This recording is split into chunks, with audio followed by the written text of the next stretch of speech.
mengalami mati batang otak. Nah, inilah yang menjadi pertanyaan bagi pihak keluarga, bagaimana kemudian dari penyakit amandel kemudian menjadi mati batang otak. Nah, kita akan berbincang dengan salah seorang keluarga korban, sudah hadir bersama kami. Ini merupakan Bapak Frans, ini merupakan paman dari adik kita Alvaro. Nah, Pak Frans, mungkin bisa diceritakan sedikit sebetulnya bagaimana sih kronologinya, kemudian adik kita ini datang ke rumah sakit menjalani operasi, tentu akan melewati berbagai rangkaian sebelum melakukan operasi. Bagaimana kemudian akhirnya bisa terjadi hal seperti ini?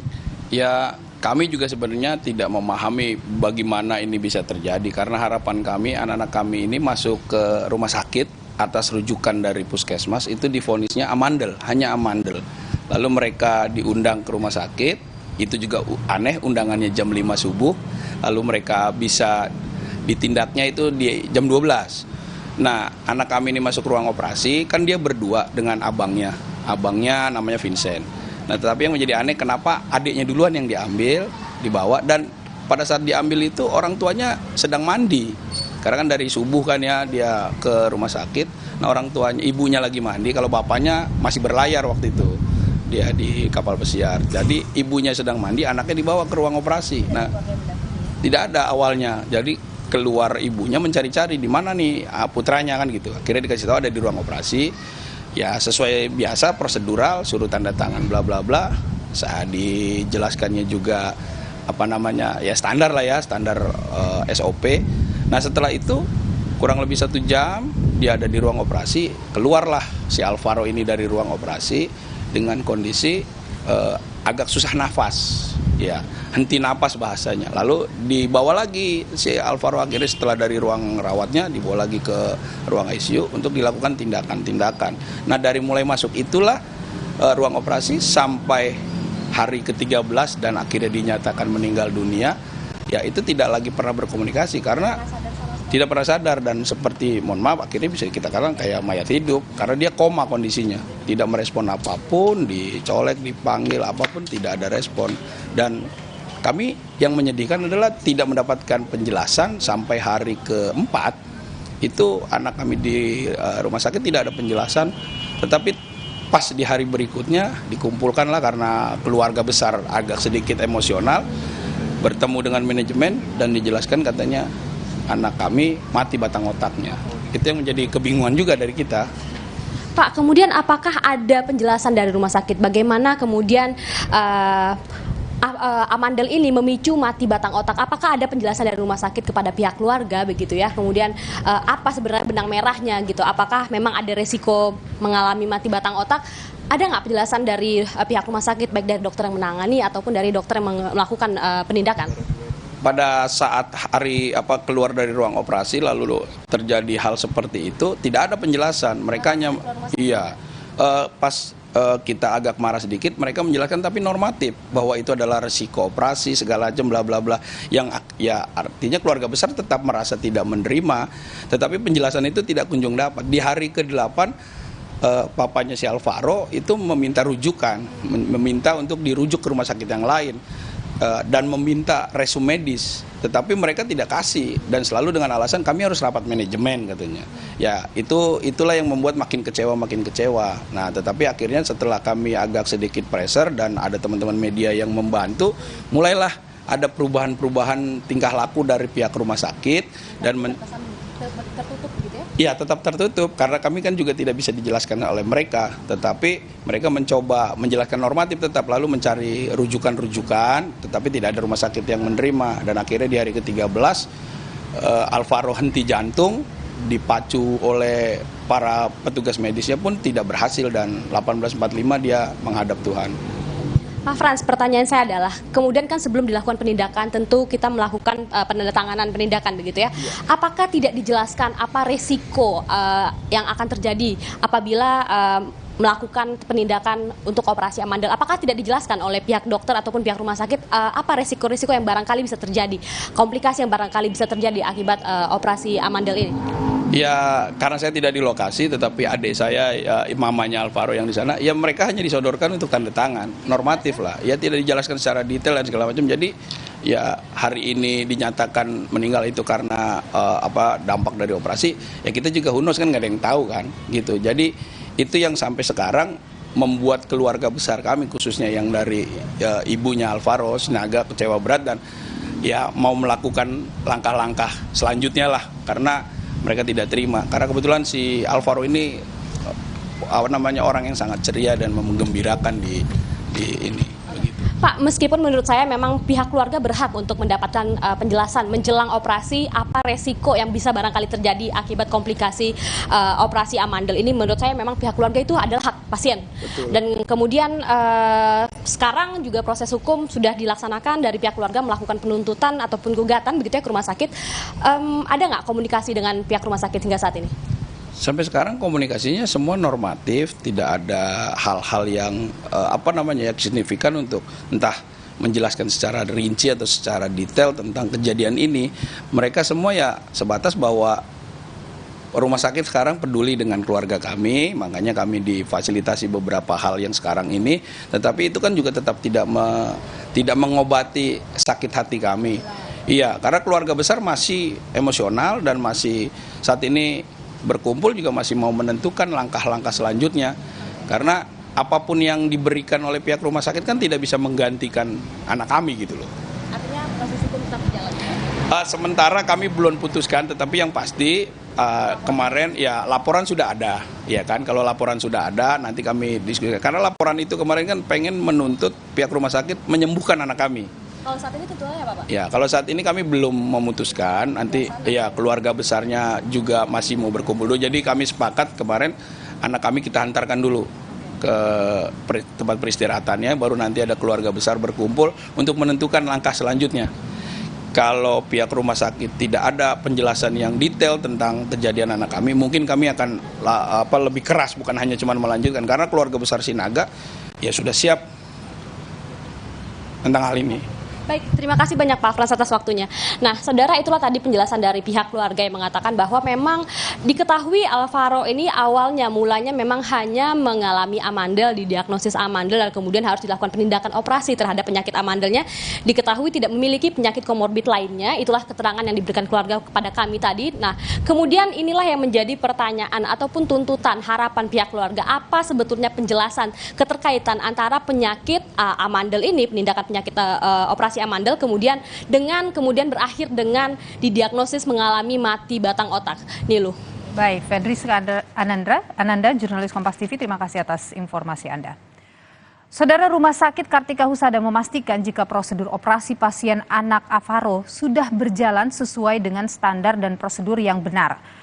Dalam keterangannya, manajemen Rumah Sakit Kartika Husada menyampaikan duka cita dan permintaan maaf kepada keluarga. Rumah sakit memastikan jika prosedur operasi pasien Alvaro sudah berjalan sesuai dengan prosedur. Pihak rumah sakit masih menunggu hasil investigasi penyebab matinya batang otak pasien Alvaro pasca operasi amandel. Dari hati yang paling dalam, kami mohon dimaafkan segala kekurangan yang menimbulkan kekecewaan selama dilakukannya perawatan juga pengobatan untuk adik BA di Rumah Sakit Kartika Husada Jati Asih. Insya Allah, sejak awal tindakan, perawatan juga pengobatan untuk adik BA, dari hari dan menit pertama, tim medis sangat berupaya memberikan yang terbaik. Insya Allah semua tindakan sudah sesuai SOP. Usai jeda di Kompas Petang, Saudara, Kepolisian Metro Jakarta Timur menyampaikan hasil temuan investigasi kasus tewasnya anak perwira TNI AU di pos penjagaan Lanut Halim, Jakarta Timur.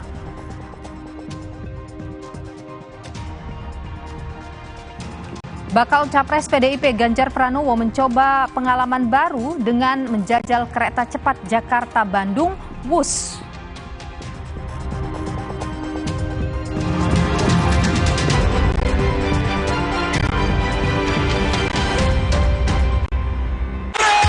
Dua sendok kopi dan 1 sendok gula.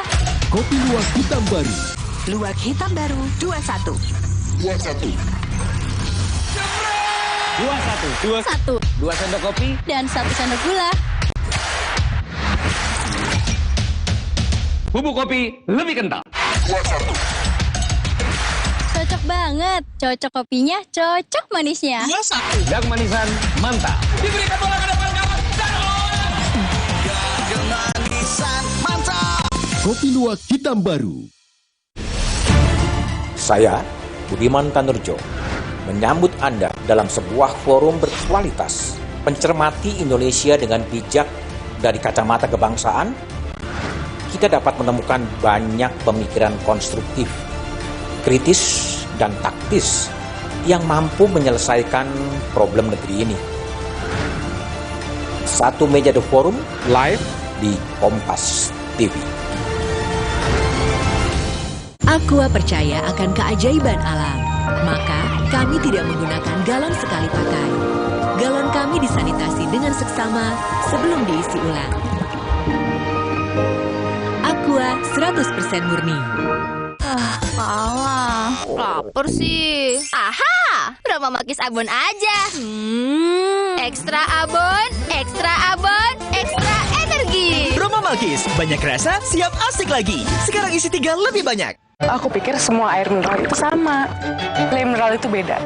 Le mineral memang berbeda. Setiap tetesnya mengandung mineral esensial seimbang yang penting untuk tubuh dan juga membuat rasa airnya lebih segar. Segernya. Le mineral. Terus, enaknya terus. Manis asam, chewy. Manis asam, chewy. Manis asam, chewy. Slay oleh terus. Gak nempel di gigi. Slay oleh. Cocok kopinya, cocok manisnya. Kopi luwak hitam baru.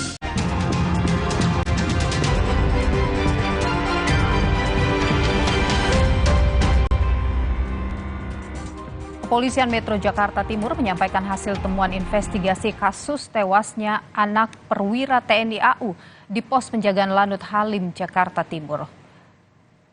Hasil investigasi polisi ditemukan ada luka tusukan dan luka bakar pada korban yang berakibat fatal. Polisi juga menyampaikan tidak ada yang mencurigakan dari hasil pemeriksaan gadget korban.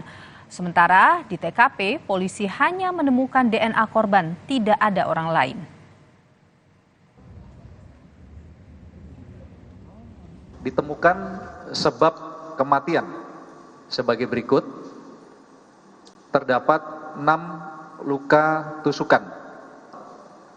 Luka bakar di tubuh 91%. Tidak ditemukan DNA lain selain milik korban di TKP. Dari hasil pemeriksaan handphone milik korban tidak ditemukan sesuatu yang ganjil atau normal. Sebelumnya, saudara, seorang remaja yang merupakan anak perwira menengah TNI AU ditemukan tewas dengan luka bakar di salah satu pos penjagaan Lanut Halim Perdana Kusuma, Jakarta. Dalam peristiwa ini, polisi menyita beberapa barang bukti, diantaranya senjata tajam, bahan bakar minyak, dan pakaian bekas terbakar.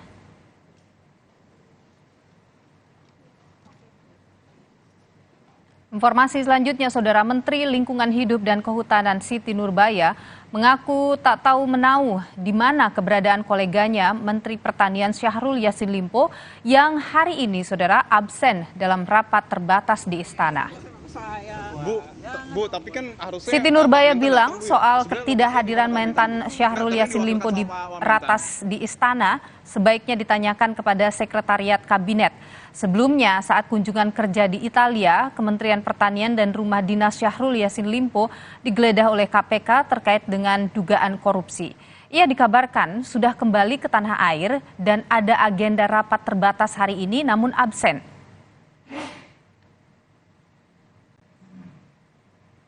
Kamu nanya ini itu masalah ke saya. Bu, tapi kan harusnya Pak Mentan datang, Bu, ya. Sebenarnya lokasinya di mana Pak Mentan, Bu? Enggak, tapi kan diwakilkan sama Pak Wamentan. Tapi kan pasti ada koordinasi, Bu Siti. Koordinasi apa coba? Kehadiran mungkin, Bu. Kan kehadirannya lapornya ke Pak CSK, bukan ke kita.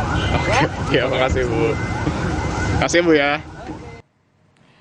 Selain melakukan penggeledahan di rumah dinas dan kantor Menteri Pertanian Syahrul Yassin Limpo, Komisi Pemberantasan Korupsi juga melakukan penggeledahan di sebuah rumah di Jagakarsa, Jakarta Selatan yang diduga milik salah seorang tersangka korupsi di Kementerian Pertanian. Dalam penggeledahan di lokasi 3 klaster kasus dugaan korupsi di Kementerian Pertanian. Pasal yang dipakai untuk mengusut yakni dugaan pemerasan dalam jabatan, penerimaan gratifikasi, dan pidana pencucian uang. Dari penggeledahan di Kementerian Pertanian dan Rumah Dinas Mentan Syahrul Yassin Limpo sejak Jumat lalu, KPK menyita uang tunai puluhan miliar rupiah, sejumlah catatan keuangan, dokumen, dan 12 pucuk senjata api. KPK juga mengungkap ada upaya memusnahkan barang bukti. Iya, di dugaannya memang kemudian disobek, dihancurkan lah begitu ya. Sehingga tentu karena ini dokumen-dokumen yang berkaitan dengan perkara yang sedang kami lakukan proses penyidikan, artinya yang seharusnya kemudian kami dapatkan sebagai barang bukti kan menjadi susah begitu. Walaupun kami tentu sudah memiliki bukti permulaan yang cukup pada proses naik penyidikan, tapi sekali lagi apapun perbuatannya yang itu sengaja untuk merintangi proses penyidikan itu dapat dihukum, gitu ya. Dan itu harus dipertanggungjawabkan secara hukum. Juru bicara KPK periode 2016-2019, Febri Diansyah yang diperiksa bersama Rasa Mala Aritonang dan Donald Faris, membantah diperiksa penyidik KPK karena dugaan merintangi penyidikan korupsi di Kementerian Pertanian. Kata Febri, yang ia klarifikasi adalah soal pendapat hukum yang disusun oleh firma hukumnya. Yang dikonfirmasi adalah draft pendapat hukum. Kami berharap agar isu-isu yang liar yang menghubungkan seolah-olah pemeriksaan kami hari ini itu terkait dengan pernyataan jubir KPK tentang penggeledahan di Kementan tentang adanya orang-orang yang mencoba menghancurkan dokumen, itu perlu kami tegaskan tidak ada kaitannya dengan hal tersebut. Menanggapi adanya dugaan perusakan barang bukti dugaan korupsi di Kementerian Pertanian, Menko Polhukam Mahfud MD minta diusut. Ya harus diusut, itu tindak pidana sendiri kalau memang ada ya, saya tidak tahu, belum dengar, tapi kalau itu memang ada harus diusut. Satu korupsinya sendiri, itu adalah tindak pidana, penghilangan dokumen, tindak pidana juga, ada hukumannya sendiri, itu harus dikejar. Menteri Pertanian Syahrul Yassin Limpo tengah berdinas ke luar negeri saat penyidik KPK menggeledah kementerian dan rumah dinasnya. Syahrul pernah sekali diperiksa sebagai saksi pada Juni lalu. Belakangan KPK menaikkan kasus ini ke tahap penyidikan setelah cukup bukti dan gelar perkara. Tim Liputan Kompas TV. Meski belum menentukan status hukum Menteri Pertanian Syahrul Yassin Limpo, KPK mengembangkan pengusutan dengan pasal pemerasan, gratifikasi, dan pencucian uang. Terungkap pula, saudara, dugaan merintangi penyidikan dugaan korupsi di Kementerian Pertanian. Kita ke informasi lain, saudara. Bakal Capres PDIP Ganjar Pranowo mencoba pengalaman baru dengan menjajal kereta cepat Jakarta-Bandung WUS. Saat berada di dalam gerbong, Ganjar mengaku tak berasa jika tengah naik kereta dengan kecepatan 350 km per jam.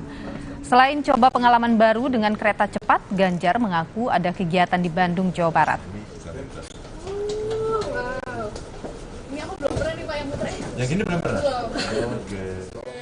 Sementara itu, saudara, Ganjar menanggapi santai terkait hasil survei atas dirinya dan 2 bakal capres lainnya. Ganjar menyebut pergerakan saat ini masih dinamis sehingga hasil survei pun juga akan berubah. Di beberapa survei nama Bapak meningkat, tapi kalau head to head dengan Pak Prabowo ini biasa aja, cuma masih dinamis. ada strategi-strategi khusus kah, Pak? Masa strategi sama mungkin? Nanti ditiru orang lain dong. Tapi persiapannya terus ada berarti ya, Pak, untuk... Kan saya sudah rebound terus tuh. Menteri Pertahanan sekaligus bakal Capres Koalisi Indonesia Maju Prabowo Subianto menerima perwakilan PP Pemuda Muhammadiyah. Selain silaturahmi, pertemuan ini juga membahas isu kepemudaan hingga mimpi anak muda Indonesia.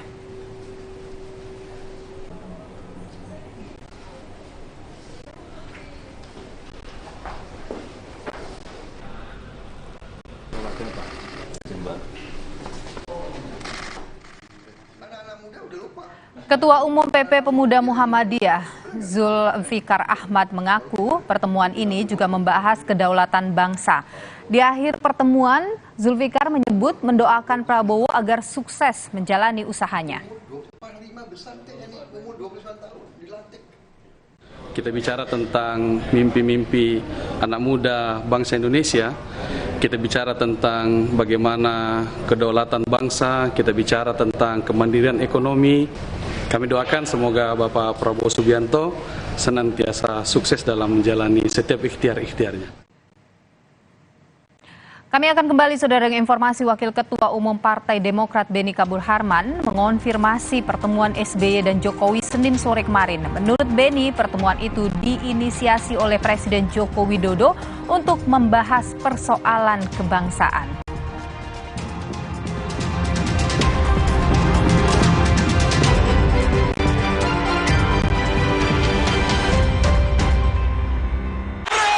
Dua sendok kopi dan 1 sendok gula. Kopi luwak hitam baru. Prenagen kaya akan protein, omega 3, dan kalsium. Penting untuk pembentukan organ tubuh bayi. Minum selama hamil 9 bulan. Prenagen.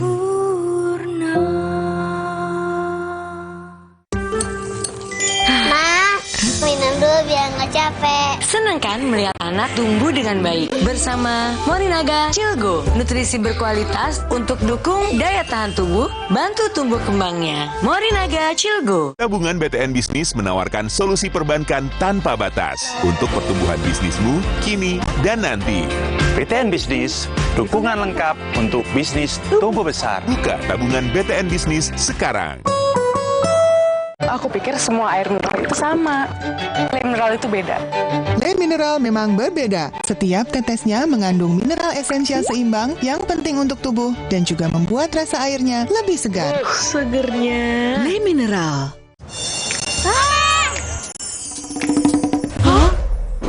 Kita udah pakai pemutih, tapi kok baju dia lebih putih? Oh, pemutih. Kami pakai Vanish White. Lupakan pemutih. Pakai Vanish White setiap kali cuci. Dengan inovasi Crystal White, nodanya hilang. Baju ekstra putih. Beneran putih. Keren, nodanya hilang, beneran putih. Lupakan pemutih, pilih Vanish White. Demi mendapatkan sumber mata air terbaik, Le Mineral melakukan ratusan eksplorasi. Setiap tetesnya mengandung mineral esensial seimbang yang penting untuk tubuh, galon yang selalu baru, dan bebas BPA. Inilah komitmen Le Mineral. Rasa takoyaki yang creamy, asin, manis, bertabur katsu bushi. Nikmatnya sungguh mulia. Indomie Ramen Series, nikmat otentiknya Pangzoku. Luwak hitam baru 21. 2 sendok kopi dan 1 sendok gula. Bubuk kopi lebih kental. Cocok banget. Cocok kopinya, cocok manisnya. Yang manisan mantap. Diberikan bola ke depan kawan. Manisan mantap. Kopi luwak hitam baru. Cocok kopinya, cocok manisnya. Kopi luwak hitam baru.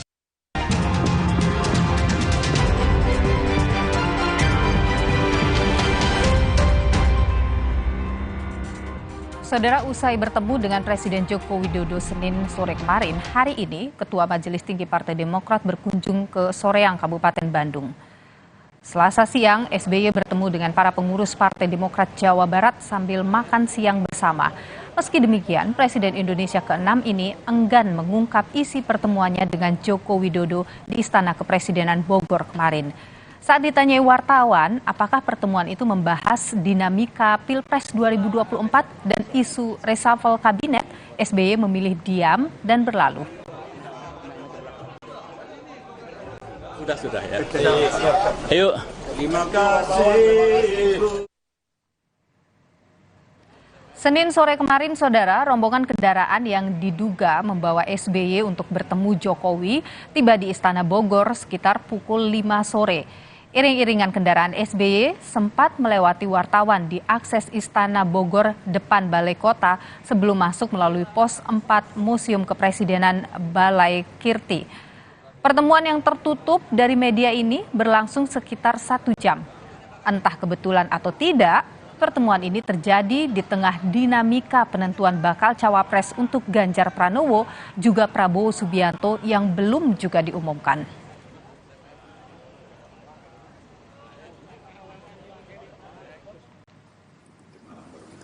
Wakil Ketua Umum Partai Demokrat Beni Kaburharman mengonfirmasi pertemuan SBY dan Jokowi Senin sore kemarin.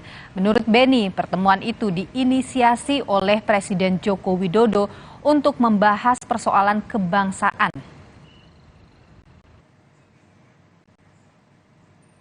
Tapi jelas pertemuan itu adalah inisiatif Bapak Presiden Jokowi, sehingga common sense saja.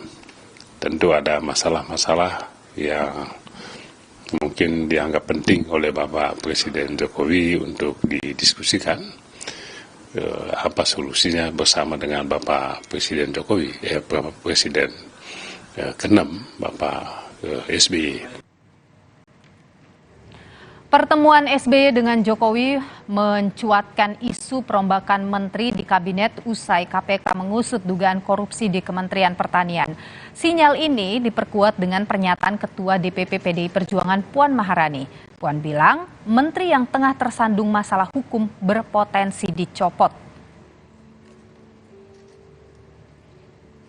Namun kalau melihat apa yang terjadi akhir-akhir ini bahwa ada kementerian yang kemudian menjadi mempunyai masalah hukum, tentu saja cepat atau lambat akan terjadi reshuffle atau pergantian dari menteri dari kementerian tersebut. Tapi itu seperti yang saya sampaikan, itu merupakan hak prerogatif presiden, kapan dan siapa tentu saja itu merupakan wewenang dari presiden. Pertemuan Jokowi dan Susilo Bambang Yudhoyono Senin sore kemarin dilakukan secara tertutup dan juga relatif minim konfirmasi. Apa yang sebenarnya dibahas hingga pertemuan ini terkesan dilakukan secara diam-diam? Kita analisis saudara bersama dengan pengamat politik sekaligus Direktur Eksekutif Parameter Politik Indonesia, Adi Prayitno. Bung Adi Prayitno, selamat petang. Terima kasih sudah bersama kami. Selamat petang, Mbak Nilu. Ya, jadi kalau kita lihat pertemuannya ini sangat tertutup, minim konfirmasi. Apa yang Anda bisa amati dari pertemuan yang terjadi? Ya, saya kira pembicaraannya pasti all in ya, bicara tentang kebangsaan, bicara tentang politik mutakhir, dan sangat mungkin juga keduanya itu bicara soal kemungkinan bagaimana Partai Demokrat itu menjadi bagian dari koalisinya Jokowi ya. Bicara politik kebangsaan tentu saja, karena ini kan dua tokoh yang selama ini memang dipersepsikan memiliki psikologi politik yang berbeda-beda. SBY beberapa waktu yang lalu kan begitu agresif menyerang Jokowi, menyerang pemerintah yang seringkali dianggap ugal-ugalan soal infrastruktur, menuding ada tangan-tangan kekuasaan soal bagaimana poros politik kemungkinan hanya akan ada dua, dan seterusnya, termasuk soal begal partai. Dalam konteks itu ya saya kira pasti akan didiskusikan secara terbuka oleh dua tokoh ini ya. Okay. Yang kedua, memang kita tidak bisa menutup mata bahwa pertemuan ini kan memang tidak ada angin, tidak ada hujan, tentu ada sesuatu yang ingin dikomunikasikan. Publik menduga-duga bahwa salah satu yang pastinya dikomunikasikan adalah soal bagaimana kemungkinan Demokrat menjadi bagian dari koalisi Jokowi ya di sisa pemerintahannya yang kurang lebih sekitar 1,5 tahun ini, Mbak Nilu. AHY jadi menteri maksud Anda? Ya sangat mungkin, kan kalau kita membaca statement-statement media, statement-statement di media sosial, sudah mulai colek-colek Pak AHY gitu ya, sebagai sosok yang potensial akan jadi menteri kalau ada skenario reshuffle. Ini ramai sampai hari ini. Selamat siang Pak Menpora, Agus Yudhoyono, dan seterusnya, dan seterusnya. Kan itu yang kemudian muncul di Twitter sampai hari ini ya.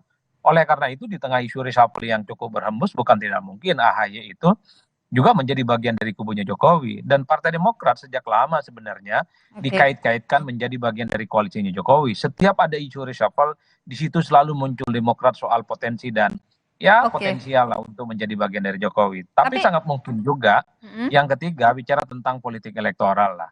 Pastinya bicara tentang bagaimana konfigurasi politik, kira-kira siapa yang kuat, soal siapa yang potensial jadi cawapres, dan seterusnya, dan seterusnya.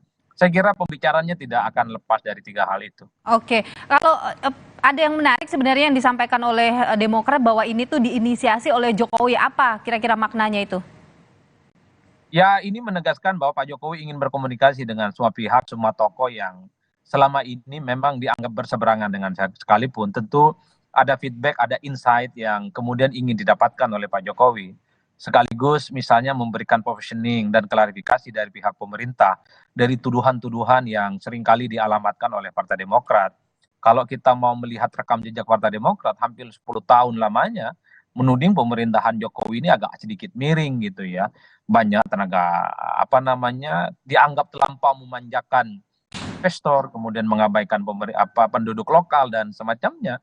Saya kira dalam konteks itu Pak Jokowi ingin memberikan informasi juga kepada SBY bahwa semua hal yang dituduhkan oleh Partai Demokrat tidak seperti yang biasanya. Tapi bagi saya di antara 3 kemungkinan ini, satu-satunya yang paling menarik adalah ketika Partai Demokrat dikaitkan dengan soal kemungkinan bergabung dengan Pak Jokowi. Soal bagaimana itu yang menarik Bung Adi Prayitno. Anda menyebut tadi mungkin saja memang AHY mungkin akan masuk jadi menteri. Tapi itu apa maknanya memasukkan AHY sebagai menteri misalnya di Kabinet Indonesia Maju ini? Apakah ini bagian dari bargain positioning untuk di Pilpres 2024 Februari mendatang? Ya, karena begini Mbak Nilu, banyak teman-teman media sejak kemarin tadi malam selalu bicaranya memberikan bocoran soal kemungkinan Demokrat akan menjadi bagian dari koalisinya Jokowi, misalnya menawarkan AHY sebagai salah satu menteri kalau kemudian ada reshuffle di kemudian hari. Apalagi belakangan ini kan isu reshuffle berhembus ya, bukan soal Kementan, tapi Kementerian Pemuda dan Olahraga. AHY dianggap cocok dan pas dalam skenario kalau ada reshuffle terutama di Kementerian Pemuda dan Olahraga. Kan ini yang menjadi pembicaraan publik yang sering ditanyakan kepada saya oleh teman-teman. Oleh karena itu, ya urgensinya adalah Pak Jokowi ingin tunjukkan kepada publik bahwa semua orang yang selama ini berseberangan itu bisa ditaklukkan dalam tanda kutip, yaitu menjadi bagian dari koalisinya Jokowi. Prabowo sudah ditaklukkan dengan menjadi Menhan. Ini kalau Demokrat tertarik dan betul ada tawaran itu, ini sebagai bentuk penaklukan politik bahwa Demokrat apa keuntungannya bagi Pak Jokowi? Ya, Pak Jokowi sederhana adalah sebagai sosok presiden yang mampu menjinakkan lawan-lawan politiknya, di mana lawan politiknya itu bisa jadi pembantunya. Itu yang paling mungkin bisa ditunjukkan oleh Jokowi kepada publik kalau betul AHY itu bergabung dan jadi menteri. Tapi di luar itu pasti narasinya adalah narasi persatuan, narasi ini tentang kebangsaan, Bhinneka Tunggal Ika dan seterusnya. Tapi secara prinsip kalau Demokrat tertarik bergabung menjadi bagian dari koalisi Jokowi, ya saya kira ini menunjukkan bahwa Pak Jokowi itu cukup powerful.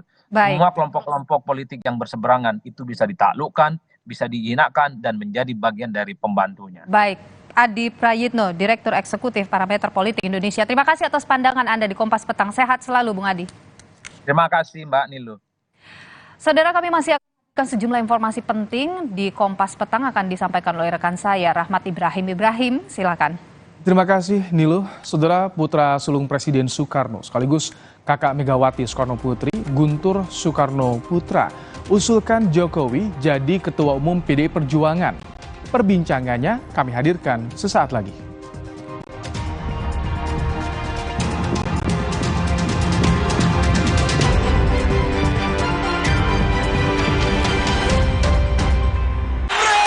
Dua sendok kopi dan 1 sendok gula. Kopi luwak hitam baru. Gabungan BTN Bisnis menawarkan solusi perbankan tanpa batas untuk pertumbuhan bisnismu kini dan nanti. BTN Bisnis, dukungan lengkap untuk bisnis tumbuh besar. Buka tabungan BTN Bisnis sekarang. Luwak hitam baru 21. 2 sendok kopi dan 1 sendok gula. Bubuk kopi lebih kental. Cocok banget. Cocok kopinya, cocok manisnya. Yang manisan mantap. Diberikan bola ke depan kawan. Kemanisan mantap. Kopi luwak hitam baru. Nggak enak? Iya, kayak aroma manisnya. Le Mineral memang berbeda. Setiap tetesnya mengandung mineral esensial seimbang yang penting untuk tubuh dan juga membuat rasa airnya lebih segar. Le Mineral. Mau mie. Tenang, kan ada mie oven. Pilihan lebih sehat. Produksinya di oven, bukan digoreng. Mie-nya kenyal, rasanya lebih enak. Enak. Mie oven, sehat, enak lagi. Yuk, sarapan Energen sereal. Aku yang buat ya, Bu. Aku mau vanila. Aku mau yang coklat. Energen sereal sereal nomor 1 di Indonesia. Terbuat dari gandum Australia, bernutrisi dan mengenyangkan. Demi mendapatkan sumber mata air terbaik, Le Mineral melakukan ratusan eksplorasi. Setiap tetesnya mengandung mineral esensial seimbang yang penting untuk tubuh, galon yang selalu baru, dan bebas BPA. Inilah komitmen Le Mineral. Tiap hari, keluargaku kena panas yang bikin gerah, keringetan, dan bau badan. Mereka perlu yang seger. Mandi pakai Dettol. Segarnya mint dan jeruk yuzu. Berikan sensasi 5 derajat lebih dingin. Dan lindungi dari kuman penyebab bau badan. Dettol, perlindungan dengan sensasi 5 derajat lebih dingin. Cocok kopinya, cocok manisnya. Kopi luwak hitam baru.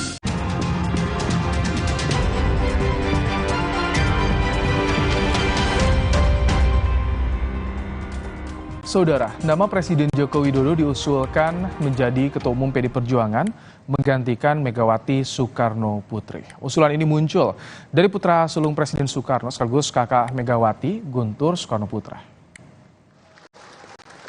Selain menjadikan Joko Widodo sebagai Ketua Umum PD Perjuangan, Guntur juga mengusulkan agar Megawati menjadi Dewan Pembina. Sekjen PD Perjuangan Hasto Kristianto bilang usulan ini diterima PDIP sebagai sebuah masukan. Namun saat ini Partai Banteng Moncong Putih masih berfokus pada pemenangan pemilu dan Pilpres 2024.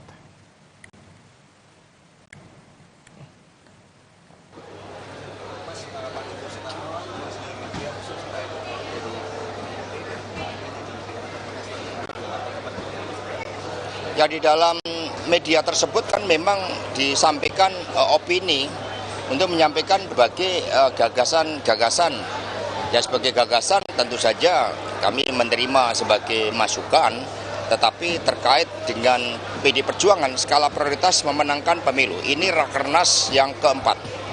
Dan kemudian Rakernas kelima akan dilakukan setelah pemilu, baru pada tahun 2025 akan dilaksanakan kongres partai yang keenam.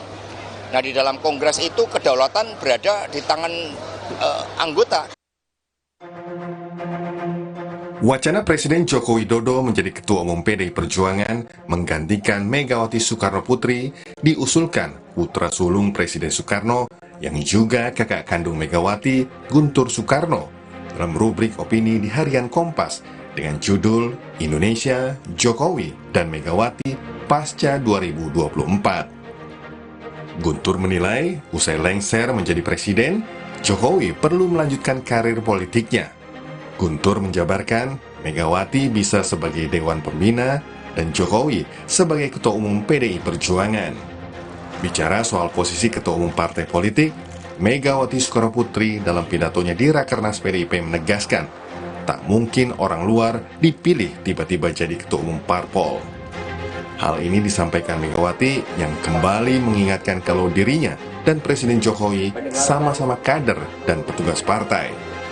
Saya pun petugas partai loh, ditugasi oleh Kongres Partai untuk menjadi dipilih oleh kalian untuk bertanggung jawab sebagai ketua umum.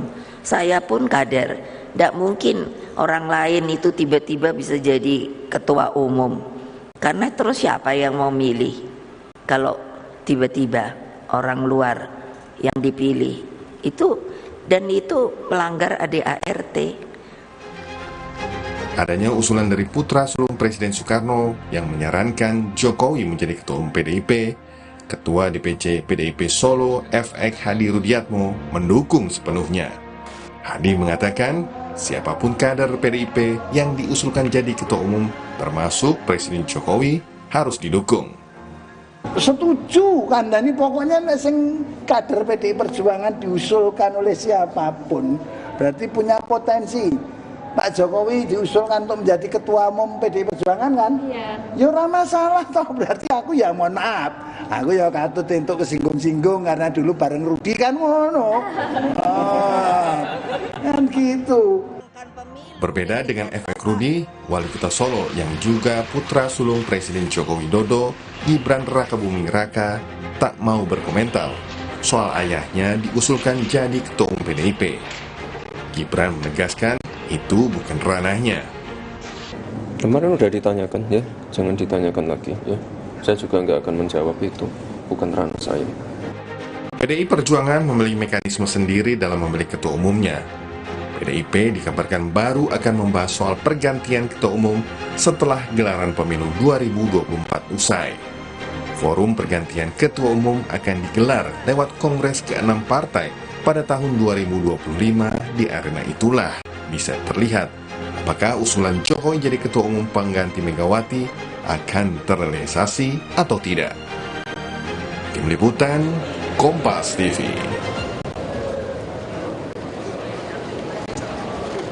Mengulas soal potensi Presiden Jokowi menggantikan Megawati Soekarno Putri sebagai Ketua Umum PD Perjuangan, kita akan bahas bersama dengan Sekjen PD Perjuangan, Hasto Kristianto, dan juga Direktur Eksekutif Indikator Politik Indonesia, Burhanuddin Muhtadi. Selamat sore, Mas Hasto, Mas Burhan. Selamat sore, Mas Ibrahim. Sore, Mas Hasto. Baik. Mas Hasto, opini yang dituliskan Pak Guntur, ini sudah didengar oleh Bu Mega sejauh ini, Mas Hasto? Ya sudah, karena Ibu Mega ini sarapannya membaca koran, melihat berita, dan kemudian melakukan dialektika dalam alam pikir terhadap seluruh tanggapannya gimana, Mas Hasto? Yang direnungkan. Ya kalau di situ Ibu Mega kan sosok yang membangun organisasi. Ibu Mega ini sosok yang menghormati bagaimana kultur partai dibangun. Kalau terkait dengan Ketua Umum PD Perjuangan, kami sudah punya mekanisme yang mantap, yang sudah teruji, bahkan sudah menjadi kultur partai, yaitu melalui kongres yang mana kedaulatan tertinggi berada di tangan anggota yang disampaikan oleh utusan. Apa yang disampaikan Mas Guntur itu sebagai suatu masukan, tetapi dari arus bawah PD Perjuangan, kesadaran ideologisnya, kesadaran kulturalnya, memang menempatkan emotional bonding yang begitu kuat dengan Ibu Mega. Diibaratkan kalau di Kompas itu ada Pak Yakub Utama yang meletakkan dasar-dasar nilai-nilai organisasi Kompas, membangun kepemimpinan, kelembagaan Kompas, maka di PD Perjuangan itu adalah Ibu Megawati Soekarno Putri. Dan suara arus bawah memang mengingat tahun 2025 ketika Kongres dilakukan itu merupakan suatu periode dengan kepemimpinan baru, diperlukan suatu kekuatan penopang yang kuat dan efektif, yang punya pengalaman banyak untuk mengawal pemerintahan baru, dan itu adalah Ibu Megawati Soekarno Putri. Itu dari arus bawah yang kami tangkap. Ya, arus bawah masih menginginkan Ibu Mega menakodai PDIP. Mas Burhan, bagaimana Anda melihat tadi ada beberapa tanggapan Mas Rudi terutama yang cenderung tidak menolak. Mas Hasto juga sebagai masukan itu ya, diserap sebagai masukan. Bagaimana Anda melihat munculnya wacana nama Presiden Jokowi menggantikan Bu Mega, Mas Burhan? Jadi yang menarik dari usulan mengenai Pak Jokowi menjadi calon ketua umum PD Perjuangan pasca 2024 itu adalah dari pengusulnya. Jadi pengusulnya adalah Mas Guntur Soekarno Putra, yang kita tahu adalah abang dari Ibu Mega.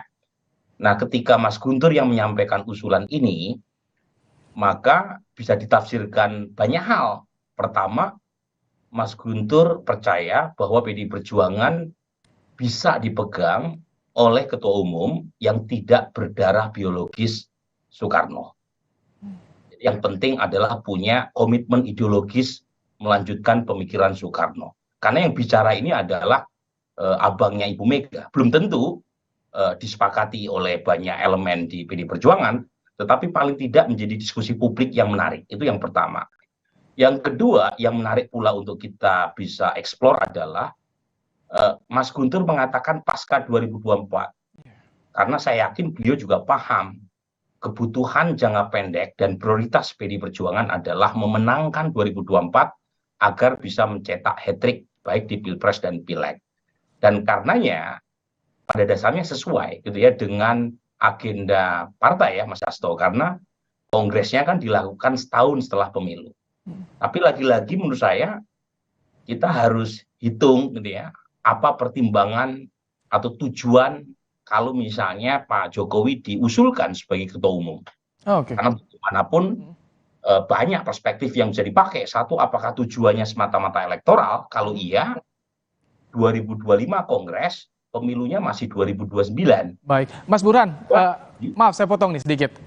Kalau misalkan ada yang membaca, ini buat ngunci nih Jokowi untuk menegaskan positioningnya mendukung PDIP di pemilu ini dan tentunya Ganjar Pranowo. Apakah ini bisa dianggap makna ke sana, Mas Burhan? Ya, namanya spekulasi ya bisa aja, Mas. Ya, tetapi pertanyaan saya, kalau ngunci sepanjang belum mendapatkan mandat dari peserta Kongres PD Perjuangan, apa dong yang dikunci? Apakah hanya sekedar janji-janji atau PHP gitu ya? Dan kalau misalnya hanya sekedar itu, pertanyaannya apakah Pak Jokowi tergoda? Ini kan jangan-jangan beliau masih seperti sekarang, belum oleh sebagian kalangan dianggap belum sepenuhnya mendukung calon yang diusung oleh PD Perjuangan. Jadi menurut saya banyak hal yang kita bisa diskusikan dari usulan Mas Guntur, tetapi tafsiran bahwa itu bisa diartikan supaya Pak Jokowi lebih all out membantu PD Perjuangan sangat masuk akal. Apalagi jangan lupa Mas Guntur menulis opini di Kompas kan setelah Kaisang jadi ketua umum PSI. Jadi sangat mungkin lah ditafsirkan ke situ. Tetapi poinnya adalah tadi tujuannya apa menjadikan Pak Jokowi sebagai ketua umum. Karena kalau dari sisi internal PD Perjuangan, kepemimpinan Ibu Mega kan sudah mampu mengikat dari sisi loyalitas, soliditas. Jangan lupa loh ya, sebelum Ibu Mega jadi ketua umum PD Perjuangan, PD itu partai yang paling sering terjadi konflik. Nah pertanyaannya, apa kebutuhan untuk menjadikan Pak Jokowi sebagai ketua umum? Apakah alasan elektoral, ataukah alasan regenerasi, dan seterusnya? Itu yang harus didiskusikan juga, bukan semata-mata siapa yang jadi tetap apa rasanya. Mas Hasto, tadi kalau misalkan soal politisnya ditangkap dari pernyataan Mas Burhan, bagaimana? Kalau misalkan mencerna isu ini dari PDIP seperti apa? Apakah juga bisa berdampak bagi elektoralnya PDIP di pemilu ini, Mas Hasto? Itu merupakan dua proses politik yang berbeda. Proses elektoral itu merupakan kerja kolektif. Untuk Pilpres, faktor Capres dan Cawapres tentu saja memiliki faktor dominan yang cukup tinggi, tetapi tetap harus di-backup oleh kekuatan yang terorganisir, dan kami mengembangkan kekuatan yang organik, yang menyatu dengan rakyat antara parpol pengusung dengan relawan. Sehingga tidak ada terkait dengan proses lain untuk Kongres 2025. Kongres 2025 kami berbicara tentang bagaimana meletakkan suatu visi jangka panjang bagi bangsa dan negara yang nanti inherent dengan apa yang akan dilakukan oleh Presiden dari PD Perjuangan sekiranya rakyat memberikan dukungan kepada Pak Ganjar Pranowo. Dan kami mencoba dengan optimis mengingat survei Pak Ganjar semakin meningkat seiring dengan Ibu Atiko dan Mas Alam Ganjar Pranowo yang semakin aktif. Nah, sehingga dua proses ini tidak bisa dicampur adukan. Kami tidak akan menurunkan marwah Kongres untuk elektoral, karena Kongres ini menyampaikan seluruh aspirasi dari anggota partai sebagai cermin kedaulatan tertinggi berada di tangan. Tapi mungkin nggak Pak Hasto, tapi mungkin tidak kalau misalkan di luar dari keturunan biologis Soekarno ini bisa menakodai PDIP ke depan? Ya, kita berpartai ini kan melihat aspek historis, melihat kulturnya, bagaimana suasana kebatinan dari pemegang kedaulatan yang berada dari struktur yang paling bawah. Maka nanti kami kirim namanya utusan yang dipilih secara demokratis dari bawah. Sehingga dari aspek kultur, dari kesadaran yang dibangun untuk organisasi PD Perjuangan menempatkan keluarga Bung Karno, eksekutif, presiden, boleh dari keluarga bukan Bung Karno, tetapi yang terkait dengan partai di dalam membumikan seluruh gagasan-gagasan pemikiran Bung Karno, terlebih akibat desoekarnoisasi yang berlangsung selama 32 tahun, yang membuat bangsa kita mundur ke belakang bukan maju, ketinggalan dari Singapura, ketinggalan dari Malaysia. Diperlukan konsistensi di dalam ikatan dengan keluarga Bung Karno, khususnya Ibu Megawati Soekarno Putri. Baru nanti ada masa transisi.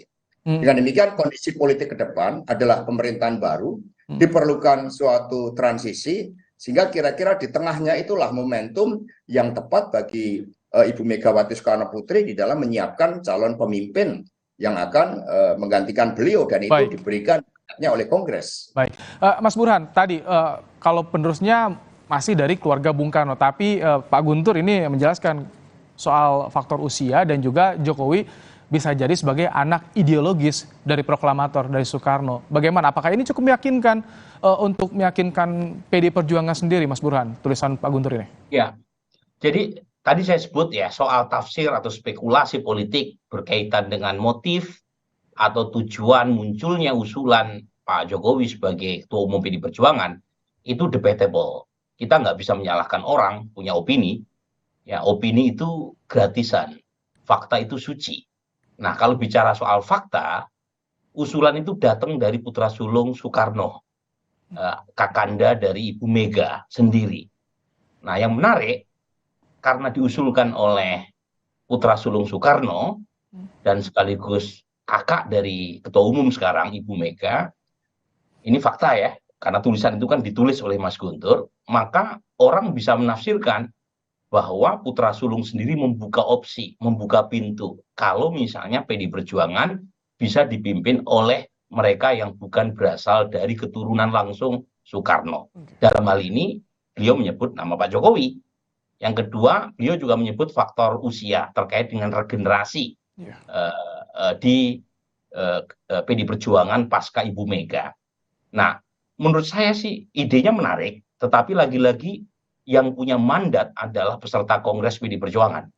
Kalau misalnya peserta Kongres PD Perjuangan masih menganggap bahwa keturunan biologi Soekarno itu tidak bisa ya diabaikan dalam konteks regenerasi pasca Ibu Mega, ya itu bagian dari pilihan PD Perjuangan yang kita harus hormati. Jadi kalau misalnya Mas Guntur punya ide dan itu juga diterima bahwa bukan hanya keturunan biologis, tapi yang penting adalah pelanjut ide-ide atau pemikiran ideologi Soekarno, itu juga terserah dari peserta Kongres. Tapi yang paling penting adalah sedikit aja, ya. Yang paling penting adalah ini adalah satu wacana publik yang sehat buat demokrasi dan saya yakin sehat buat PD Perjuangan. Baik, Mas Sato, saya ingin pandangan Anda. Jadi kalau misalkan dari Anda pribadi ini, ada aspek tadi keturunan biologis, ada anak ideologis. Nah, kalau misalkan Pak Jokowi kan sering disebut sebagai kader terbaik yang dimiliki PD Perjuangan. Apakah ini stratanya bisa di atas, lebih diutamakan nanti dibanding ketimbang soal aspek biologis, Mas Hasto? Kami diajarkan di sekolah partai bahwa dedikasi bagi bangsa dan negara itu tidak pernah mengenal kata akhir. Bung Karno mengatakan, for fighting a nation, there is no journey's end. Nah, sehingga tugas dan pengabdian tidak tergantung pada jabatan-jabatan yang ada. Saya bicara sebagai sekjen partai yang memahami bagaimana suasana kebatinan dari partai, bagaimana pelembagaan partai telah dijalankan dengan sangat baik oleh Ibu Megawati Soekarno Putri, dan ini ternyata bukan hanya dunia politik. Dalam dunia media misalnya kita mengenal Pak Yaakob Utama yang ternyata di Kompas juga dikenal sebagai sosok yang membangun organisasi dan kemudian beliau mempersiapkan pemimpinnya. Pemimpin di Kompas kan tidak dipilih oleh wartawan-wartawan dari Kompas misalnya, sebagai analogi, apalagi ini suatu partai yang mengemban suatu cita-cita yang sangat besar bagi masa depan bangsa dan negara, dan melihat a fighting spirit, jadi dedication of life dari Ibu Megawati Soekarno Putri, juga dari dukungan arus bawah, apa yang dilakukan oleh beliau mendapatkan ruang yang begitu besar. Tetapi bagi Presiden Jokowi, nanti begitu beliau menyelesaikan tugas-tugasnya, tetap ada suatu ruang dedikasi bagi bangsa dan negara. Karena di PD ini pemimpin kolektif kolegial. Kami juga menyiapkan teknokrat-teknokrat partai sehingga seluruh ide pemikiran gagasan Bung Karno dapat dijabarkan dengan baik oleh suatu direction dari ketua umum yang betul-betul lahir dari rahim perjuangan PDI Perjuangan, sehingga tidak bisa dikontradiksikan apapun posisinya. Katakan ketua umumnya Bu Mega sesuai dengan arus bawahnya, dan kemudian beliau menyiapkan masa transisi untuk 5 tahun dari 2025 ke 2030. Di situ Bapak Jokowi memiliki peran-peran yang sangat penting di dalam melanjutkan tugas perjuangan dan dedikasinya. Isu ini akan menjadi diskusi yang menarik tentunya di tahun politik yang sudah mulai menghangat. Terima kasih Mas Hasto, Mas Burhan telah menyampaikan Makasih, pandangannya dalam program Kompas Petang sore hari ini. Sehat selalu, Bapak-Bapak. Makasih, Mas. Baik.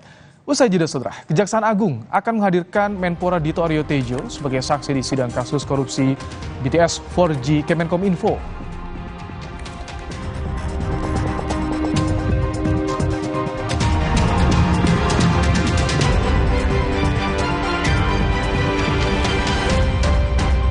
Nagen, nutrisi lengkap ibu dan buah hati.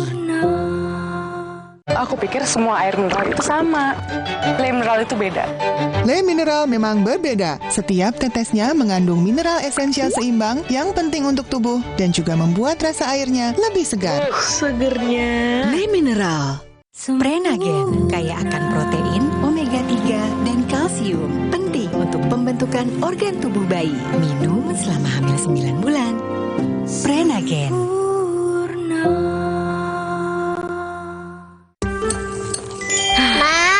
Minum dulu biar nggak capek. Senang kan melihat anak tumbuh dengan baik bersama Morinaga Cilgo, nutrisi berkualitas untuk dukung daya tahan tubuh, bantu tumbuh kembangnya. Morinaga Cilgo. Yuk, sarapan Energen sereal. Aku yang buat ya, Bu. Aku mau vanila. Aku mau yang coklat. Energen, sereal nomor 1 di Indonesia. Terbuat dari gandum Australia, bernutrisi dan mengenyangkan. Kenyang. Luwak hitam baru 21. 21. 2 sendok kopi dan 1 sendok gula. Bubuk kopi lebih kental. Cocok banget. Cocok kopinya, cocok manisnya. Jagung manisan mantap. Diberikan bola ke depan kawan. Jagung manisan mantap. Kopi luwak hitam baru. Kehujanan ya? Sini ibu bantu keringkan. Kakak demam. Budreksin demam sirup dengan paracetamol. Efektif turunkan panas demam. Ibu tak perlu khawatir lagi. Budreksin tersedia dalam bentuk sirup dan tablet kunyah. Alah, lapar sih. Aha, Roma Makis Abon aja. Ekstra abon, ekstra abon, ekstra energi. Roma Malkis, banyak rasa, siap asik lagi. Sekarang isi 3 lebih banyak. Demi mendapatkan sumber mata air terbaik, Le Mineral melakukan ratusan eksplorasi. Setiap tetesnya mengandung mineral esensial seimbang yang penting untuk tubuh, galon yang selalu baru, dan bebas BPA. Inilah komitmen Le Mineral. Mau mengiklankan usaha kamu dengan harga terjangkau? Langsung aja ke pasangiklan.com. Pasang iklan segampang upload, bayar, tayang. Ada beragam paket yang bisa kamu pilih di pasangiklan.com. Mulai dari harga Rp50.000 sampai harga Rp1.000.000. Iklan kamu akan tayang di jaringan media milik Kompas Gramedia. Jadi, iklan kamu berpotensi dilihat oleh 270 juta pembaca. Di pasangiklan.com, kamu bisa memilih jenis iklan yang ingin ditayangkan. Kamu bisa memilih iklan untuk ditayangkan di website, Instagram, atau iklan baris di koran Kompas. Di pasangiklan.com, kamu nggak perlu khawatir, karena setelah iklan ditayangkan, kamu akan mendapatkan informasi mengenai perkembangan iklan berupa laporan performa untuk iklan digital dan Instagram, serta notifikasi penayangan untuk iklan baris di koran Kompas. Jadi, mau pasang iklan yang dilihat banyak orang dengan harga terjangkau?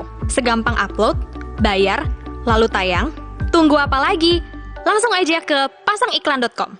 Prenagen, nutrisi lengkap ibu dan buah hati.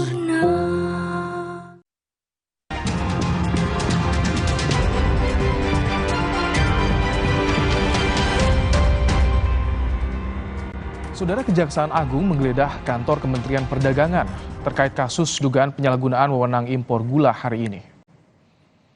Siang tadi, sejumlah penyidik Jaksa Agung Muda Tindak Pidana Khusus atau Jampitsus masuk menuju gedung utama Kementerian Perdagangan di Jalan Ridwan Rais, Gambir, Jakarta Pusat. Penyidik datang untuk melakukan penggeledahan terkait dugaan korupsi impor gula setelah Kejagung menaikkan kasus ini ke tahap penyidikan.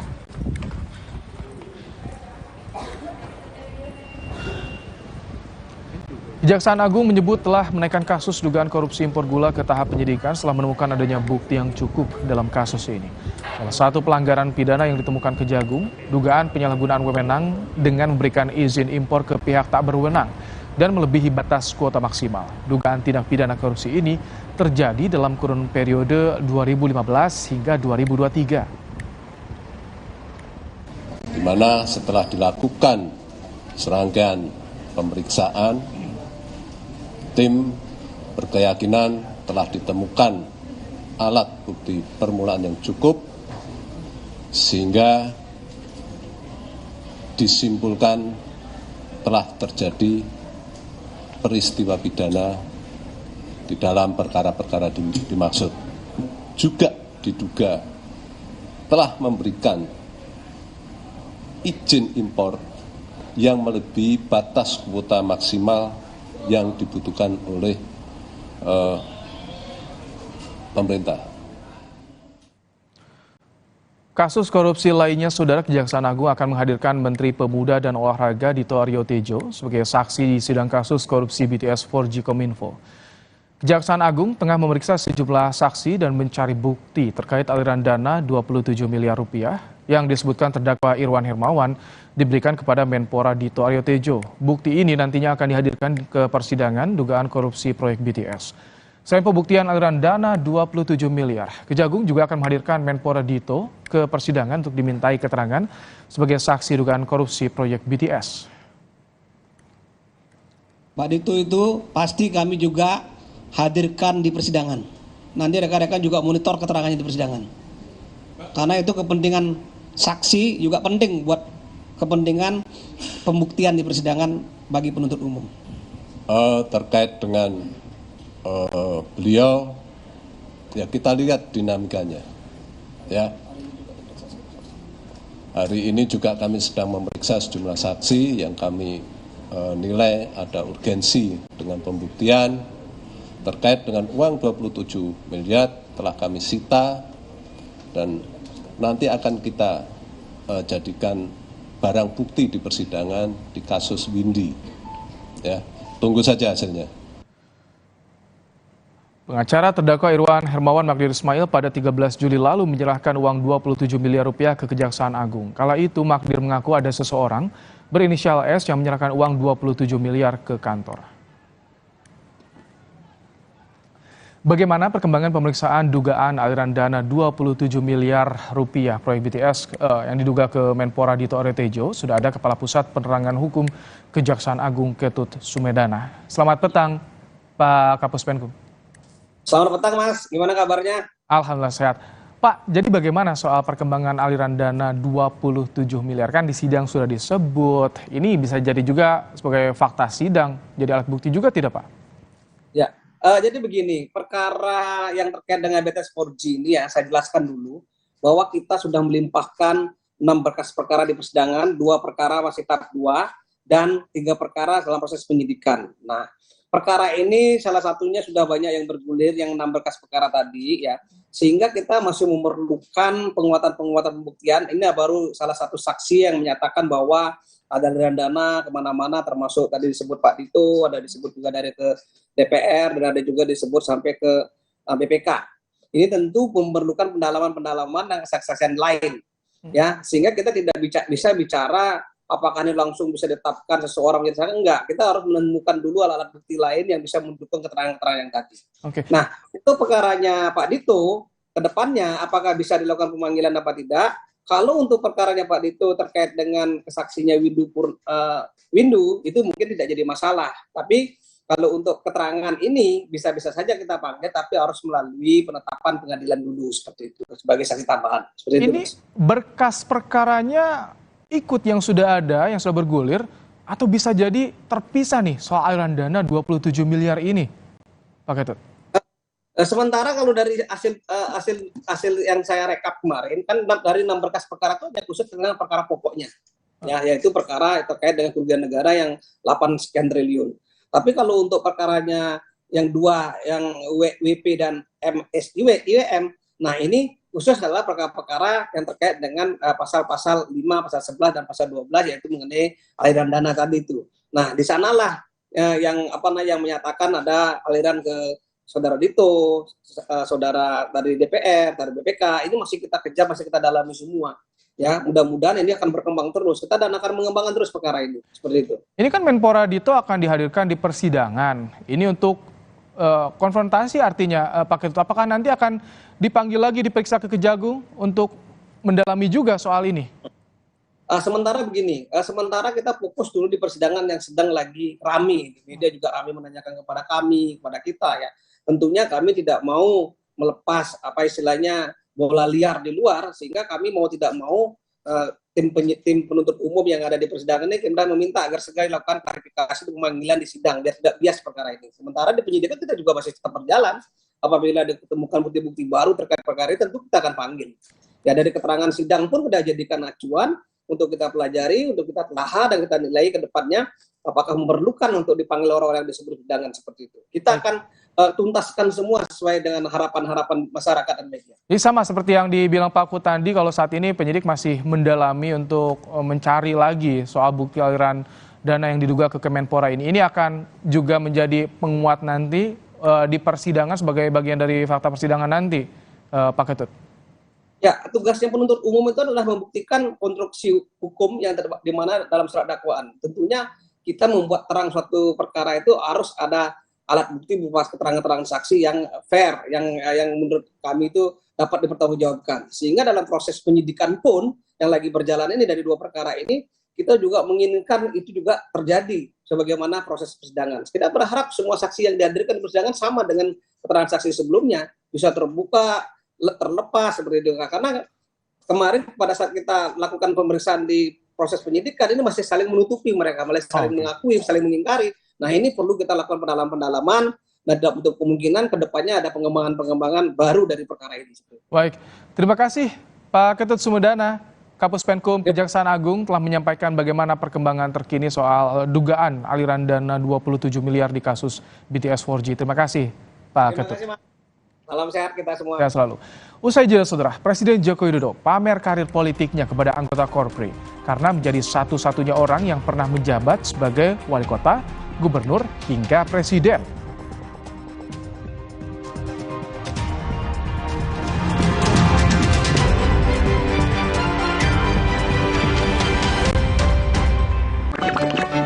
Le Mineral beda banget, lebih smooth, lebih segar.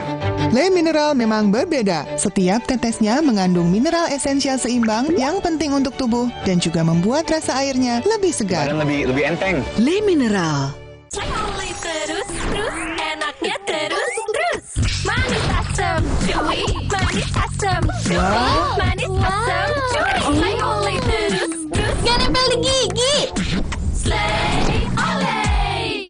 Luwak hitam baru 21. 2 sendok kopi dan 1 sendok gula. Bubuk kopi lebih kental. Cocok banget. Cocok kopinya, cocok manisnya. Gang manisan mantap. Diberikan bola ke depan kawan. Manisan mantap. Kopi luwak hitam baru.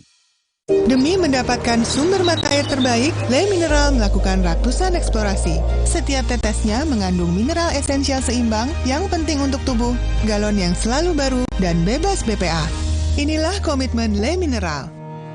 Yuk, sarapan Energen sereal. Aku yang buat ya, Bu. Aku mau vanila. Aku mau yang coklat. Energen, sereal nomor 1 di Indonesia. Terbuat dari gandum Australia, bernutrisi dan mengenyangkan.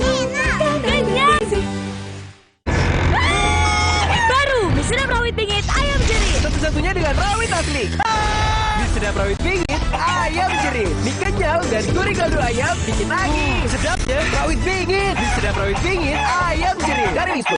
Demi mendapatkan sumber mata air terbaik, Le Mineral melakukan ratusan eksplorasi. Setiap tetesnya mengandung mineral esensial seimbang yang penting untuk tubuh, galon yang selalu baru, dan bebas BPA. Inilah komitmen Le Mineral.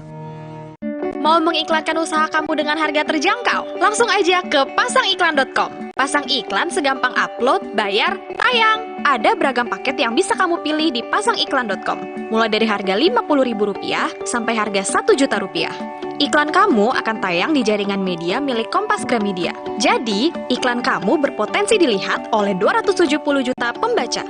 Di pasangiklan.com, kamu bisa memilih jenis iklan yang ingin ditayangkan. Kamu bisa memilih iklan untuk ditayangkan di website, Instagram, atau iklan baris di koran Kompas. Di pasangiklan.com, Kamu nggak perlu khawatir, karena setelah iklan ditayangkan, kamu akan mendapatkan informasi mengenai perkembangan iklan berupa laporan performa untuk iklan digital dan Instagram, serta notifikasi penayangan untuk iklan baris di koran Kompas. Jadi, mau pasang iklan yang dilihat banyak orang dengan harga terjangkau? Segampang upload, bayar, lalu tayang? Tunggu apa lagi? Langsung aja ke pasangiklan.com.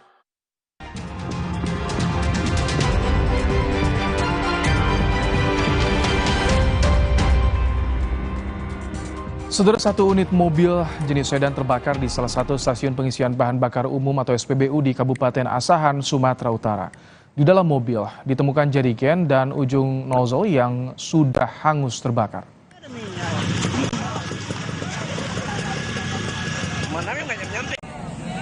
Api dengan cepat membesar dan menghanguskan seluruh bagian mobil hingga tinggal menyisakan rangka. Peristiwa ini terjadi di SPBU Jalan Madong Lubis, Kisaran Timur, Kabupaten Asahan, Sumatera Utara. SPBU pun seketika berhenti beroperasi. Petugas pemadam kebakaran langsung berusaha memadamkan api, mengantisipasi agar api tidak mengenai SPBU. Mobil ini terbakar diduga akibat korsleting listrik pada bagian mesin usai mengisi bahan bakar.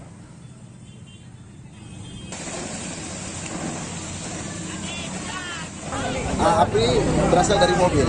Korsleting di mobil terjadi api ada di mobil tersebut. Pak, tadi ada terkait ada BBM dalam jerigen Pak. Itu bagaimana Pak? Apakah Bapak mengetahui? Ya, tadi dari penyampaian dari petugas Pertamina bahwa mobil tersebut hanya mengisi bensin seperti biasanya mobil. Ada korban Pak? Ada korban? Tidak ada korban. Kita beralih ke informasi lain. Saudara, Presiden Joko Widodo pamer karir politiknya kepada anggota Korpri karena menjadi satu-satunya orang yang pernah menjabat sebagai wali kota, gubernur hingga presiden. Hal ini disampaikan Jokowi dalam sambutannya di Rakernas Korpri di Jakarta. Awalnya Jokowi mengkritisi soal alokasi APBD kepada pejabat daerah dan pemerataan anggaran jika APBD naik. Jokowi menyebut mengerti persoalan-persoalan anggaran di tingkat pemerintah pusat maupun daerah karena pernah menjadi wali kota, gubernur hingga presiden.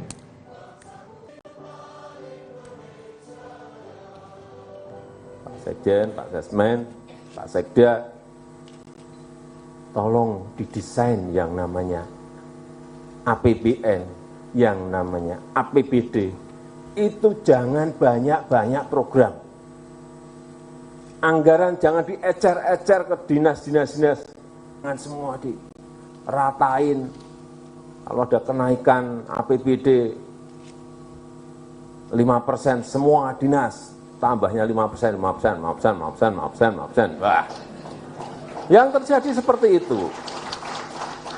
Saya mengalami karena saya pernah jadi wali kota 2 kali, pernah jadi gubernur, pernah jadi presiden 2 kali.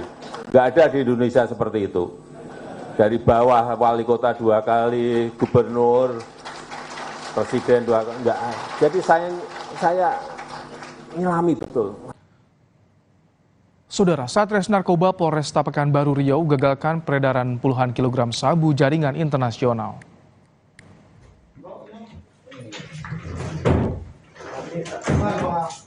Dari hasil penggeledahan, polisi menyita puluhan paket sabu asal Malaysia siap edar. Selain di rumah pelaku, polisi juga menggeledah mobil yang digunakan pelaku dan mendapati puluhan paket sabu lain. Polisi menyebut total barang bukti yang disita sebanyak 64,5 kg sabu.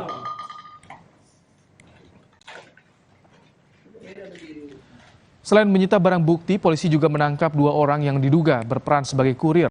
Wakapolda Riau Brigjen Kasihan Rahmadi menyebut kedua pelaku bagian dari jaringan internasional peredaran narkoba.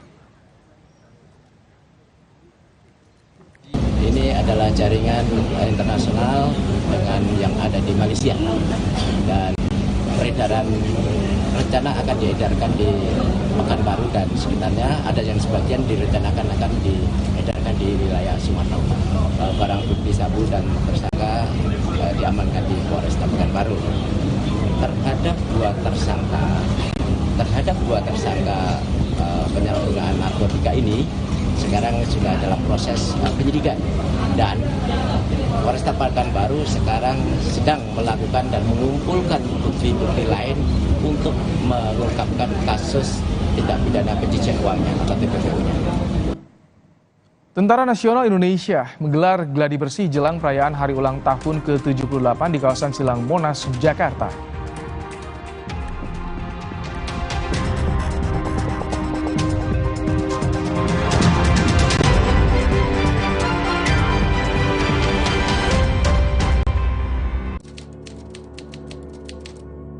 Kalau menurut gue, mending pilih nomor 1. Karena itu yang paling banyak dipilih orang. Kalau menurut gue sih ya, kayaknya nomor 2 deh. Soalnya kayaknya tuh nggak ribet dan lebih populer gitu loh. Ya udah, saya pilih yang cekatan, Pak. Cepat! Suci Barbarsho, ngalah bos di Kompas TV. Baru isi perut, udah kosong lagi. Dikit-dikit, lapar. Barusan jajan, tapi masih lapar. Dikit-dikit, lapar. Sari gandum dengan gandum utuh dan krim coklat lezat bikin kenyang lebih lama. Sari gandum, seenak itu, sekenyang itu. Aqua percaya akan keajaiban alam. Maka, kami tidak menggunakan galon sekali pakai. Galon kami disanitasi dengan seksama sebelum diisi ulang. Aqua 100% murni. Mau mie. Tenang, kan ada mie oven, pilihan lebih sehat. Produksinya di oven, bukan digoreng. Mie-nya kenyal, rasanya lebih enak. Enak. Mie oven, sehat, enak lagi. Baru isi perut, udah kosong lagi. Dikit-dikit, lapar. Barusan jajan, tapi masih lapar. Dikit-dikit, lapar. Sari gandum dengan gandum utuh dan krim coklat lezat bikin kenyang lebih lama. Sari gandum, seenak itu, sekenyang itu. Mau mengiklankan usaha kamu dengan harga terjangkau? Langsung aja ke pasangiklan.com. Pasang iklan segampang upload, bayar, tayang. Ada beragam paket yang bisa kamu pilih di pasangiklan.com. Mulai dari harga Rp50.000 sampai harga Rp1.000.000. Iklan kamu akan tayang di jaringan media milik Kompas Gramedia. Jadi, iklan kamu berpotensi dilihat oleh 270 juta pembaca. Di pasangiklan.com, kamu bisa memilih jenis iklan yang ingin ditayangkan. Kamu bisa memilih iklan untuk ditayangkan di website, Instagram, atau iklan baris di koran Kompas. Di pasangiklan.com, kamu nggak perlu khawatir, karena setelah iklan ditayangkan, kamu akan mendapatkan informasi mengenai perkembangan iklan berupa laporan performa untuk iklan digital dan Instagram, serta notifikasi penayangan untuk iklan baris di koran Kompas. Jadi, mau pasang iklan yang dilihat banyak orang dengan harga terjangkau? Segampang upload, bayar, lalu tayang? Tunggu apa lagi? Langsung aja ke pasangiklan.com.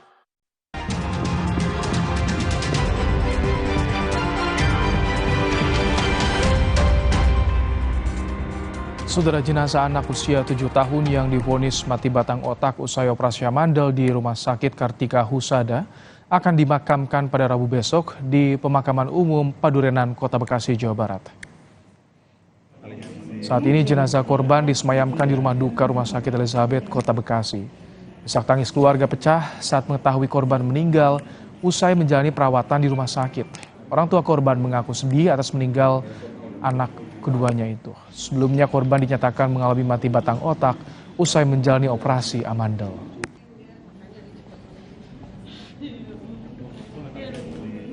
Rumah Sakit Kartika Husada memastikan jika prosedur operasi pasien anak Alvaro sudah berjalan sesuai dengan standar dan prosedur yang benar. Dalam keterangannya, manajemen Rumah Sakit Kartika Husada menyampaikan duka cita dan permintaan maaf pada keluarga. Rumah sakit memastikan jika prosedur operasi pasien Alvaro sudah berjalan sesuai dengan prosedur. Rumah sakit masih menunggu hasil investigasi penyebab matinya batang otak pasien Alvaro pasca operasi amandel. Dari hati yang paling dalam, kami mohon dimaafkan segala kekurangan yang menimbulkan kekecewaan selama dilakukannya perawatan juga pengobatan untuk adik BA di Rumah Sakit Kartika Husada Jati Asih. Insya Allah, sejak awal tindakan, perawatan juga pengobatan untuk adik BA, dari hari dan menit pertama, tim medis sangat berupaya memberikan yang terbaik. Insya Allah semua tindakan sudah sesuai SOP. Kita beralih ke informasi berikutnya, Saudara. Tentara Nasional Indonesia menggelar gladi bersih jelang perayaan hari ulang tahun ke-78 di kawasan Silang Monas, Jakarta.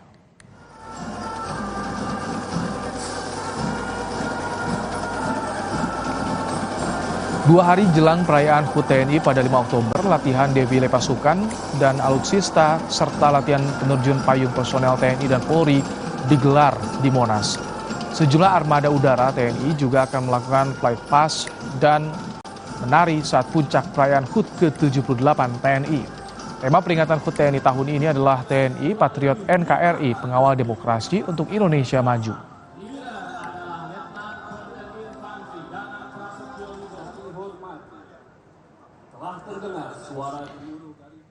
Saudara, 3 bangunan gudang yang berisi peralatan dekorasi serta 1 unit sepeda motor ludes terbakar.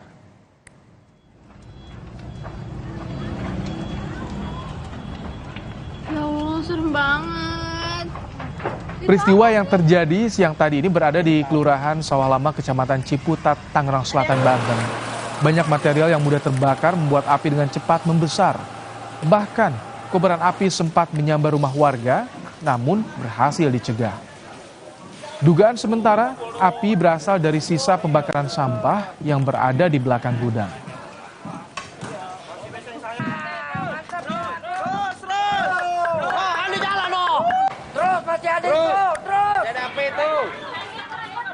Seorang lansia di Madiun, Jawa Timur harus kehilangan tempat tinggal setelah api meludeskan rumahnya.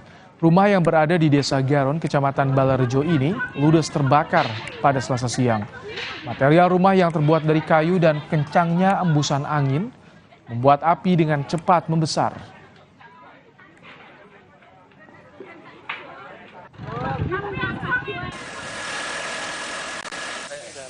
Api bisa dipadamkan setelah 3 unit mobil dan belasan petugas damkar tiba di lokasi. Tidak ada korban dalam peristiwa ini karena penghuni rumah dapat diselamatkan saat api muncul.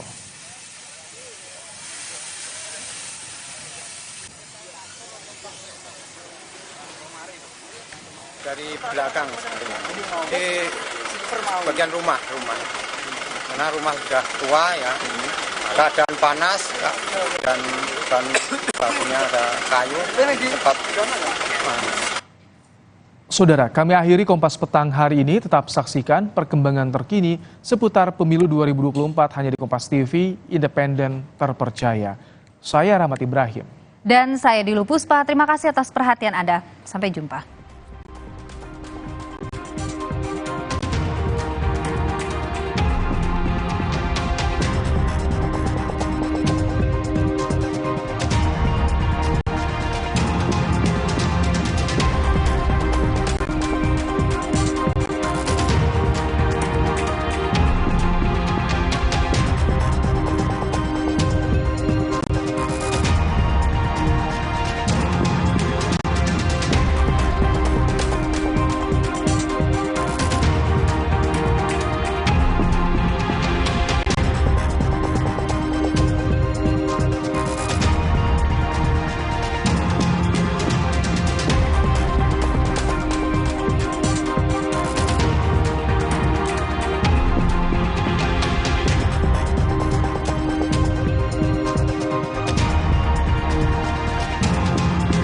Terima kasih Anda telah menyaksikan Kompas Petang.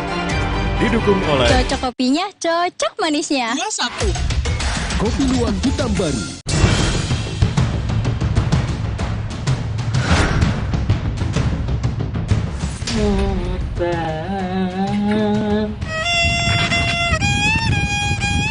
Kali saya kalau nggak ada job ya saya pemulung bawa karung. Salah satu alasan mengapa seni tradisi ini kemudian mulai meredup karena dia tidak bisa mendatangkan kesejahteraan. Berkas Kompas, Selasa 3 Oktober pukul 11 malam di Kompas TV.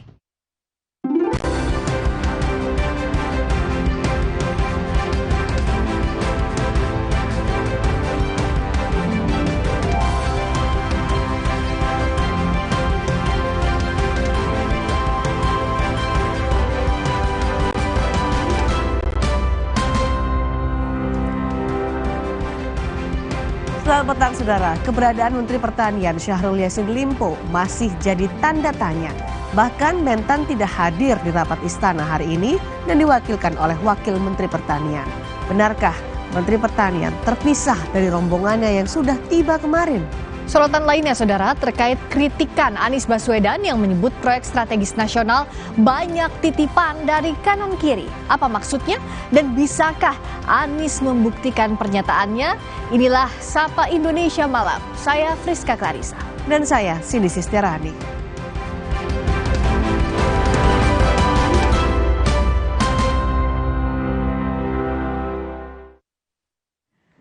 Ketua DPC PDI Perjuangan Solo, Jawa Tengah, FX Hadi Rudiatmo setuju jika Presiden Joko Widodo menjadi ketua umum berikutnya menggantikan Megawati Soekarno Putri.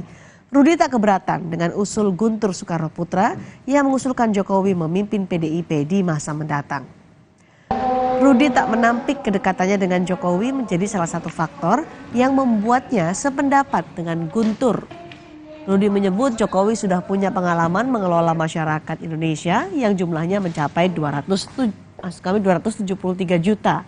Tapi Rudi menjelaskan soal ketua umum belum akan dibahas karena partai masih fokus pada pemenangan Pileg dan Pilpres 2024.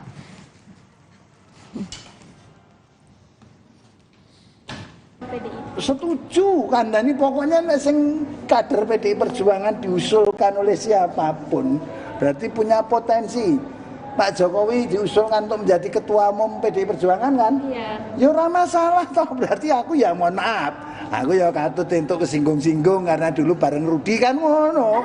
Memanage 270 juta lebih. Itu aja merdeka nyaman kok. Anak PDI Perjuangan hanya 140 juta gitu aja. Kan ya lebih nyaman loh. Tapi semua keputusan itu ada di Kongres. Sebelumnya, wacana Presiden Jokowi menjadi Ketua Umum PDI Perjuangan menggantikan Megawati Soekarno Putri diusulkan oleh putra sulung Presiden Soekarno yang juga kakak kandung Megawati, Guntur Soekarno Putra. Usulan itu disampaikan Guntur dalam rubrik opini di Harian Kompas dengan judul Indonesia, Jokowi dan Megawati Pasca 2024. Dalam opininya di Harian Kompas 30 September lalu, Guntur menilai Jokowi perlu melanjutkan karir politiknya usai lengser sebagai presiden. Guntur menjabarkan Megawati bisa sebagai Dewan Pembina dan Jokowi sebagai Ketua Umum PDI Perjuangan.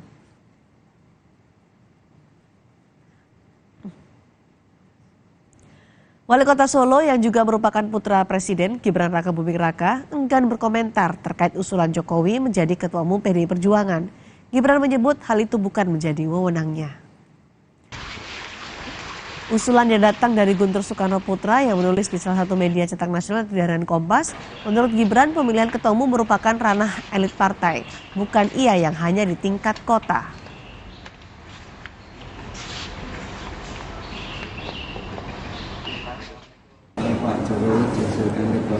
Kemarin udah ditanyakan ya, jangan ditanyakan lagi ya.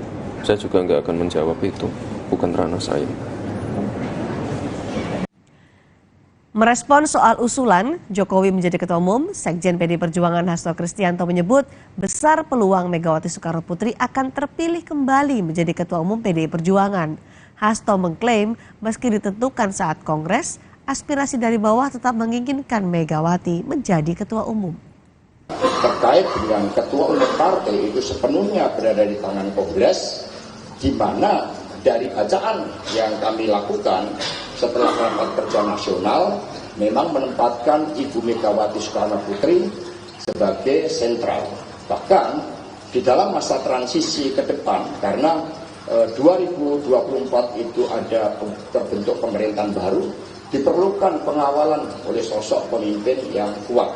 Pemimpin yang emotional bondingnya itu melekat dengan anak ranting dan PAC partai, yakni Ibu Megawati Soekarno Putri. Ini dari bacaan garis bawah yang saya lakukan sebagai Sekretaris Jenderal DPP PDI Perjuangan yang menempatkan Ibu Mega pada suatu posisi yang di dalam sejarah partai itu memang menjadi pengikat, menjadi bonded.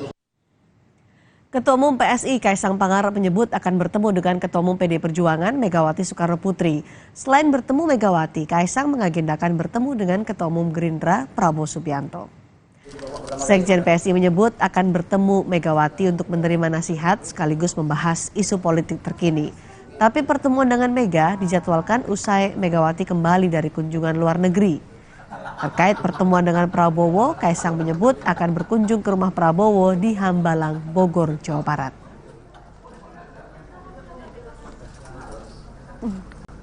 Atur semua kok, kita atur semua. Kemarin Pak Prabowo ngajak kan? Ya, waktu di ulang tahun Pak Luhut emang nanya langsung kapan ke Hambalang. Ya Pak, nanti kami atur. Cocokin waktu aja. Ya. Oke, makasih banyak. Saudara, Presiden Joko Widodo membanggakan dirinya yang pernah menjabat sebagai wali kota, gubernur hingga presiden. Jokowi mengatakan tidak ada yang seperti dirinya memulai karir politik dan jabatan publik dari bawah. Hal ini disampaikan Jokowi dalam sambutannya di Rakernas Korpri di Jakarta. Awalnya Jokowi mengkritisi soal alokasi APBD kepada pejabat daerah dan pemerataan anggaran jika APBD naik. Jokowi mengaku mengerti persoalan-persoalan anggaran di daerah di tingkat pemerintah pusat ataupun daerah karena ia pernah menjadi wali kota, gubernur, hingga presiden.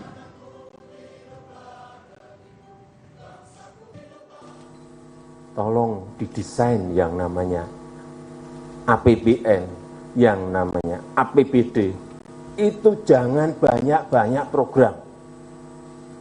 Anggaran jangan diecer-ecer ke dinas-dinas, jangan semua diratain.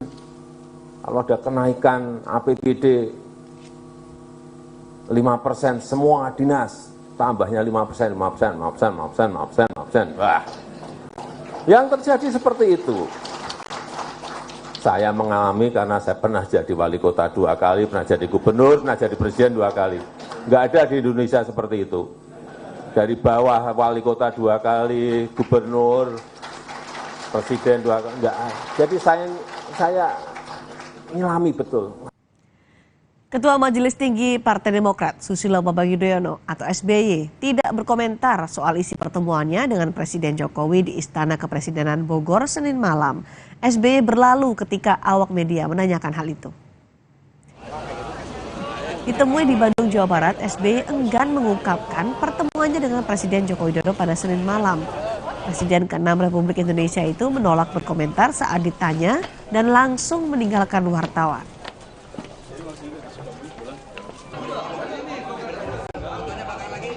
Sudah ya. Ayo. Terima kasih. Sebelumnya Presiden ke-6 Republik Indonesia yang juga Ketua Majelis Tinggi Partai Demokrat Susilo Bambang Yudhoyono bertemu dengan Presiden Jokowi di Istana Bogor, Jawa Barat pada Senin malam. Pertemuan selama sekitar 1 jam itu berlangsung tertutup. Baik Presiden Jokowi maupun SBY tidak mengeluarkan pernyataan soal pertemuan itu. Dan saudara, Wakil Ketua Umum Partai Demokrat Benny Kaharman membenarkan adanya pertemuan SBY dan Jokowi di Istana Bogor. Benny menyebut pertemuan itu atas inisiatif Presiden Jokowi. Keduanya membahas masalah bangsa dan saling berbagi pengalaman sebagai sesama pemimpin. Kami memandang pertemuan semacam itu akan membawa angin segarlah untuk politik kita. Tapi jelas pertemuan itu adalah inisiatif Bapak Presiden Jokowi, sehingga common sense saja. Tentu ada masalah-masalah yang mungkin dianggap penting oleh Bapak Presiden Jokowi untuk didiskusikan. Apa solusinya bersama dengan Bapak Presiden Jokowi, Bapak Presiden ke-6, Bapak SBY. Pak SBY kan punya segudang pengalaman juga, 10 tahun menjadi presiden juga. Calon Presiden Koalisi Perubahan Anies Baswedan berjanji saat terpilih nanti akan menempatkan aspek keadilan dari semua kebijakan pemerintah. Anies menyebut program pemerintah yang bertujuan baik seharusnya bermanfaat secara merata untuk masyarakat. Saat meresmikan masjid di Ponpes Modern ZIIS Banyumas, Anies berjanji perubahan yang diusung oleh koalisinya adalah keadilan bagi masyarakat. Di Banyumas, selain mengunjungi pondok pesantren, Anies juga bertemu dengan sejumlah tokoh termasuk budayawan. Menempatkan aspek keadilan di dalam semua kebijakan-kebijakan, sehingga kebijakan-kebijakan yang dibuat adalah kebijakan yang satu sisi meraih tujuan terkait dengan programnya sendiri, di sisi lain manfaatnya dirasakan secara merata. Bakal Capres Ganjar Pranowo menanggapi hasil survei yang menyebut elektabilitas Prabowo Subianto lebih tinggi jika head to head dengan dirinya. Menurut Ganjar, elektabilitas bakal Capres masih dinamis. Ganjar tidak khawatir soal survei sejumlah lembaga yang memprediksi elektabilitas Prabowo Subianto lebih tinggi jika berhadapan langsung atau head to head dengan Ganjar Pranowo. Menurutnya, situasi masih sangat dinamis. Ganjar mengklaim elektabilitasnya pun terus meningkat. Beberapa nama di beberapa survei nama Bapak meningkat, tapi kalau head to head dengan Pak Prabowo ini masih turun sedikit. Bapak tanggapannya seperti apa? Biasa aja, cuma masih dinamis. Ada strategi-strategi khusus kah, Pak? Masa strategi saya omongin? Nanti ditiru orang lain dong. Tapi persiapannya terus ada berarti ya Pak untuk... Kan saya sudah rebound terus tuh. Partai Gerindra masih membuka kemungkinan duet Prabowo Subianto Ganjar Pranowo. Wakil Ketua Dewan Pembina Partai Gerindra Muhammad Iriawan menyebut untuk kepentingan bangsa bisa saja Prabowo dan Ganjar berpasangan di Pilpres. Wakil Ketua Dewan Pembina Partai Gerindra Muhammad Iriawan atau Iwan Bule tidak menampik kemungkinan duet Prabowo Ganjar. Menurutnya untuk kepentingan bangsa Prabowo dan Ganjar bisa berpasangan sebagai bakal Capres dan Cawapres. Diduetkan sama Ganjar Pranowo Pak, nantinya gimana Pak? Ya kalau itu memang terbaik untuk negara, kenapa tidak? Tapi kan kita nggak tahu. Tunggu perkembangan aja. Kalau kita sih untuk negara semuanya ya. Kalau itu terbaik mungkin artinya Pak Prabowo presidennya kan itu. Tapi kans itu sangat tinggi atau gimana Pak? Ya kita lihat di atas beliau-beliau ini para ketua umum partai. Tapi PDIP katanya menutup celah itu. Jadi nanti siapa cawapresnya Pak? Cawapresnya tunggu belum nanti dari Pak Prabowo. Informasi lainnya Saudara, Wakil Menteri Pertanian Harfiq Hasnul Kolbi mengaku tidak mengetahui keberadaan Syahrul Yassin Limpo. Informasi terakhir, rombongan Kementerian Pertanian yang pergi ke Spanyol dan kembali ke tanah air secara terpisah. Ketika KPK menggeledah rumah dinas Syahrul Yassin Limpo, Menteri Pertanian itu tidak berada di rumah. Informasinya, Mentan atau Syahrul Yassin Limpo terbang ke Spanyol untuk urusan dinas. Dari surat yang diterbitkan oleh Angkasa Pura, pesawat yang membawa Syahrul Yassin Limpo terjadwal turun di Terminal VIP Soekarno-Hatta. Dalam surat juga tertulis pesawat dengan nomor QR956 meninggalkan Doha pada Minggu 1 Oktober 2023 pukul 15.45. Tapi saat tiba di Jakarta, Yassin Limpo bak hilang di telan bumi. Yassin tidak terlihat turun bersama rombongan Kementerian Pertanian yang juga berangkat ke Spanyol. Wakil Menteri Pertanian juga mengaku tidak tahu di mana keberadaan Menteri Pertanian itu. Hari ini ya kita terus mencari keberadaan Pak Menteri karena memang sampai detik ini kita belum ada kabar mengenai keberadaan Pak Menteri sampai hari ini. Tapi waktu itu pas kembali ke Indonesia memang posisinya nggak bareng sama rombongan atau gimana Pak? Kenapa bisa? Kalau dari Spanyol informasi terakhir yang kami terima itu memang berbarengan dengan beberapa pejabat eselon kami. Eselon 1 ada yang ikut 3 orang, juga ada eselon 2 yang ikut kunjungan kerja Pak Menteri, juga beberapa staf. Kembali ke tanah airnya ini memang masing-masing karena mungkin tiket juga terbatas akhirnya terpisah. Begitu. Pak, ada indikasi kabur dari kasus KPK yang sedang berjalan? Wah, insya Allah sih enggak ya. Mudah-mudahan kita doakan sama-sama agar bisa selesai. Insya Allah. Menteri Pertanian Syahrul Yassin Limpo absen dalam rapat terbatas di Istana Kepresidenan Jakarta hari ini. Menteri Lingkungan Hidup dan Kehutanan yang sekaligus rekan Syahrul di Partai Nasdem, Siti Nurbaya Bakar, mengaku tidak tahu alasan absennya Mentan dalam rapat itu. Kamu nanya ini itu masalah ke saya. Bu, tapi kan harusnya Pak Mentan datang Bu ya. Sebenarnya lokasinya di mana Pak Mentan Bu? Enggak, tapi kan diwakilkan sama Pak Wamentan. Tapi kan pasti ada koordinasi Bu Siti. Koordinasi apa coba? Kehadiran mungkin Bu. Kan kehadirannya lapornya ke SK bukan ke kita. Ya? Ya, makasih Bu. Makasih Bu ya. Sementara itu Menkumham dan Dirjen Imigrasi menyebut Menteri Pertanian Syahrul Yassin Limpo belum kembali ke Indonesia. Menkumham belum melakukan koordinasi dengan pihak Interpol atau polisi Spanyol terkait keberadaan Menteri Syahrul Yassin Limpo karena belum menerima surat permintaan dari KPK ataupun kepolisian. Bukan, kalau kita nggak bisa cari. Polisi ya, KPK yang cari.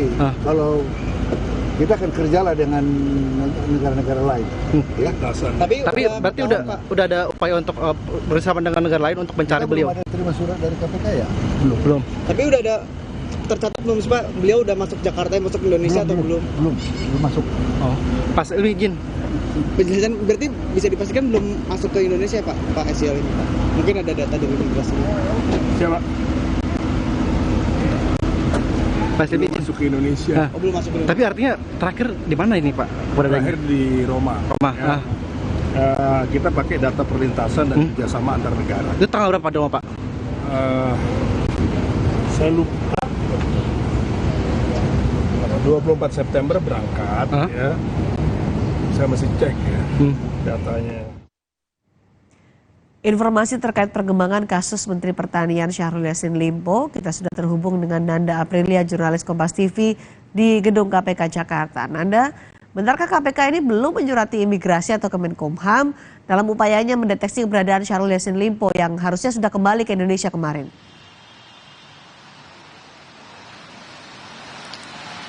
Selamat petang Cindy dan juga saudara. Hingga saat ini pun kami masih mencoba terus menggali informasi dari pihak KPK. Apakah saat ini atau keputusan yang dilakukan oleh KPK setelah memang status dari penyelidikan kasus dugaan korupsi yang terjadi di tubuh Kementan ini saat ini sudah statusnya penyidikan, ini melayangkan beberapa surat terkait dengan pencarian status atau posisi dari Mentan ini sendiri, karena informasi yang ditegaskan kalau kami mengutip sebelumnya apa yang disampaikan oleh Kabag Pemerintahan KPK Ali Fikri, fokus dari tim penyidik KPK untuk saat ini adalah merampungkan dan juga mengumpulkan barang-barang bukti, yakni beberapa diantaranya seperti kemarin sudah dilakukan penggeledahan baik itu di kantor Kementan maupun di rumah dinas dari Mentan ini sendiri. Kemudian beberapa saksi juga sudah diperiksa. Terbaru kemarin ada sebanyak 3 saksi, salah satunya adalah ex dari jubir KPK yang juga diperiksa dan dimintai klarifikasinya. Jadi artinya memang masih belum ada surat yang dilayangkan dari KPK kepada beberapa instansi untuk mencari keberadaan dari Mentan ini sendiri. Pun terkait hal tersebut ditegaskan oleh Dirjen Imigrasi yang menyebutkan bahwa memang hingga saat ini memang masih belum ada kapasitas dari Dirjen Imigrasi mencari keberadaan karena belum ada surat yang dilayangkan oleh KPK untuk melakukan langkah selanjutnya terkait dengan mencari keberadaan dari Mentan ini sendiri. Jadi hingga saat ini Cindy dan juga saudara terkait dengan pengumpulan dan perampungan barang bukti ini masih terus dilakukan oleh tim penyidik. Sebenarnya untuk barang bukti ini sudah dirasa cukup, namun penyidik masih menganalisa beberapa barang bukti setelah penggeledahan yang dilakukan beberapa waktu lalu yang tadi saya sebutkan di kantor Kementan maupun juga di rumah dinas dari Mentan. Kemudian kalau kita menganalisa kemarin setelah dilakukan penggeledahan salah satunya di rumah dinas dari Mentan ini sendiri, beberapa barang bukti yang disita oleh KPK seperti halnya ada nominal uang yang cukup fantastis miliaran rupiah senilai 30 miliar rupiah, yang kemudian juga ada dokumen-dokumen, kemudian juga barang bukti elektronik. Dan terkait dengan saat ini juga saksi masih terus digali informasinya terkait dengan membangun konstruksi perkara ini agar menjadi rampung. Kemarin menurut penuturan dari Febri Diansyah yang juga sudah dimintai klarifikasinya oleh tim penyidik KPK, yang menegaskan bahwa Febri Diansyah ini juga mendapatkan isu lain dari kasus ini. Ia disebut atau diduga ini terjerat kasus perintangan penyidikan, yakni dari rasuah di tubuh Kementan. Namun hal tersebut ditampik oleh Febri Diansyah kemarin setelah melakukan klarifikasinya kepada tim penyidik KPK, kalau ia menyebutkan bahwa mendapatkan kuasa sebenarnya dari Mentan untuk melakukan seperti mitigasi risiko di tubuh Kementan. Ini artinya memang tidak ada perintangan penyidikan yang dilakukan penyidik KPK di tubuh Kementan. Hingga saat ini berarti yang fokusnya adalah Cindy adalah mencari di mana keberadaan dari Mentan itu sendiri. Kemudian nanti apakah kita tunggu KPK akan melakukan atau melayangkan surat pemanggilan kembali kepada Mentan, karena kita sebelumnya mengetahui Mentan sudah diperiksa penyidik KPK terkait dengan dugaan kasus korupsi di tubuh Kementan ini. Cindy. Nanda Aprilia melaporkan langsung dari Gedung KPK Jakarta. Terima kasih Nanda. Benarkah Jokowi akan mendapat dukungan menjadi Ketua Umum PDI Perjuangan menggantikan Megawati Soekarno Putri? Kami bahas lebih lengkap usai jeda.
Kalau menurut gue, mending pilih nomor 1. Karena itu yang paling banyak dipilih orang. Kalau menurut gue sih ya, kayaknya nomor 2 deh. Soalnya kayaknya tuh nggak ribet dan lebih populer gitu loh. Ya udah, saya pilih yang cekatan, Pak. Cepat! Suci Barbar Show. Calon bos di Kompas TV. Baru isi perut, udah kosong lagi. Dikit-dikit, lapar. Barusan jajan, tapi masih lapar. Dikit-dikit, lapar. Sari Gandum dengan gandum utuh dan krim coklat lezat bikin kenyang lebih lama. Sari Gandum, seenak itu, sekenyang itu. Tabungan BTN Bisnis menawarkan solusi perbankan tanpa batas untuk pertumbuhan bisnismu kini dan nanti. BTN Bisnis, dukungan lengkap untuk bisnis tumbuh besar. Buka tabungan BTN Bisnis sekarang.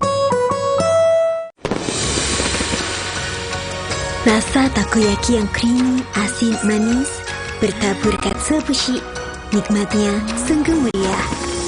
Indomie Ramen Series, nikmat otentiknya Pangzoku. Terus, enaknya terus. Manis asam, chewy, manis asam, chewy, manis asam, chewy. Oleh terus, gak nempel di gigi. Slay, oleh. Ketika sakit, tubuh butuh waktu hingga 6 bulan untuk pulih. Minum Ensure Go dengan HMB dan triple protein dukung kekuatan dan bantu jaga daya tahan tubuh lebih cepat agar hidup makin berkualitas. Minum 2 kali sehari. Torabika Cappuccino nomor 1 di dunia. Biji kopinya pilihan dengan susu New Zealand. Choco granulnya nyoklat habis, tapi kopinya masih berasa. Perfect, balikin mood. Torabika Cappuccino nomor 1 di dunia.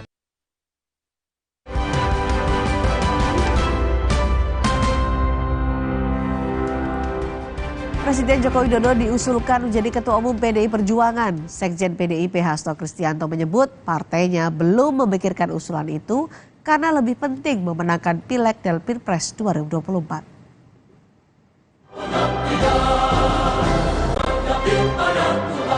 Wacana Presiden Joko Widodo menjadi Ketua Umum PDI Perjuangan menggantikan Megawati Soekarno Putri diusulkan putra sulung Presiden Soekarno yang juga kakak kandung Megawati, Guntur Soekarno Putra. Dalam rubrik opini di Harian Kompas dengan judul Indonesia, Jokowi dan Megawati pasca 2024. Dalam opininya di Harian Kompas 30 September lalu, Guntur menilai Jokowi perlu melanjutkan karir politiknya usai lengser sebagai presiden. Guntur menjabarkan Megawati bisa sebagai Dewan Pembina dan Jokowi sebagai Ketua Umum PDI Perjuangan. Sekjen PDI Perjuangan Hasto Kristianto menyebut partainya menerima usulan itu. Namun untuk saat ini PDIP masih fokus memenangkan pemilu dan Pilpres 2024. Terkait dengan ketua umum partai itu sepenuhnya berada di tangan Kongres, di mana dari bacaan yang kami lakukan setelah rapat kerja nasional memang menempatkan Ibu Megawati Soekarno Putri sebagai sentral. Bahkan di dalam masa transisi ke depan, karena 2024 itu ada terbentuk pemerintahan baru, diperlukan pengawalan oleh sosok pemimpin yang kuat. Pemimpin yang emotional bondingnya itu melekat dengan anak ranting dan PAC partai, yakni Ibu Megawati Soekarno Putri ini. Dari bacaan arus bawah yang saya lakukan sebagai Sekretaris Jenderal DPP PDI Perjuangan yang menempatkan Ibu Mega pada suatu posisi yang di dalam sejarah partai itu memang menjadi pengikat, menjadi bonded. Usulan ini disambut baik Ketua DPC PDIP Solo Jawa Tengah FX Hadi Rudiatmo. Menurut Rudi, Jokowi punya potensi dan sudah punya pengalaman memimpin masyarakat Indonesia. Setuju kan, dan ini pokoknya sing kader PDI Perjuangan diusulkan oleh siapapun berarti punya potensi. Pak Jokowi diusulkan untuk menjadi ketua umum PDI Perjuangan kan? Iya. Ya ora masalah toh, berarti aku ya mohon maaf. Aku ya katut untuk kesinggung-singgung karena dulu bareng Rudi kan ngono. Memanage 270 juta lebih. Itu aja merdeka nyaman kok. Anak PDI Perjuangan hanya 140 juta gitu aja. Kan ya lebih nyaman loh. Tapi semua keputusan itu ada di Kongres. Wali Kota Solo yang juga putra Presiden Jokowi, Gibran Rakabuming Raka, tidak mau mengomentari usulan itu karena bukan wewenangnya. Menurut Gibran, pemilihan ketua umum merupakan ranah para elit partai, bukan dirinya yang hanya di tingkat kota. Kemarin udah ditanyakan ya, jangan ditanyakan lagi ya. Saya juga nggak akan menjawab itu, bukan ranah saya. PDI Perjuangan baru akan membahas soal pergantian ketua umum setelah gelaran pemilu 2024 usai. Forum menggantikan ketua umum akan digelar lewat Kongres ke-6 partai pada tahun 2025. Tim Liputan Kompas TV. Wacana Presiden Jokowi menjadi Ketua Umum PDI Perjuangan menggantikan Megawati Soekarno Putri diusulkan oleh putra sulung Presiden Soekarno yang juga kakak kandung Megawati, yakni Guntur Soekarno Putra. Apakah usulan ini bisa terlaksana? Kami bahas bersama pengamat politik UGM, Nyarwi Ahmad, yang sudah bergabung di Sapa Indonesia Malam. Selamat malam, Pak Nyarwi. Selamat malam, Cindy. Jadi Pak Nyarwi, usulan Jokowi jadi Ketua Umum PDI Perjuangan menggantikan Megawati Soekarno Putri menurut Anda mungkinkah? Ya, saya kira kalau sebagai usulan itu kan kita sudah lihat ya, itu sudah disampaikan ya, bahkan oleh Pak Gubernur. Tapi kita lihat ya apa urgensinya gitu ya. Biasanya kan ada dua ya, satu tentang aturan ADART sebuah partai gitu ya, partai apa saja itu punya mekanisme ya dalam pemilihan ketua umum gitu, baik periodenya maupun kurun waktu ininya ya, proses tahapan yang harus dilalui gitu, termasuk syarat-syarat juga itu biasanya ada. Terus yang kedua biasanya terkait urgensinya juga, seberapa urgen memilih ketua umum kan gitu untuk momen tertentu. Nah kalau kita lihat urgensi saat ini kan itu belum ada gitu loh. Tetapi saya kira pikiran-pikiran untuk memikirkan leadership dan kepemimpinan dan juga regenerasi kepemimpinan di PDIP, saya kira itu juga sesuatu yang sudah saatnya juga dipikirkan. Walaupun tadi misalnya kalau kita simak dari pernyataan Sekjen ya, Mas Hasto, itu kan belum jadi prioritas. Dan saya kira statement itu tepat ya. Karena saat ini tentu biasanya partai itu kalau sudah mapan atau bagus lah ya, itu kan berpikir mengganti leadership bukan hanya ketua umumnya tapi model leadershipnya juga itu setelah dia mengevaluasi tahapan politik atau peristiwa politik yang sudah dilalui, misalnya pileg, pilpres seperti itu, apakah sudah sesuai target, menang, kalah dan seterusnya. Saya kira juga ada pertimbangan jangka panjang ya, tidak hanya pada yang jangka tertentu seperti momen elektoral election seperti itu, pemilihan seperti itu gitu. Tapi kalau menurut Anda apapun yang terjadi di pilpres, pileg nanti, Megawati tetap masih jadi ketua umum? Ya, kalau kita lihat real politik hari ini, kondisi politik hari ini, saya kira Bu Mega itu tokoh PDIP, ketua umum PDIP ya, yang terlama mungkin di ketua-ketua partai yang sampai hari ini perannya luar biasa dan tidak tergantikan untuk saat ini ya di kalangan internal PDIP saya lihat. Dan tadi disebutkan sendiri diakui oleh para pengurus partai termasuk sekjen kan dia menjadi representasi bonding ya, pengikat gitu ya. Dan adanya partai ini gitu dan kemudian juga menjadi representasi dari partai. Sebenarnya tadi saya lihat sekilas ya di ADRT partai itu kan di pasal 28 itu kan ditempatkan sebagai sentral politik ya, yang merepresentasikan satu eksistensi partai, kedua juga bisa menunjukkan program-program partai dan juga saya kira juga peran-peran partai juga di situ dan ini saya kira juga PDIP ini juga saya kira sangat tergantung pada Bu Mega gitu ya sebagai identitas juga brand dari partai itu sendiri. Tetapi begini Cindy, ini juga ada plus minusnya ya. Sebuah partai yang sangat tergantung pada satu tokoh gitu ya tanpa memikirkan regenerasi di masa depan itu juga ada kemungkinan berisiko-risiko ketika terjadi berbagai tarik ulur kepentingan yang berhasil atau bahkan gagal untuk di-manage dan PDIP saya kira juga punya sense ya untuk mengantisipasi problem-problem tersebut. Tapi menarik ya wacana seperti Pak Jokowi dimunculkan sebagai ketua umum. Ini saya kira juga menunjukkan ada semacam demokrasi internal lah ya di PDIP gitu. Yang saya kira juga apapun yang punya peluang itu bisa menjadi ketua umum. Karena selama ini kan ada semacam mitos khususnya pasca reformasi, bahkan menjadi reformasi pasca reformasi. Kira-kira PDI atau PDIP kalau tidak dipimpin oleh Soekarno kira-kira gitu, itu kekuatannya tidak seperti sekarang ini misalnya begitu. Oke, jadi harus dari Soekarno begitu ya? Oh iya gitu. Kalau pertanyaannya seandainya ada eksperimen ya, di mana PDIP dipimpin oleh tokoh yang bukan dari jalur Soekarno, nah kira-kira kayak apa? Nah itu kan juga sebuah eksperimen kan gitu. Tapi sebagai sebuah wacana saya kira itu juga PDIP juga perlu memikirkan itu soal model leadership dan sosok leader yang dibutuhkan untuk memimpin partai ini supaya eksis dan perannya juga masih signifikan lah dalam proses demokrasi dan politik di Indonesia. Nyarwi tadi menyatakan Megawati ini sebagai pimpinan partai politik yang paling lama, salah satu yang paling lama ya, menjadi ketua umum partai politik di PDI Perjuangan. Kenapa baru muncul sekarang wacana menggantikan Megawati sebagai ketua umum PDI Perjuangan dengan orangnya adalah Joko Widodo? Kenapa baru sekarang? Ya, dugaan saya tentu begini, Cindy ya. Mungkin juga sudah ada dinamika pemikiran para tokoh baik di dalam maupun di luar gitu ya, yang memikirkan kira-kira PDIP ini sejauh mana gitu ketergantungannya pada Bu Mega. Selama ini kan itu sangat tinggi ya, dan itu juga menjadikan partai ini makin confident, makin posisinya bagus gitu. Kita pengorganisasiannya juga bagus. Tetapi pasca Bu Mega ini kira-kira bagaimana? Karena kan apa yang tidak terelakkan dalam kan salah satunya ya mohon maaf kan kadang-kala juga ada faktor usia, faktor yang lain gitu ya.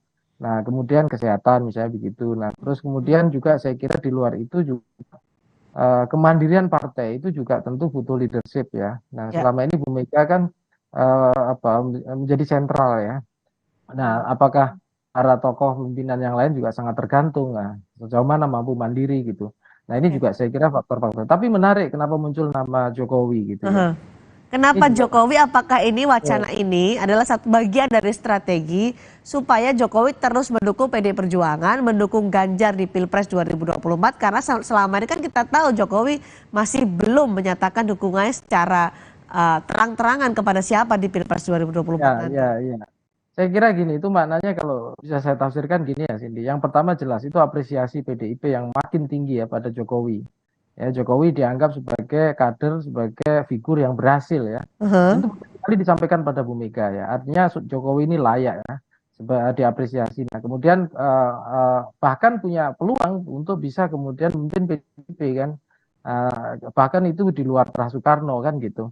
Dan tentu saja begini Cindy, dan Pak Jokowi ini kan jalur kemampuannya ya di pengalaman di eksekutif itu panjang kan, dari wali kota Solo, dari gubernur DKI sampai presiden 2 periode sekarang gitu, dan pengalaman ini ya, itu disampaikan argumennya kan Pak Rudi ya sampaikan, dan itu saya kira berharga ya untuk model kepemimpinan di PDIP. Tetapi pertanyaannya kan gini ya, apakah misalnya PDIP sepenuhnya memiliki atau membangun kultur baru dengan katakanlah memungkinkan tokoh yang lain di luar Terah Soekarno itu menjadi pemimpin partai. Karena selama ini sudah berkembang Cindy ya, bahwa PDIP sudah terbiasa paling enggak ya mencalonkan tokoh-tokoh gitu, termasuk bahkan capres gitu di luar Terah Soekarno kan gitu.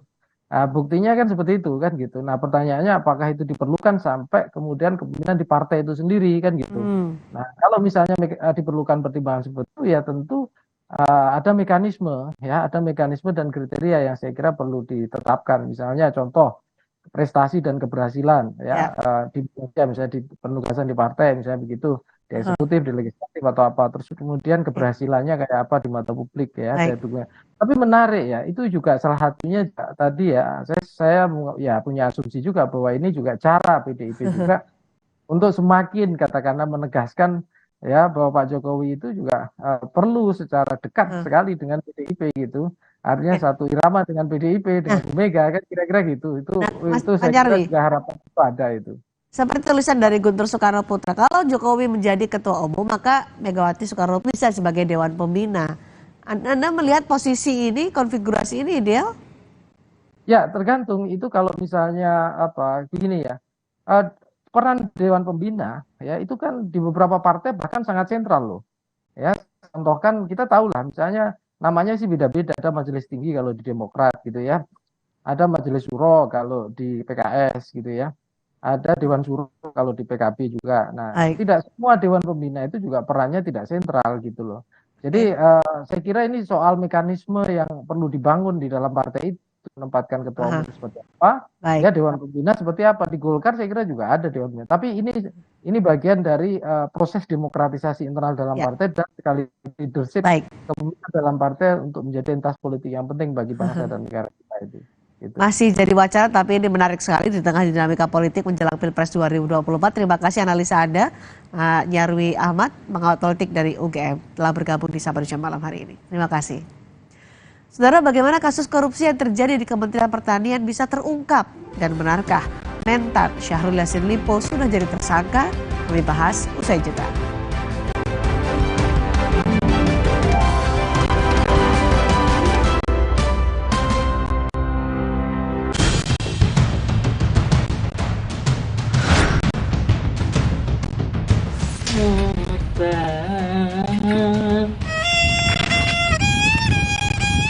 Kali saya kalau nggak ada job ya saya pemulung bawa karung. Salah satu alasan mengapa seni tradisi ini kemudian mulai meredup karena dia tidak bisa mendatangkan kesejahteraan. Berkas Kompas, Selasa 3 Oktober pukul 11 malam di Kompas TV. Wow, kirain kok taunya Fresh Care Smash yang lagi viral. Fresh Care Smash 4-in-1, tren baru, double inhalernya unik, nonjok segernya. Bisa buat ngerok, sampai pijit. Keren dan stylish. Fresh Care Smash, ekspresikan gayamu. Inovasi baru dari Hotin. Hotin Go, oles, go. Roll on, go. Pijat, go. Nggak sentuh langsung, nggak bikin tangan panas. Hotin Go, hotnya in, langsung go. Alah, lapar sih. Aha, Bromo Makis Abon aja. Ekstra abon, ekstra energi. Bromo Makis, banyak rasa, siap asik lagi. Sekarang isi 3 lebih banyak. Ketika sakit, tubuh butuh waktu hingga 6 bulan untuk pulih. Minum Ensure Go dengan HMB dan triple protein dukung kekuatan dan bantu jaga daya tahan tubuh lebih cepat agar hidup makin berkualitas. Minum 2 kali sehari. Rasa takoyaki yang creamy, asin, manis, bertabur katsu bushi. Nikmatnya sungguh meriah. Indomie Ramen Series, nikmat otentiknya Pangsaku. Alah, lapar sih. Aha, Bromo Makis Abon aja. Ekstra abon, ekstra energi. Bromo Makis, banyak rasa, siap asik lagi. Sekarang isi 3 lebih banyak.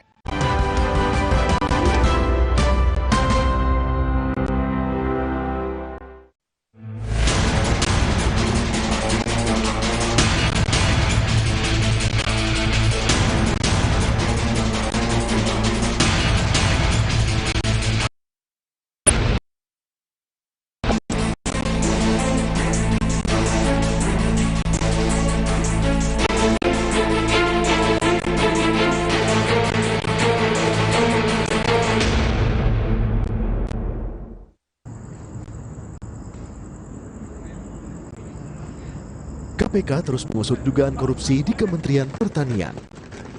Sebelumnya, penyidik KPK menggeledah rumah dinas Menteri Pertanian Syahrul Yassin Limpo di kawasan Widya Chandra, Jakarta Selatan, tapi saat itu Mentan tak berada di tempat. KPK juga memeriksa pengacara Febri Diansyah dan Rasamala Aritonang sebagai saksi di kasus dugaan korupsi Kementan selama 6,5 jam. KPK menyebut keterangan para saksi ini untuk memperjelas dokumen yang ditemukan dalam penggeledahan di rumah dinas Menteri Pertanian Syahrul Yassin Limpo hingga kantor Kementan. Febri Diansyah, kemudian Rasamala Aritonang dan juga Donald Faris, yang ketiganya berprofesi sebagai pengacara, ya, gitu. Itu yang kemudian kami panggil. Jadi bukan statusnya sebagai pengacara seseorang gitu ya, tapi memang pekerjaannya yang kami tahu dalam surat panggilan adalah seorang pengacara. Sekali lagi bukan kapasitasnya sebagai advokat, sebagai pengacara begitu ya. Usai diperiksa KPK pada Senin malam, Febri Diansyah dan Rasamala menyebut bahwa mereka dikonfirmasi terkait draft pandangan hukum yang diminta Syahrul Yassin Limpo tertanggal 31 Agustus. Menurutnya, saat itu kasus di Kementan belum masuk penyidikan, baru sebatas tahap penyelidikan. Draft itu tertanggal 31 Agustus 2023. Jadi draft itulah tadi yang ditanya oleh penyidik. Draft pada tanggal 31 Agustus 2023. Artinya apa? Pada tanggal tersebut penyidikan belum dilakukan. Kita kan tahu penyidikan dilakukan di akhir-akhir September ya, ada beberapa pemberitaan di media tentang penggeledahan rumah dinas dan lain-lain begitu. 31 Agustus itu masih proses pendampingan hukum dalam tahap penyelidikan. Itulah tadi yang ditanya, dikonfirmasi. Jadi nggak ada pertanyaan kaitannya dengan penggeledahan di Kementan atau pernyataan ada pengrusakan dan segala macam. Tidak ada pertanyaan terkait dengan ini. Draft itu yang dimusnahin katanya dihilangkan. Draft itu tadi mungkin gini, sekali lagi kalau soal apa yang diinformasikan hilangnya barang bukti, kami tidak mengetahui soal itu, bagaimana kebenarannya. Yang kedua, sekali lagi kami garis bawahi, kami sama sekali tidak terkait dengan hal tersebut. Dan itu sudah dikonfirmasi dalam pemeriksaan ini, tidak ada pertanyaan terkait hal tersebut. Kemudian yang ketiga, pada saat proses penggeledahan tersebut, saya sendiri berada di Bandung. Jadi kita tidak tahu ada informasi penggeledahan, baru ketika kejadian itu baru diinfokan. Ya? Betul. Sebelumnya, KPK menyebut ada dugaan perintangan penyidikan saat penggeledahan di Kementerian Pertanian. Tim penyidik KPK mendapati adanya dugaan dokumen tertentu yang dikondisikan dan diduga akan dimusnahkan. Proses penggeledahan di Kementerian Pertanian, di Gedung A, di beberapa ruang, termasuk ruang Sekjen, ruang Menteri, kan kemudian kami memperoleh informasi ada dugaan barang bukti yang sengaja oleh pihak-pihak tertentu dihancurkan, tentu dalam rangka untuk menghilangkan jejak, kan begitu ya. Tentu nanti berikutnya kami pasti akan telusuri lebih jauh terkait hal itu, karena bagaimanapun juga ini merupakan tindakan-tindakan yang dapat dikategorikan merintangi proses penyidikan yang sedang dilakukan oleh penegak hukum, termasuk KPK. Dan itu dilarang oleh undang-undang. Ada ancaman hukumannya. KPK menyebut ada 3 dugaan kasus pidana dan korupsi yang diselidiki terkait Kementerian Pertanian, mulai dari gratifikasi dugaan pemerasan terkait jabatan hingga tindak pidana pencucian uang atau TPPU. Dari penggeledahan KPK di kantor Kementerian Pertanian dan rumah dinas Mentan Kamis dan Jumat lalu, KPK menyita uang tunai sekitar 30 miliar rupiah dalam mata uang rupiah dan mata uang asing. KPK juga menyita sejumlah catatan keuangan, dokumen pembelian aset, dan dokumen lain yang terkait perkara. Bahkan, tim penyidik juga menemukan 12 pucuk senjata api di rumah dinas Syahrul Yassin Limpo. Hingga kini, KPK belum resmi mengumumkan status hukum Mentan Syahrul Yassin Limpo. Penggeledahan rumah dinas dan ruang kerja Mentan dilakukan saat Syahrul Yassin Limpo tengah berdinas ke Spanyol. Sebelumnya, Mentan Syahrul Yassin Limpo pernah diperiksa KPK pada pertengahan Juni lalu. Tim Liputan Kompas TV. Wakil Menteri Pertanian Harfiq Hasil Kolbi mengaku tidak mengetahui keberadaan Syahrul Yassin Limpo. Informasi terakhir, rombongan Kementan yang pergi ke Spanyol dan kembali ke tanah air secara terpisah. Saat KPK menggeledah rumah dinas Syahrul Yassin Limpo, Menteri Pertanian itu tidak berada di rumah. Informasinya, Syahrul Yassin Limpo terbang ke Spanyol untuk urusan dinas. Dari surat yang diterbitkan oleh Angkasa Pura, pesawat yang membawa Syahrul Yassin Limpo terjadwal turun di Terminal VIP Soekarno-Hatta. Dalam surat juga tertulis, pesawat dengan nomor QR 956 meninggalkan Doha pada Minggu 1 Oktober 2023 pukul 15.45. Namun saat tiba di Jakarta, Yassin Limpo bak hilang di telan bumi. Yassin tak terlihat turun bersama rombongan Kementerian Pertanian yang juga berangkat ke Spanyol. Wakil Menteri Pertanian juga mengaku tidak tahu di mana keberadaan menterinya itu. Ini ya kita terus mencari keberadaan Pak Menteri karena memang sampai detik ini kita belum ada kabar mengenai keberadaan Pak Menteri sampai hari ini. Tapi waktu itu pas kembali ke Indonesia memang posisinya nggak bareng sama rombongan atau gimana Pak? Kenapa bisa? Kalau dari Spanyol informasi terakhir yang kami terima itu memang berbarengan dengan beberapa pejabat eselon kami. Eselon 1 ada yang ikut 3 orang. Juga ada eselon 2 yang ikut kunjungan kerja Pak Menteri, juga beberapa staf.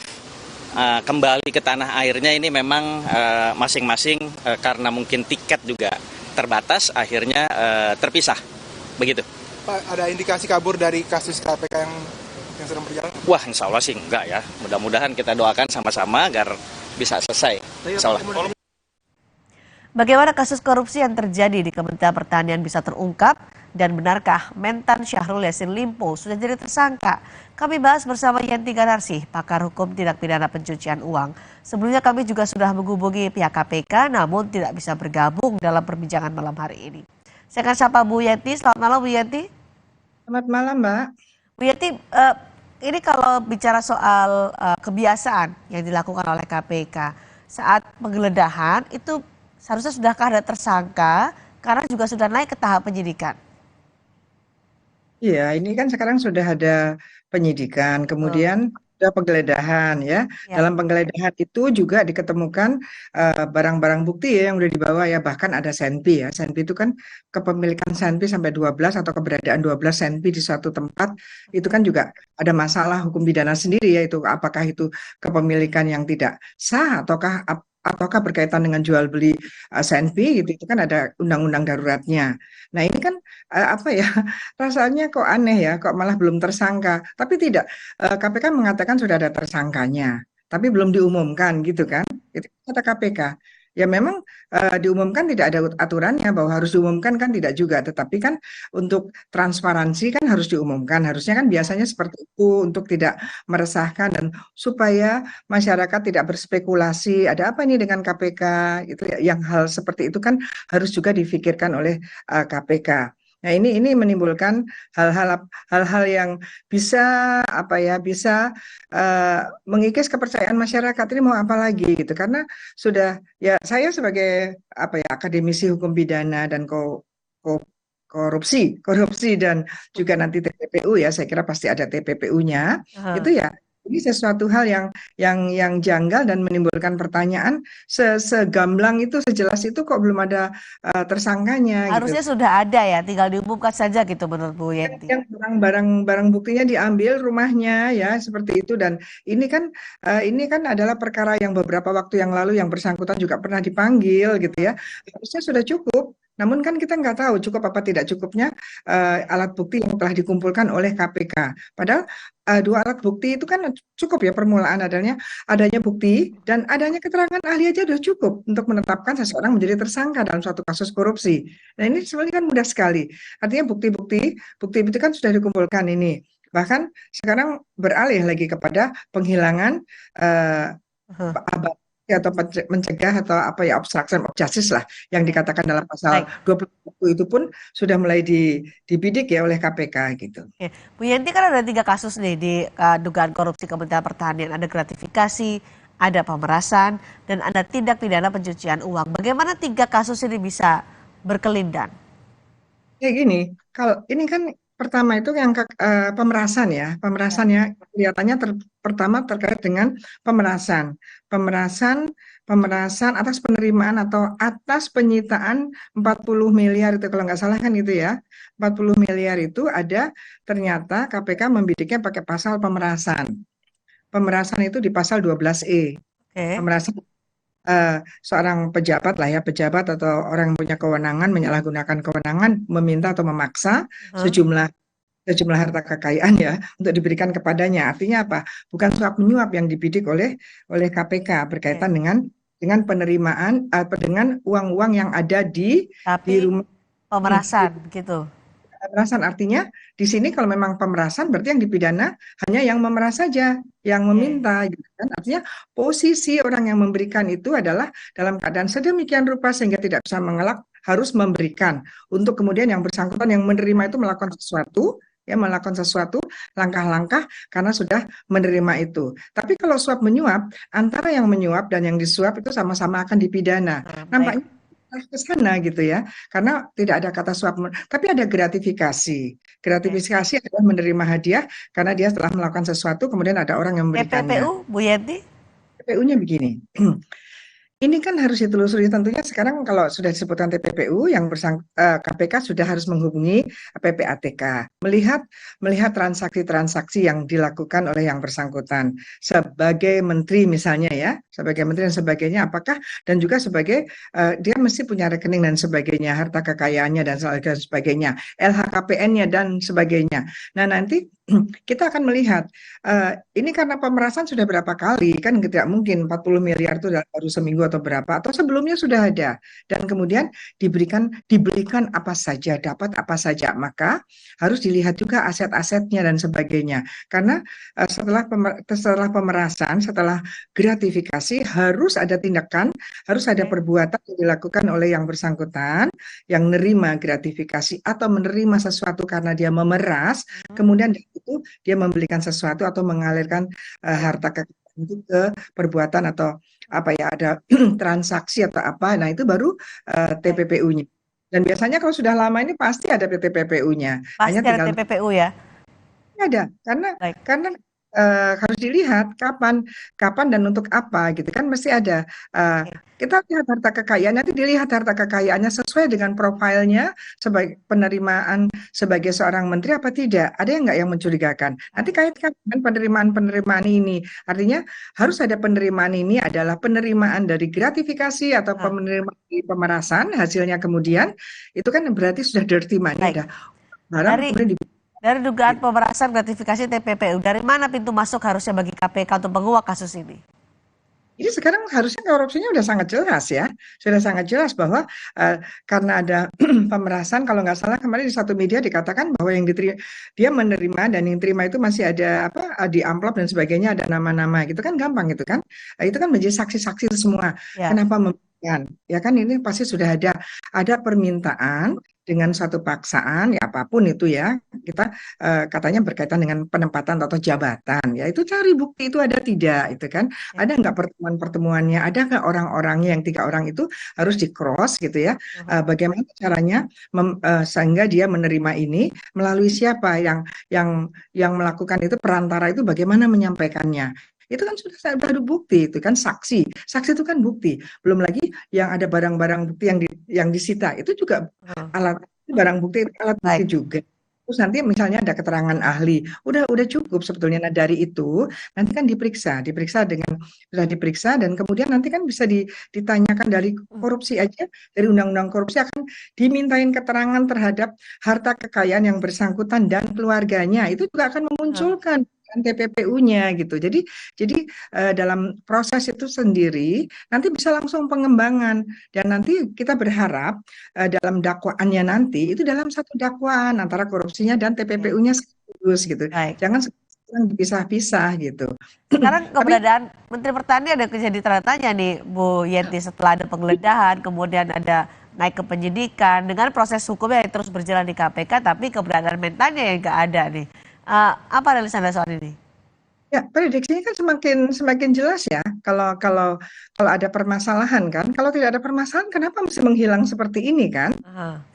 Harusnya seperti itu. Nah, jangan sampailah berharap ini bukan sesuatu hal yang sangat serius, artinya sampai melarikan diri atau bagaimana. Berharap tidak seperti itu ya. Karena itu memalukan gitu ya. Harusnya gentle aja gitu. Lah kan semakin nyata bahwa dugaan itu mendekati adanya bukti-bukti yang ada gitu, sehingga yang bersangkutan malah juga tidak muncul seperti hal yang biasanya secara resmi kan, ini menteri ya, seperti waktu Menteri KKP kan seperti itu. Nah, kita sekarang menunggu ketegasan dari penegak hukum, karena kita tidak bisa masyarakat dipertontonkan hal-hal yang menimbulkan spekulasi dalam masyarakat bahwa penegak hukum itu memang tidak tegas gitu, bahwa ada pihak yang high class gitu ya, itu bisa saja melakukan apapun gitu dan dibiarkan. Nah ini juga penting untuk kalau mau dinilai Indonesia itu sebetulnya serius tidak atas korupsi gitu.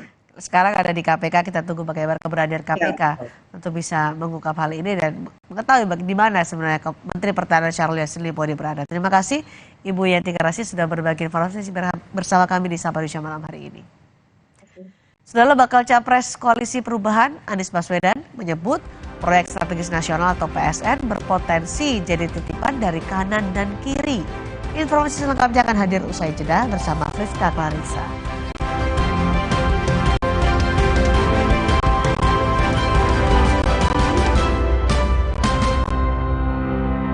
Ketika sakit, tubuh butuh waktu hingga 6 bulan untuk pulih.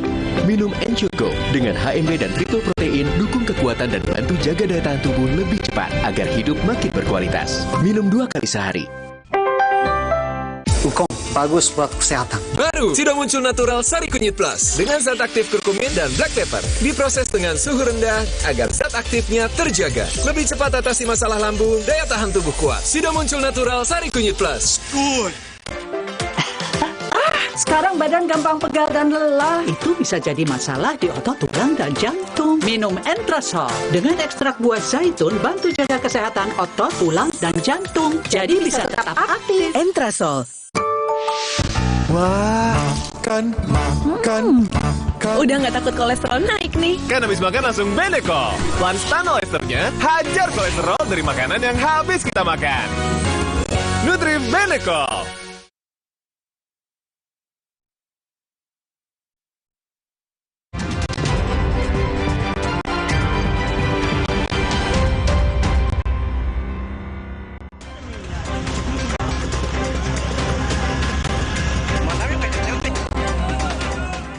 Sebuah mobil sedan terbakar di salah satu stasiun pengisian bahan bakar umum SPBU di Kabupaten Asahan, Sumatera Utara. Di dalam mobil ditemukan jerigen dan ujung nozzle yang sudah hangus terbakar. Diduga jerigen tersebut berisi bahan bakar yang diisi di SPBU itu. Mobil terbakar diduga akibat korsleting listrik pada bagian mesin usai mengisi bahan bakar. Satres Narkoba Polresta Pekanbaru Riau menggagalkan peredaran puluhan kilogram sabu jaringan internasional dan menyita puluhan paket sabu asal Malaysia siap edar. Selain di rumah pelaku, polisi juga menggeledah mobil yang digunakan pelaku dan mendapati puluhan paket sabu lainnya. Polisi menyebut total barang bukti yang disita sebanyak 64,5 kilogram sabu. Jenazah anak usia 7 tahun yang divonis mati batang otak usai operasi amandel di Rumah Sakit Kartika Husada akan dimakamkan Rabu besok di Pemakaman Umum Pedurenan, Kota Bekasi, Jawa Barat. Saat ini, jenazah disemayamkan di Rumah Duka Rumah Sakit Elizabeth, Kota Bekasi.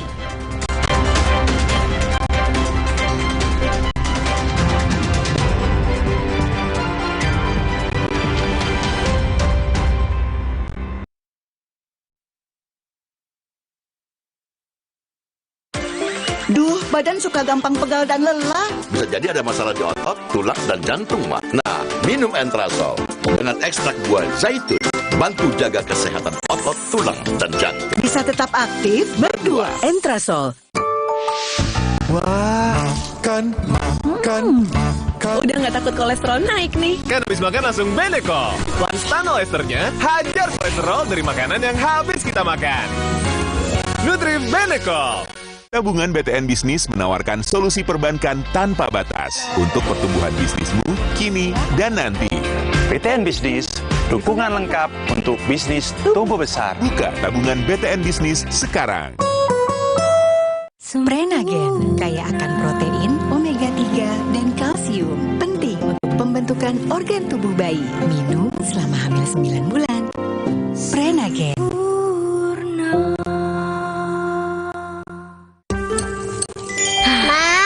Minum dulu biar nggak capek. Senang kan melihat anak tumbuh dengan baik bersama Morinaga Chilgo, nutrisi berkualitas untuk dukung daya tahan tubuh, bantu tumbuh kembangnya. Morinaga Chilgo.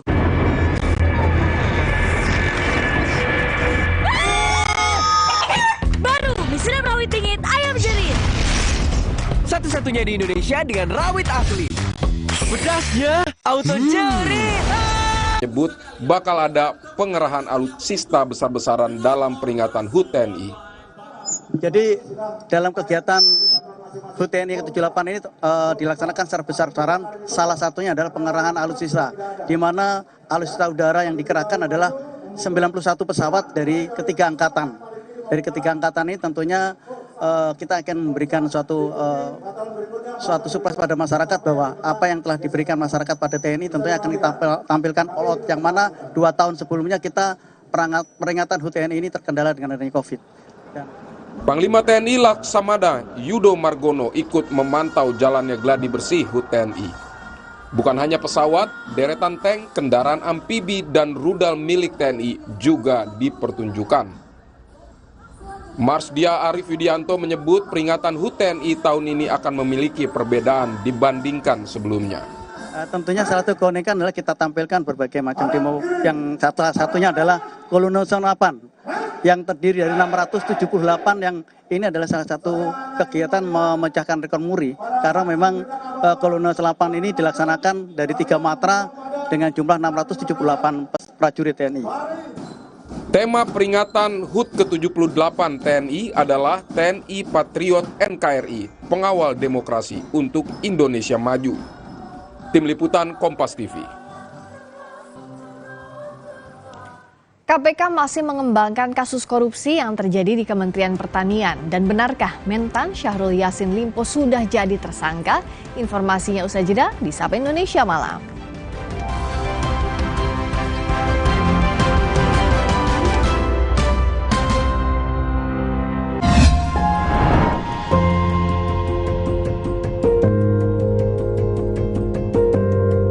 Kompas TV, Rumah Pemilu.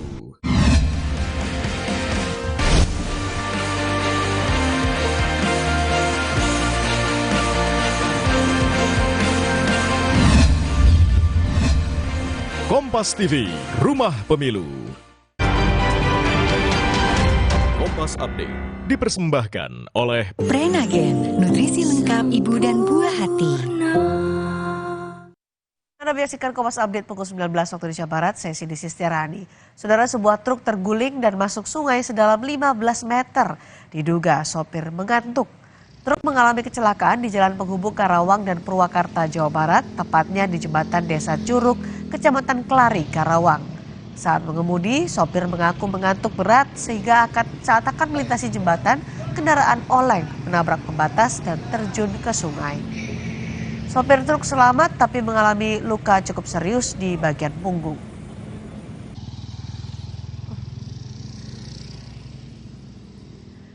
Demikian Kompas Update, kami akan kembali 1 jam mendatang. Sampai jumpa. Kompas Update dipersembahkan oleh Morinaga Chilgo. Morinaga Chilgo, nutrisi berkualitas, harganya terjangkau. Chilgo. Prenagen, kaya akan protein, omega 3, dan kalsium. Penting untuk pembentukan organ tubuh bayi. Minum selama hamil 9 bulan. Prenagen.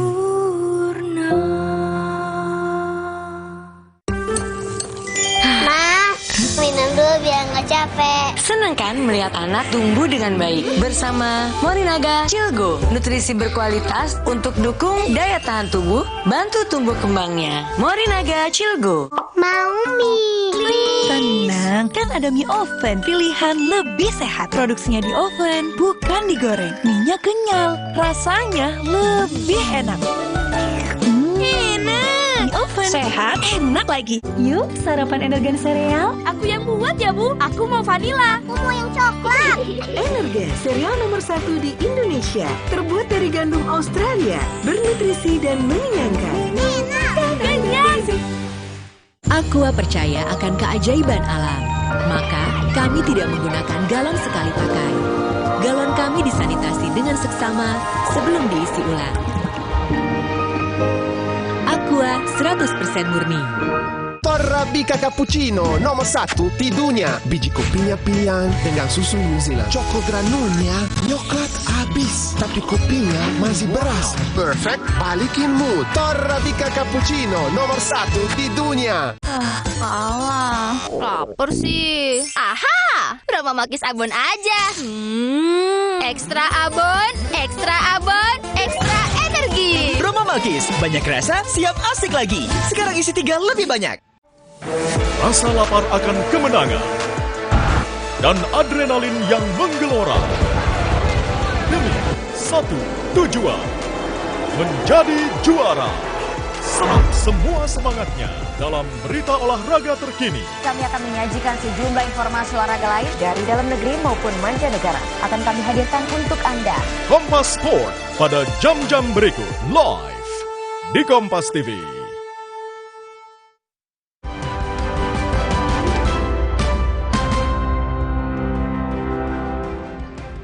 Presiden Joko Widodo diusulkan menjadi Ketua Umum PDI Perjuangan. Sekjen PDIP Hasto Kristianto menyebut partainya belum memikirkan usulan itu karena lebih penting memenangkan Pileg dan Pilpres 2024.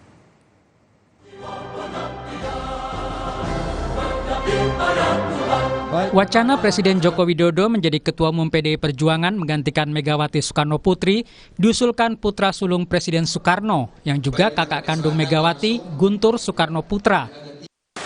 Dalam rubrik opini di Harian Kompas dengan judul Indonesia, Jokowi dan Megawati pasca 2024. Dalam opininya di Harian Kompas 30 September lalu, Guntur menilai Jokowi perlu melanjutkan karir politiknya usai lengser sebagai presiden. Guntur menjabarkan Megawati bisa sebagai Dewan Pembina dan Jokowi sebagai Ketua Umum PDI Perjuangan. Sekjen PDI Perjuangan Hasto Kristianto menyebut partainya menerima usulan itu. Namun untuk saat ini PDIP masih fokus memenangkan pemilu dan Pilpres 2024.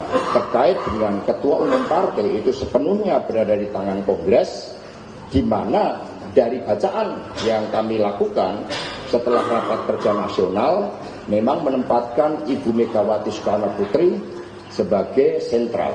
Bahkan di dalam masa transisi ke depan, karena 2024 itu ada terbentuk pemerintahan baru, diperlukan pengawalan oleh sosok pemimpin yang kuat.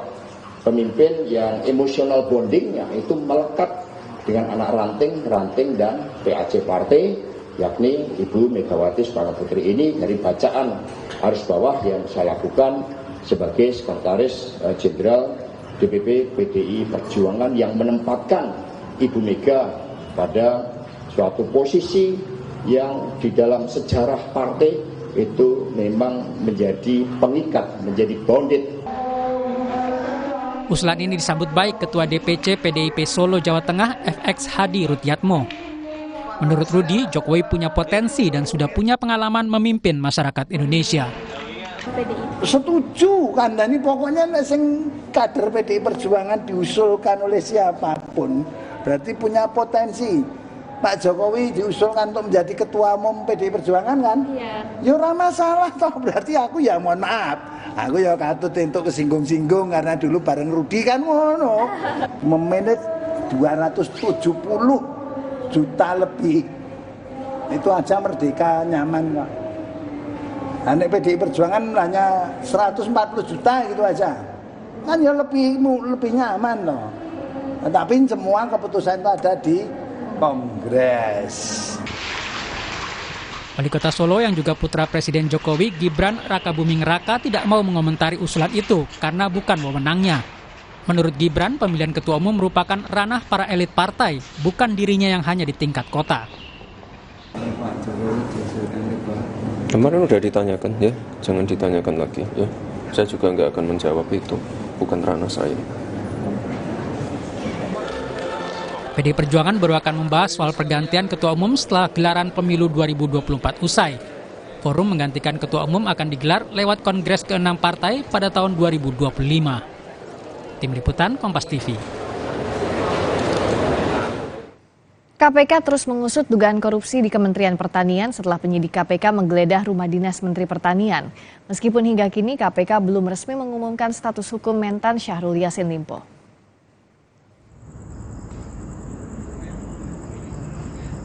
KPK terus mengusut dugaan korupsi di Kementerian Pertanian. Sebelumnya, penyidik KPK menggeledah rumah dinas Menteri Pertanian Syahrul Yassin Limpo di kawasan Widya Chandra, Jakarta Selatan, tapi saat itu Mentan tak berada di tempat.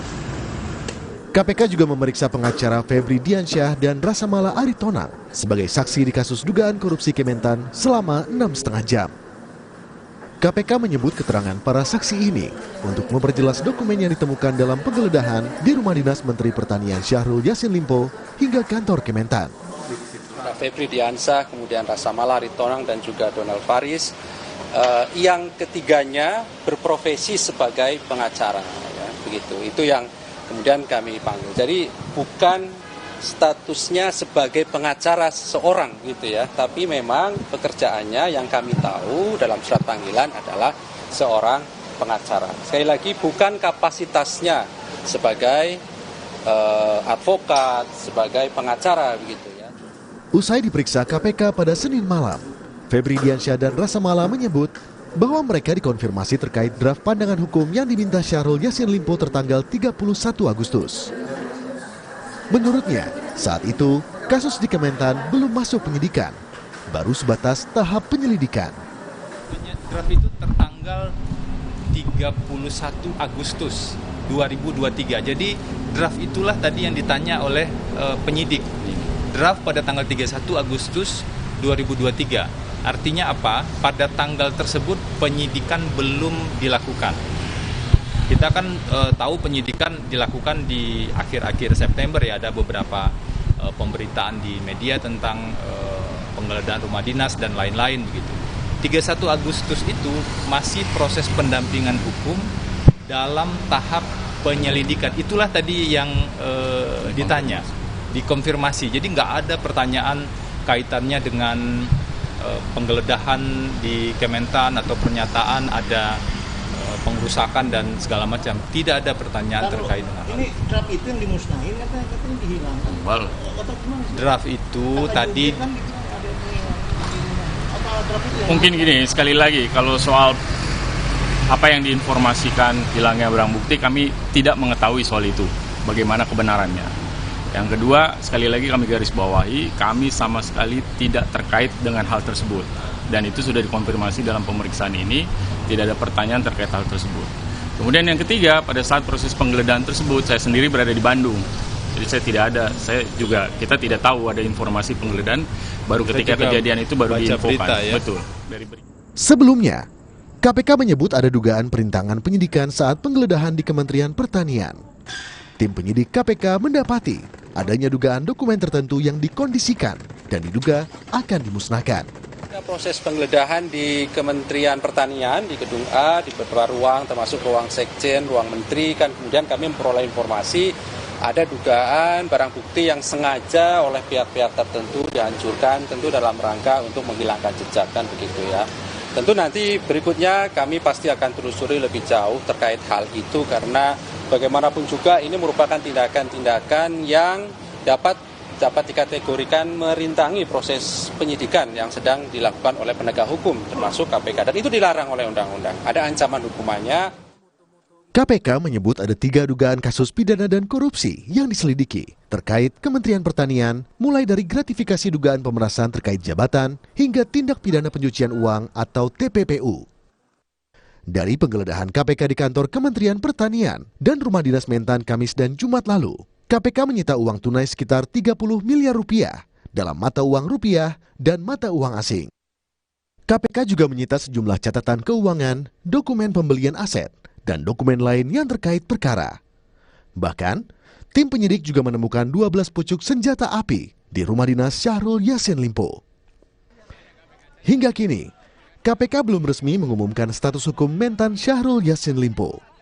Penggeledahan rumah dinas dan ruang kerja Mentan dilakukan saat Syahrul Yassin Limpo tengah berdinas ke Spanyol. Sebelumnya, Mentan Syahrul Yassin Limpo pernah diperiksa KPK pada pertengahan Juni lalu. Tim Liputan Kompas TV. Wakil Menteri Pertanian Harfiq Hasnul Kolbi mengaku tak mengetahui keberadaan Syahrul Yassin Limpo. Informasi terakhir, rombongan Kementan yang pergi ke Spanyol dan kembali ke tanah air secara terpisah. Saat KPK menggeledah rumah dinas Syahrul Yassin Limpo, Menteri Pertanian itu tak berada di rumah. Informasinya SYL terbang ke Spanyol untuk urusan dinas.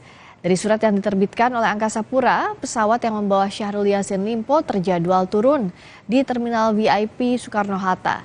Dalam surat juga tertulis pesawat dengan nomor QR956 meninggalkan Doha pada Minggu 1 Oktober 2023 jam 15.45. Namun saat tiba di Jakarta, Yassin Limpo bak hilang di telan bumi.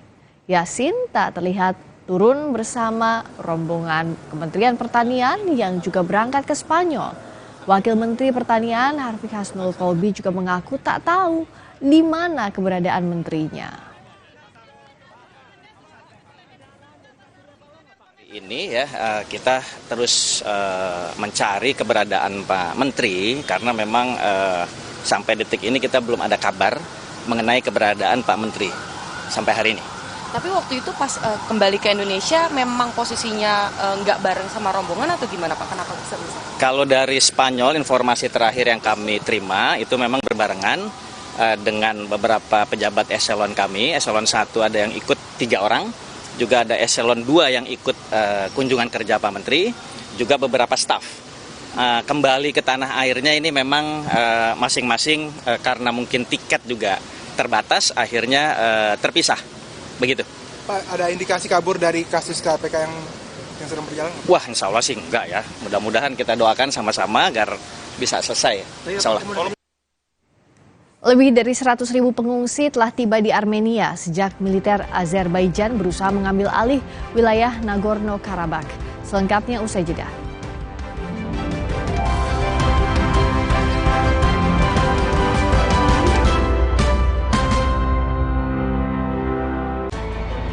Penelusuran demi penelusuran dilakukan. Keuntungan ataupun uang modal utama dari para korban itu belum dikembalikan. Orang melihat fisiknya saja pasti menduga itu senjata api. Ketika disalahgunakan, jangan dianggap remeh. Menguak tabir polemik yang menimbulkan korban. Sasaran setiap Rabu pukul 10:30 malam di Kompas TV. Terus enaknya terus manis asam cuy, manis asam cuy, manis asam cuy. Saya oleh terus gak nempel di gigi. Slay oleh. Baru mie sedap rawit bingit ayam jerih. Satu-satunya dengan rawit asli. Mie sedap rawit bingit ayam jerih. Mie kenyal dan gurih kaldu ayam bikin lagi. Sedapnya rawit bingit. Mie sedap rawit bingit ayam jerih. Dari Wisma. Prenagen kaya akan protein, omega 3, dan kalsium. Penting untuk pembentukan organ tubuh bayi. Minum selama hamil 9 bulan. Prenagen.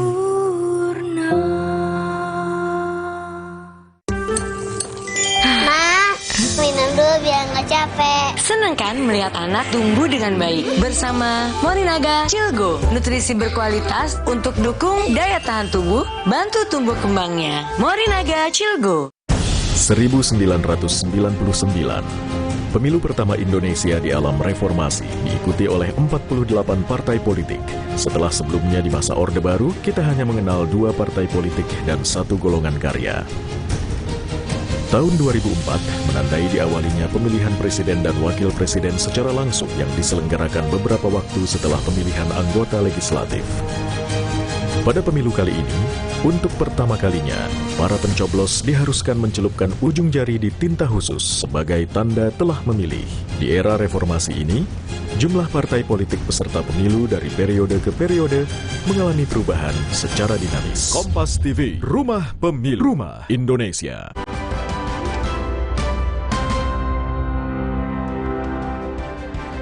Lebih dari 100.000 pengungsi telah tiba di Armenia sejak militer Azerbaijan berusaha mengambil alih wilayah Nagorno-Karabakh.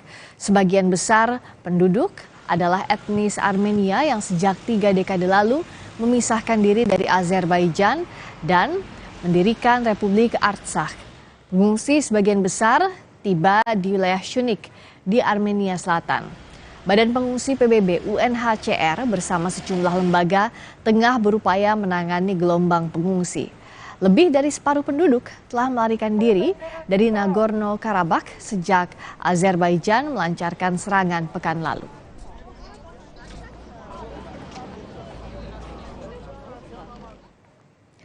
Saudara, lebih dari 150 produk gagal dari seluruh dunia dipamerkan di sebuah museum baru di Washington DC, Amerika Serikat. Meski gagal, banyak di antaranya yang membuka jalan bagi inovasi-inovasi yang lebih baik dan lebih sukses. Simak liputan VOA berikut ini. Kursi yang terinspirasi dari hula hoop ini seharusnya membantu Anda berolahraga di kantor, tetapi justru membuat orang pusing. Sepeda yang terbuat dari plastik ini bergoyang-goyang dan terjatuh saat digunakan. Wow, she really chews. Dan sebuah boneka yang didesain untuk mengunyah makanan plastik juga bisa menggigit jari anak-anak. Ini hanyalah beberapa contoh dari lebih dari 150 produk gagal yang saat ini dipamerkan di Museum of Failure, alias Museum Kegagalan di Washington. Samuel West adalah pendirinya. It's products and services that people who invested money and resources into them had very high expectations that good things would happen, and things did not turn out the way they had planned. Objek-objek tersebut mewakili berbagai industri, mulai dari bencana di laut hingga moda transportasi yang tidak praktis, mahal, dan berbahaya. West mengatakan beberapa di antaranya sama sekali tidak masuk akal. A face mask that gives your face electric shocks to make you look more beautiful. A golf club that you urinate into so that you don't have to go to the bathroom when you play golf. West, yang berprofesi sebagai psikolog, mengatakan bahwa kegagalan penting untuk kemajuan. Tujuan museum ini adalah untuk menghilangkan stigma terhadap kegagalan. In the United States, it's a society obsessed with success. So failure is very sensitive, especially in the corporate world. So this is a big problem for organizations because if you don't accept the fact that you fail, you will not be innovative and you will not be able to learn from your failures. West merujuk pada perusahaan-perusahaan dengan produk yang awalnya gagal dan kemudian berevolusi menjadi sensasi yang luar biasa. Dari Power Glove dan konsol game 3 dimensi yang merusak penglihatan anak-anak dalam 15 menit. But Nintendo learned from these failures and created one of the most successful gaming consoles of all time, the Nintendo Wii. Sebelum pulang, pengunjung berkesempatan untuk berbagi pengalaman kegagalan mereka. Most of the things that people write on the share your failure wall are things that they didn't do, as opposed to things that they did. Ini menjadi pesan untuk berani mengambil risiko. Kegagalan adalah sebuah momok besar bagi warga Amerika. Sebuah survei dari Linkagov tahun 2015 terhadap 1000-an responden orang dewasa mengungkap fakta bahwa kegagalan menempati posisi 2 dari hal-hal yang paling ditakutkan. Di atas laba-laba, namun di bawah film horor. Dari Washington DC, saya Rio Tuasikal dan tim VOA. Pameran lukisan di Pusat Seni dan Budaya di Kuwait menampilkan karya seni yang diciptakan oleh kecanggihan Artificial Intelligence atau AI. Kita lihat usai jeda.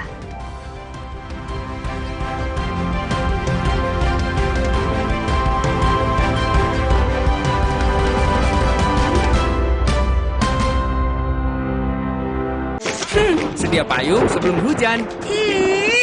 Sedia Altex Waterproofer sebelum rembes. Anti rembes. Kan Altex Waterproofer. Anti rembes paling the best. Warnanya? Banyak amat. Altex Shot Protector dengan 7 warna natural. Tahan cuaca, anti lumut, anti rembes. Cat Altex Waterproofer anti rembes paling the best. Terus, enaknya terus. Manis asam, chewy, manis asam, chewy, manis asam, chewy. Oleh terus, gak nempel di gigi. Slay, oleh. Prenagen kaya akan protein, omega 3, dan kalsium. Penting untuk pembentukan organ tubuh bayi. Minum selama hamil 9 bulan. Prenagen.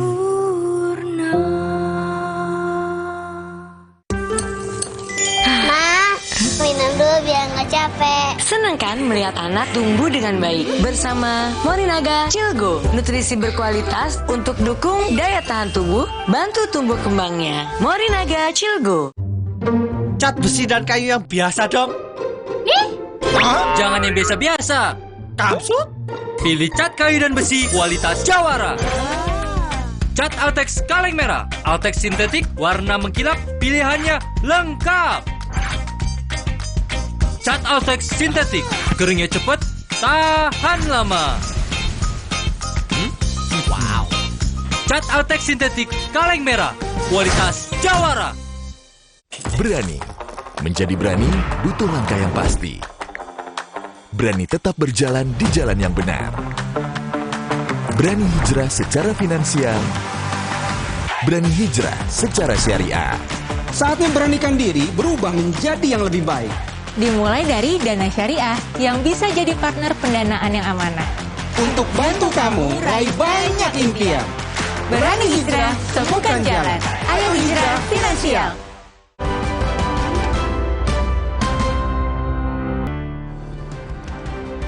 Sapa Indonesia Malam hadir dengan Sapa Dunia. Pameran lukisan di Pusat Seni dan Budaya di Kuwait menampilkan karya seni yang diciptakan oleh kecanggihan Artificial Intelligence atau AI. Setiap gambar yang dipamerkan dibuat oleh sebuah aplikasi serta mesin lukis digital. Perusahaan teknologi di Kuwait memanfaatkan sebuah teknologi kecerdasan buatan ke dunia seni. Aplikasi yang disebut Clicky AI ini akan bekerja sesuai perintah berbentuk teks ke dalam program, lalu Clicky secara otomatis akan memproses sebuah teks menjadi sebuah gambar maupun desain. Tanpa menghambat kreativitas seseorang, sebuah kecerdasan buatan turut berkontribusi pada perkembangan dunia seni. مجرد نص تدخل له نص بالبرنامج اي نص تبيه وشو اللي ببالك وهو عاد من طريقته يتخيل اللي انت تبيه ويطلع لك الناتج. رسم، تصميم، فاشن، اي شيء ببالك من ناحيه المحتوى بشكل عام وفن بشكل عام تلقاه بالذكاء الاصطناعي ان شاء الله بكليكي بيه. Atraksi kembang api dan drone warnai langit malam Tiongkok dan Hong Kong. Kemeriahan terjadi dalam perayaan Hari Nasional Tiongkok ke-74. Pesta kembang api dan atraksi drone warnai langit malam di Makau, Tiongkok dan Hong Kong dalam memeriahkan Hari Nasional Tiongkok ke-74. Atraksi dari letusan 30.000 kembang api berdurasi 20 menit ini membuat mata para wisatawan lokal hingga mancanegara terpana ke arah langit Makau, Tiongkok. Sementara di Hong Kong, lebih dari 2.400 drone menerangi pelabuhan Victoria, Hong Kong. Drone membentuk sebuah tulisan hingga membentuk dua tangan yang saling berpegangan. 很开心，很兴奋，然后特别的璀璨，整个气氛都超级的高涨，超级好的。然后祝我们的祖国越来越繁荣昌盛，也祝福澳门越来越好。 Hari Nasional Tiongkok berlangsung meriah di kota-kota besar di Tiongkok dan Hong Kong. Hal tersebut guna terus mempererat hubungan bilateral antar kedua negara. Informasi tadi menjadi bagian akhir Sapa Indonesia Malam kali ini. Ikuti terus perkembangan pemilu 2024 di Kompas TV Independen Terpercaya. Saya Friska Clarissa. Dan saya Cindy Sistiarani. Terima kasih atas kebersamaan Anda. Sampai jumpa.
Seperti pendamping baca pres Ganjar dan Prabowo, sederet nama elit politik mencuat. Wakil Presiden, aku terus di rumah melongo. Saksi kasus korupsi BTS 4G Kominfo menyebut Menpora terima 27 miliar rupiah. Kejaksaan Agung akan hadirkan Menpora di persidangan.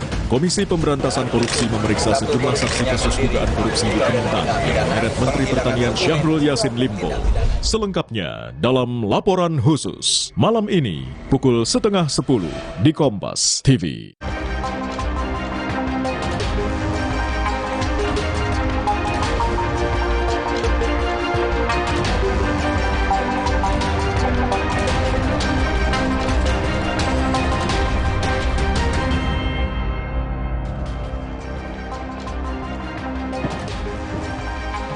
Halo, apa kabar saudara? Selama 1 jam ke depan, Berita Utama akan menyajikan sejumlah informasi menarik bersama dengan saya, Arizona Gali. Dan saya, Valentina Sitorus. Saudara, seorang bocah meninggal dunia usai menjalani operasi amandel di rumah sakit. Orang tua bocah menduga ada malapraktik dalam kejadian ini. Informasi dan ulasan lengkapnya saudara akan kami hadirkan bersama dengan berita pilihan yang sudah kami siapkan untuk Anda. Dan berita utama lain yang aktual untuk Anda simak di antaranya.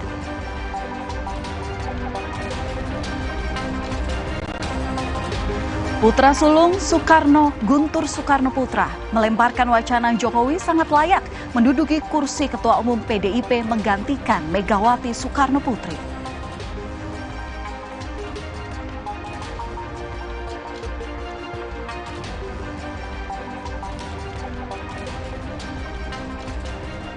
Indonesia disebut sedang darurat judi online. Dari anak-anak hingga dewasa, banyak yang terjerat judi online. Dan para artis pun beramai-ramai mempromosikannya.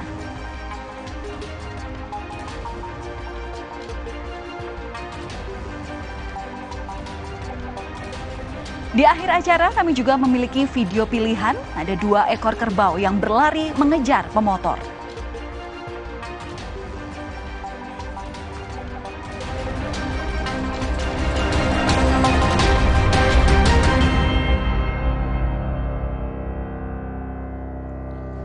Kita ke informasi pertama, saudara. Sebuah rumah panggung milik warga di Kabupaten Sinjai, Sulawesi Selatan ludes terbakar pada Selasa sore.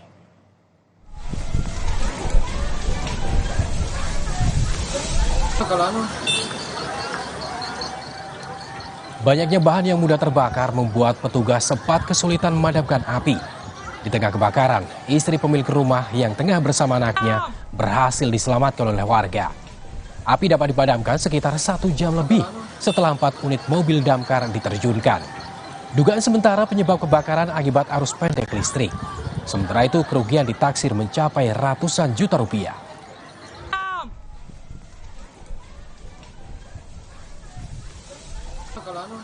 Aksi bentrokan terjadi di Pasar Butung, Makassar, Sulawesi Selatan. Diduga pemicunya adalah soal pengelolaan pasar.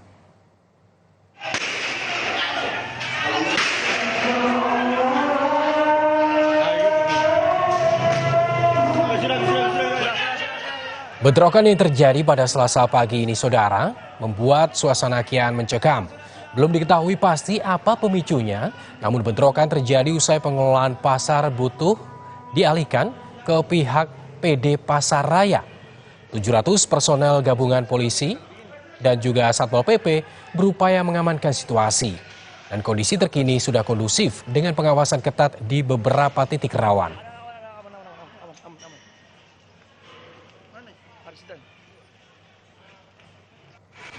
Aksi tawuran 2 kelompok pemuda di wilayah Cempaka Putih, Jakarta Pusat membuat resah para pedagang di sekitar lokasi. Para pedagang takut menjadi sasaran tawuran.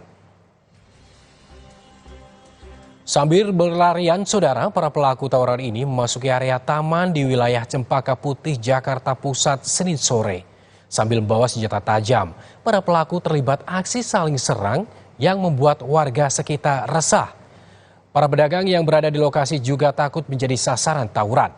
Mereka berharap polisi bisa memperketat pengawasan di TKP.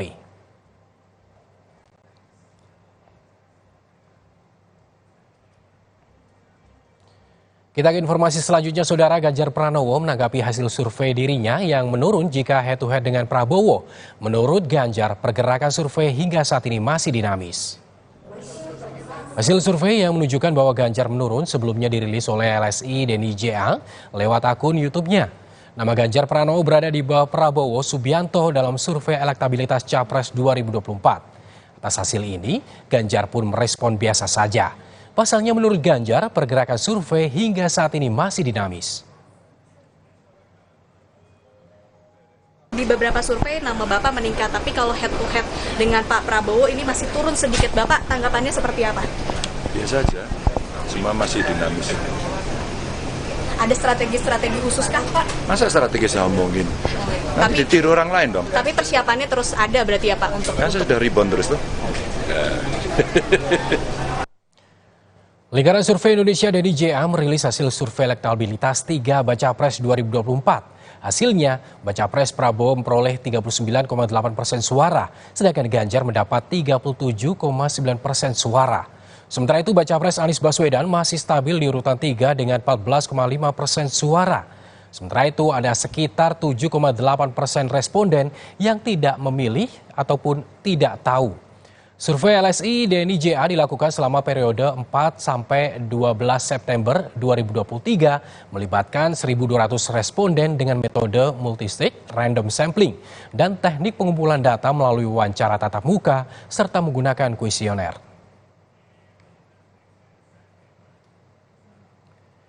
Saudara Baca Pres Anies Baswedan Selasa siang kembali menyuarakan perubahan dalam kebijakan jika terpilih menjadi presiden. Janji perubahan oleh Anies ini saudara diungkapkan usai meresmikan masjid di Pondok Pesantren Modern ZIIS Cilongok, Banyumas, Jawa Tengah. Kepada wartawan Anies mengatakan maksud dari perubahan yang akan dilakukan jika terpilih menjadi presiden. Perubahan yang dimaksud adalah menempatkan aspek keadilan di dalam semua kebijakan. Menurut Anies, perubahan dilakukan untuk memberikan manfaat secara merata kepada semua lapisan masyarakat. Jangan didorong. Ya. Perubahan seperti apa, Pak? Menempatkan aspek keadilan di dalam semua kebijakan-kebijakan. Sehingga kebijakan-kebijakan yang dibuat adalah kebijakan yang satu sisi meraih tujuan terkait dengan programnya sendiri, di sisi lain manfaatnya dirasakan secara merata. Gitu. Selanjutnya, Saudara, Presiden Jokowi mengingatkan peran Korpri dalam menjalankan roda pemerintahan di tengah banyaknya jumlah partai politik di Indonesia. Hal tersebut disampaikan Presiden dalam Rakernas Korpri 2023 di salah satu hotel di Jakarta Selasa pagi. Presiden menyebut meski ada banyak partai politik di Indonesia, besarnya jumlah anggota Korps Pegawai Republik Indonesia atau Korpri yang menyentuh angka 4,4 juta orang bisa menjadi penentu kemajuan bangsa. Korpri bekerja menjalankan roda pemerintahan. Presiden pun berpesan agar ASN terus berprestasi dan berinovasi dalam menjalankan tugas-tugasnya. Anggota Korpri sudah mencapai 4,4 juta. Ini jumlah yang sangat besar. Dan juga menjadi kekuatan besar penentu kemajuan bangsa.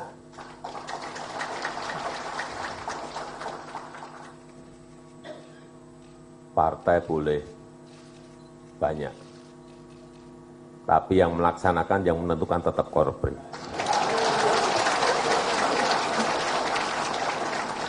Karena yang menjalankan apapun yang ada di pemerintahan itu Korpri. Saudara, kemarin Ketua Majelis Tinggi Partai Demokrat Susilo Bambang Yudhoyono bertemu dengan Presiden Jokowi di Istana Bogor, Jawa Barat. Saat dikonfirmasi apa isi pertemuannya, Presiden ke-6 SBY pun tak mau banyak komentar. Pertemuan SBY dengan Presiden Jokowi berlangsung Senin sore di Istana Bogor, Jawa Barat. Pertemuan antara keduanya berlangsung selama sekitar 1 jam dan berlangsung secara tertutup. Saat melakukan kunjungan ke Soreang, Kabupaten Bandung, SBY pun tak mau banyak komentar ketika dikonfirmasi apa yang dibahas dalam pertemuan itu. Sudah ya. Ayo. Terima kasih Ibu. Sehat Bapak. Untuk semua waktu. Presiden Jokowi diusulkan menjadi Ketua Umum PDI Perjuangan menggantikan Megawati Soekarno Putri. Usulan ini disetujui oleh Ketua DPC PDI Perjuangan Kota Solo, Jawa Tengah, FX Hadi Rudiatmo. Wacana Presiden Joko Widodo menjadi Ketua Umum PDI Perjuangan diusulkan putra sulung Presiden Soekarno yang juga kakak kandung Megawati, Guntur Soekarno, dalam rubrik opini di Harian Kompas 30 September lalu dengan judul Indonesia, Jokowi dan Megawati Pasca 2024. Menurut FX Hadi Rudiatmo, kapabilitas Jokowi sangat bagus dilihat dari rekam jejaknya. Namun usulan ini harus melalui mekanisme Kongres, di mana suara dari bawah akan menentukan. Setuju kan, dan ini pokoknya sing kader PDI Perjuangan diusulkan oleh siapapun berarti punya potensi. Pak Jokowi diusulkan untuk menjadi Ketua Umum PDI Perjuangan kan? Iya. Ya ora masalah toh, berarti aku ya mohon maaf. Aku ya katut untuk kesinggung-singgung karena dulu bareng Rudi kan ngono. Memanage 270 juta lebih. Itu aja merdeka nyaman kok. Anak PDI Perjuangan hanya 140 juta gitu aja.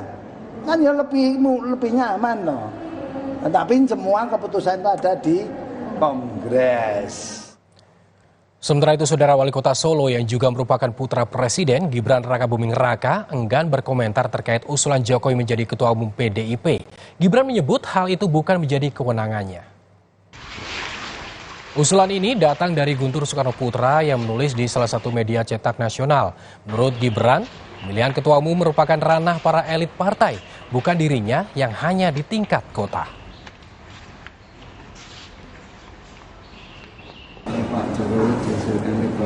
Kemarin udah ditanyakan ya, jangan ditanyakan lagi ya.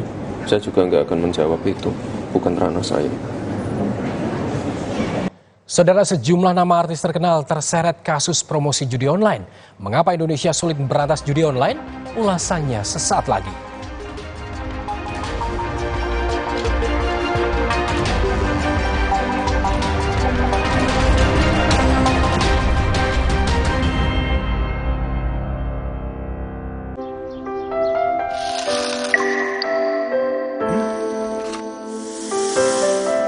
Manis ya?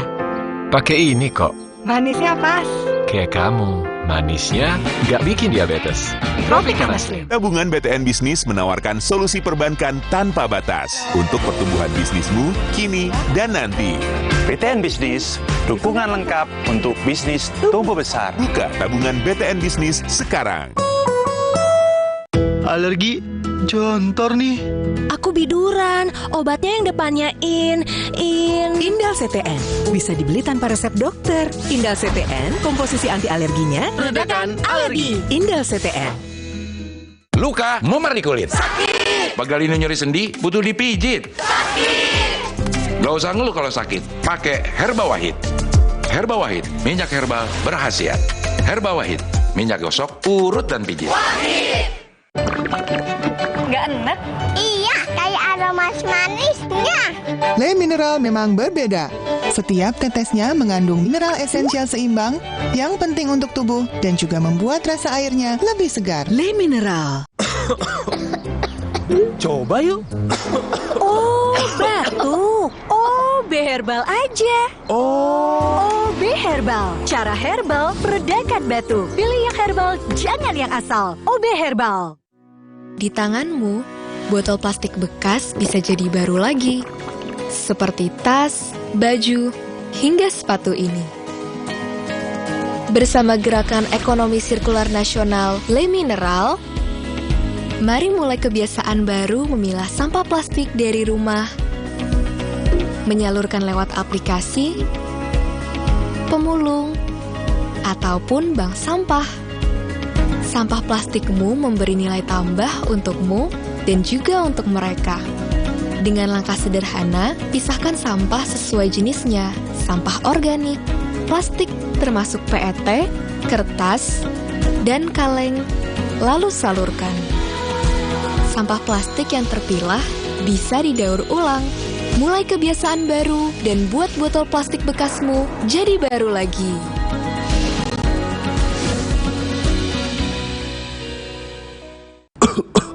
Tenggorokan sakit nih, minum obat antibiotik Sakit tenggorokan ya? Jangan dikit-dikit minum antibiotik, nanti resistensi loh. Semprot aja Cooling 5, kerja lokal pada tenggorokan. Cooling 5, redakan sakit. Matnya kopi. Ketika sakit, Tubuh butuh waktu hingga 6 bulan untuk pulih. Minum Ensure Go dengan HMB dan triple protein dukung kekuatan dan bantu jaga daya tahan tubuh lebih cepat agar hidup makin berkualitas. Minum 2 kali sehari. Si kecil flu disertai batuk. Thermorex Plus, redakan flu dan batuk sekaligus. Thermorex Plus selalu menjaga kualitas, aman diminum, sesuai dosis anjuran. Thermorex Plus, kembalikan keceriaan si kecil. Produksi Konimax. Demi mendapatkan sumber mata air terbaik, Le Mineral melakukan ratusan eksplorasi. Setiap tetesnya mengandung mineral esensial seimbang yang penting untuk tubuh, galon yang selalu baru, dan bebas BPA. Inilah komitmen Le Mineral.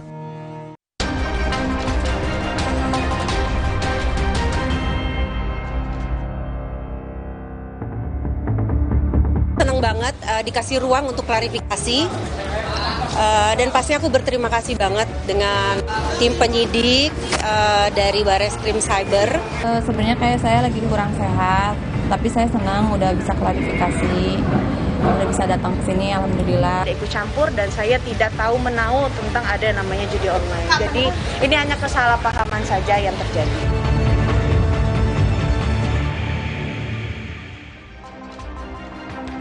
Saudara, game judi online saat ini sangat marak di Indonesia.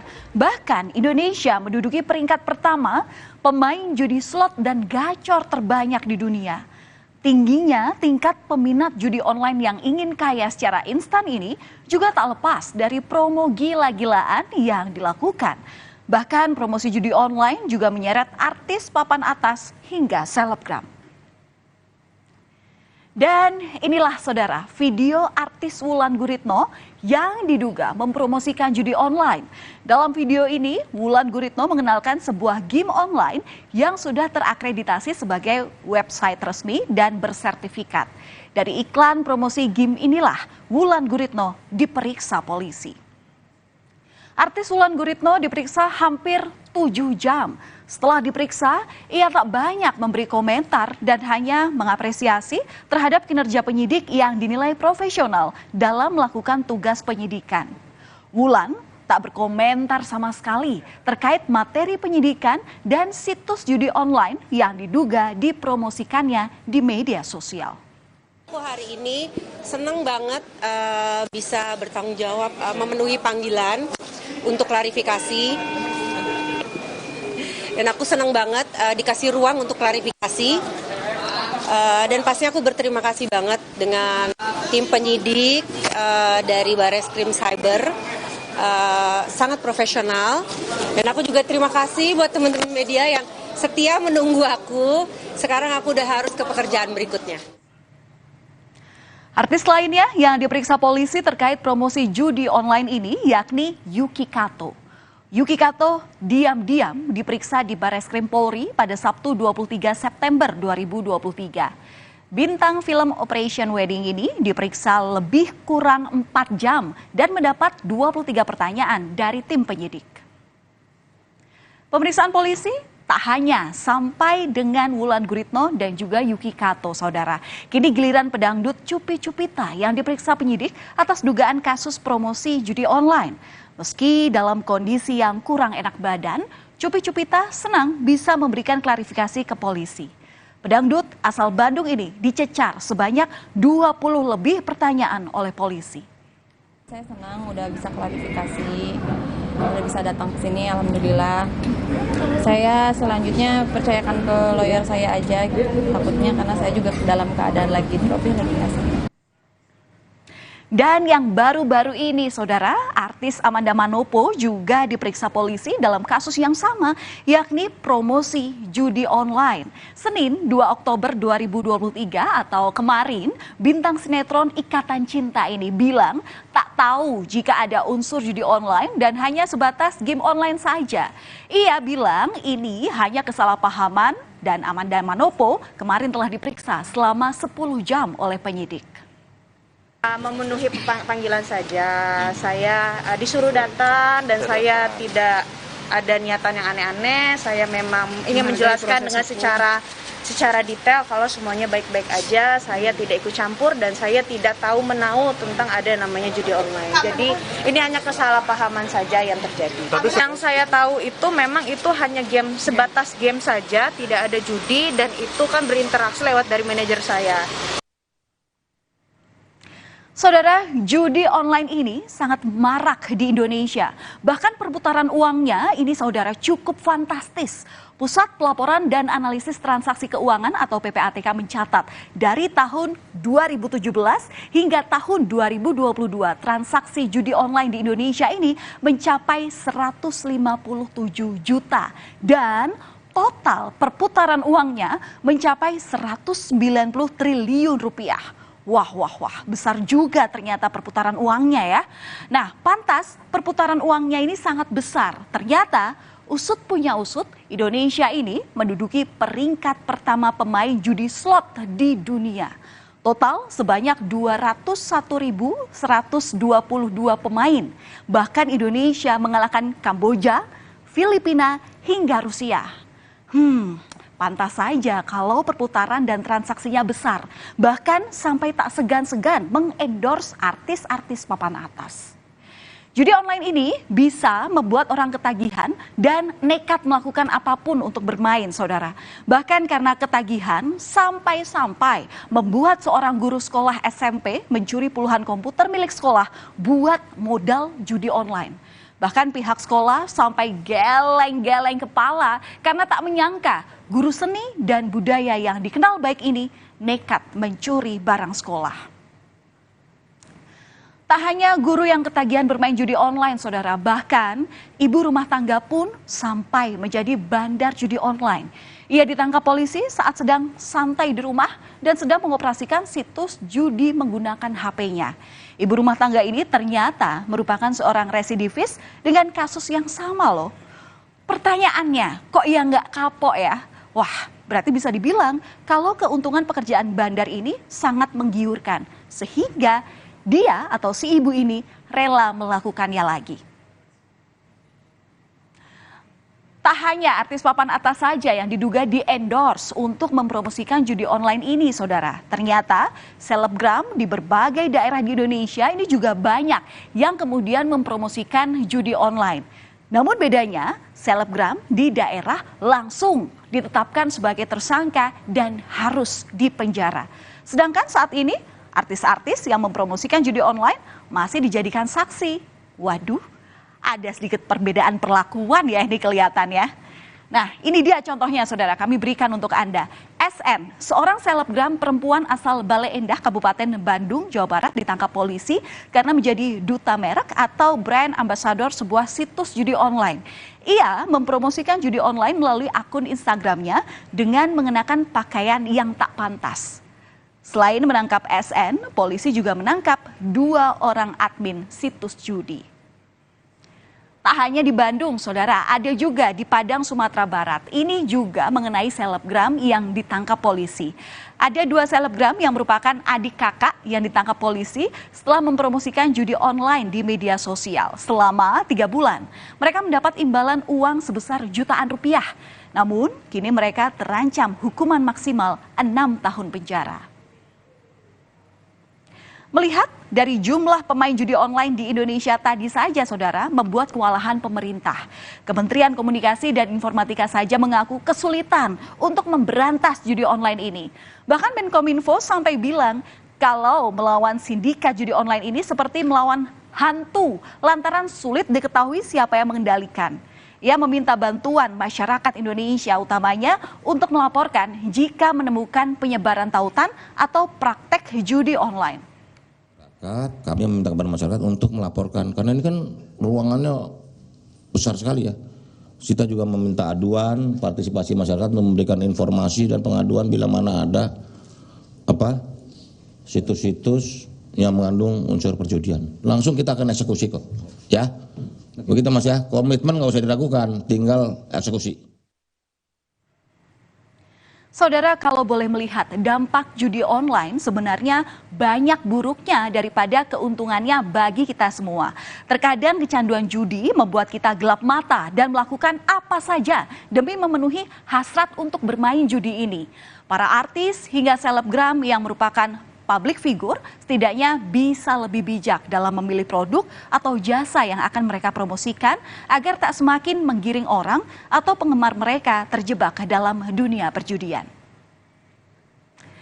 Saudara, tetaplah bersama kami. Berita utama masih memiliki banyak informasi untuk Anda. Salah satu di antaranya mengenai seorang anak yang meninggal dunia setelah mengalami mati batang otak usai menjalani operasi amandel di sebuah rumah sakit di Bekasi, Jawa Barat.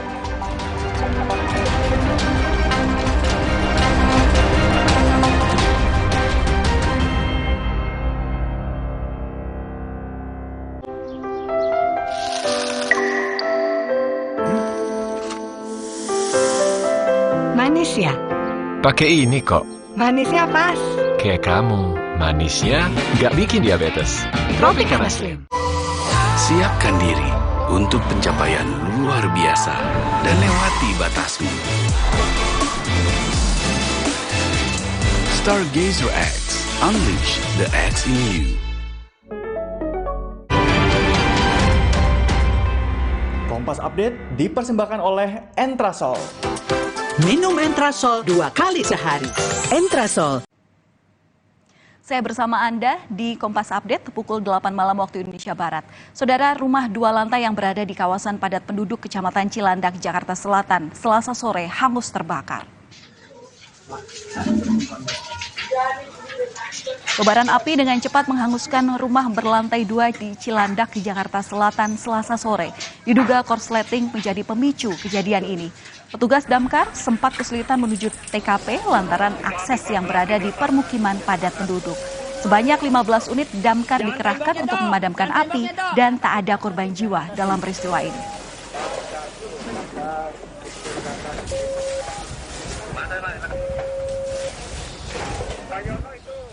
Demikian Kompas Update, berita utama akan kembali untuk Anda usai jeda.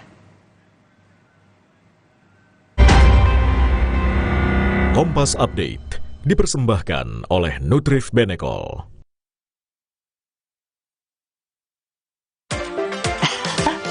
Sekarang badan gampang pegal dan lelah. Itu bisa jadi masalah di otot, tulang, dan jantung. Minum Entrasol. Dengan ekstrak buah zaitun, bantu jaga kesehatan otot, tulang, dan jantung. Jadi bisa tetap aktif. Entrasol. Wah, makan. Udah nggak takut kolesterol naik nih. Kan habis makan langsung Benecol. Plan Stanol Esternya, hajar kolesterol dari makanan yang habis kita makan. Nutrif Benecol. Di tanganmu, botol plastik bekas bisa jadi baru lagi. Seperti tas, baju, hingga sepatu ini.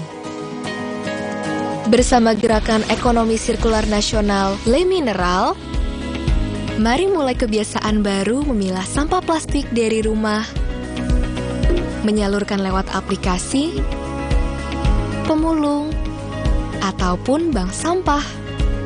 Sampah plastikmu memberi nilai tambah untukmu dan juga untuk mereka. Dengan langkah sederhana, pisahkan sampah sesuai jenisnya, sampah organik, plastik termasuk PET, kertas, dan kaleng, lalu salurkan. Sampah plastik yang terpilah bisa didaur ulang. Mulai kebiasaan baru dan buat botol plastik bekasmu jadi baru lagi.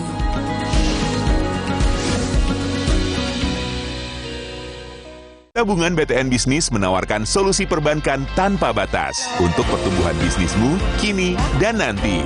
BTN Bisnis, dukungan lengkap untuk bisnis tumbuh besar. Buka tabungan BTN Bisnis sekarang.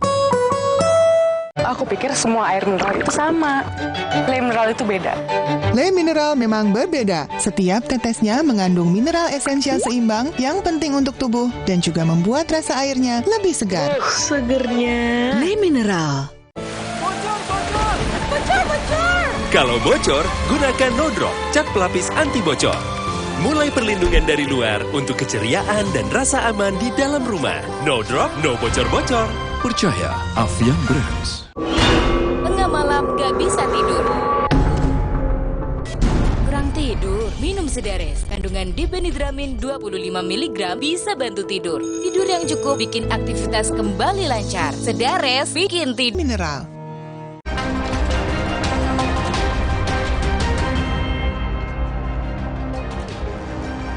Kembali di berita utama saudara, kami memiliki 5 informasi pilihan yang tentunya sangat menarik untuk Anda simak. Kita lihat yang pertama saudara, ada meninggal usai operasi amandel. Saudara, seorang anak meninggal dunia setelah mengalami mati batang otak usai menjalani operasi amandel di sebuah rumah sakit di Bekasi, Jawa Barat. Pihak keluarga pun melaporkan kasus ini ke Polda Metro Jaya.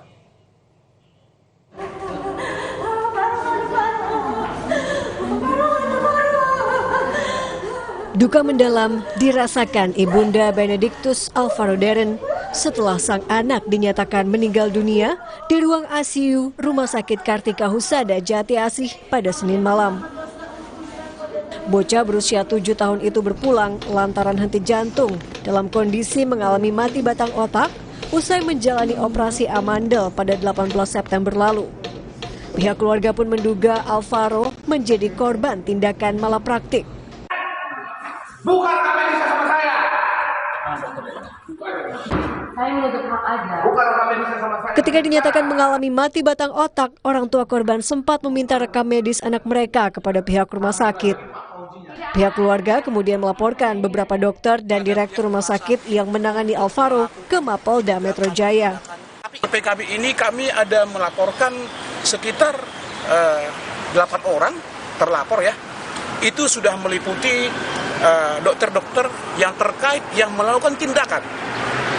Yang melakukan tindakan mulai dari dokter anestesi, dokter THT, spesialis anak sampai dengan direktur daripada rumah sakit tersebut. Karena ada kaitannya di dalam Undang-Undang Perlindungan Konsumen.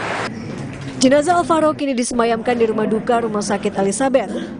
Operasi tidak ada, mereka cuma batuk, telinganya sakit karena ada tekanan di amandel ya. Udah hanya itu, jadi ketika dicek semuanya di lab dan segala macamnya sehat, semuanya baik-baik aja, nggak ada penyakit bawaan, nggak ada juga penyakit yang lain-lain, sehat. Hanya amandel aja vonisnya. Sementara itu, menurut pihak Rumah Sakit Kartika Husada Jati Asih, penanganan medis terhadap Alvaro sudah sesuai ketentuan. Sejak awal tindakan, perawatan juga pengobatan untuk adik BA, dari hari dan menit pertama, tim medis sangat berupaya memberikan yang terbaik. Kalau semua tindakan sudah sesuai SOP. Jenazah Alvaro rencananya dimakamkan esok hari. Tim Liputan, Kompas TV. Kita lihat berikutnya saudara, kalah main game, bocah dianiaya. Lantaran kalah saat bermain game, seorang anak tega menganiaya temannya sendiri. Polisi telah memeriksa pelaku dan korban yang masih di bawah umur. Seorang siswa sekolah dasar di Kedoya Utara, Kebonjeruk, Jakarta Barat dianiaya temannya yang tak terima dirinya kalah saat bermain game pada 24 September lalu. Keluarga korban berinisial ML yang baru berusia 8 tahun melaporkan kejadian tersebut ke Polres Jakarta Barat. Komisi Perlindungan Anak Indonesia kemudian melakukan mediasi antara pihak korban dan pelaku yang masih di bawah umur. Terkait dengan terlapor atau pelaku juga karena dia anak juga harus diberikan pendampingan. Kan tadi juga kami sampaikan bahwa baik korban maupun anak karena masih di bawah umur, maka anak korban juga harus diberikan perlindungan secara khusus ya. Hal-hal yang terkait dengan anak harus segera ditangani, misalnya pendampingan psikologi ya. Sementara polisi telah memeriksa korban dan pelaku juga sejumlah saksi. 7 saksi yang kita lakukan pemeriksaan dan barang bukti yang sudah kita amankan. Kasus ini baru terjadi ya kan, akibat dari bermain saja sih sebenarnya di situ di lokasi tersebut, dan ini baru terjadi baru sekali. Polisi akan mempertimbangkan rekomendasi dari KPAI dan Kementerian Perlindungan Perempuan dan Anak agar kasus ini bisa diselesaikan secara diversi, yakni pengalihan penyelesaian perkara anak dari proses peradilan pidana ke proses di luar peradilan pidana. Prasetyo, Kompas TV, Jakarta. Informasi pilihan selanjutnya saudara, tawuran gunakan air keras. Satu orang terluka akibat tersiram air keras dalam tawuran di daerah Kelapa Gading, Jakarta Utara. Tidak saling kenal, tawuran tersulut gara-gara saling ejek. Tawuran antar sekelompok pemuda terjadi di sekitar perempatan Cempaka Mas Rabu pekan lalu.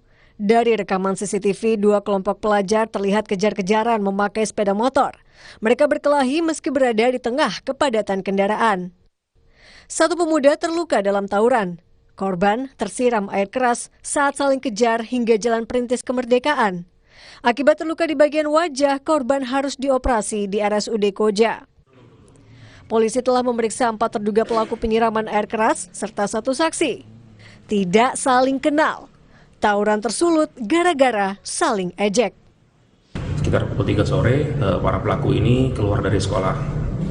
Keluar dari sekolah pada saat di jalan raya, tepatnya di halte, ya, di halte di RC Jakarta Pusat.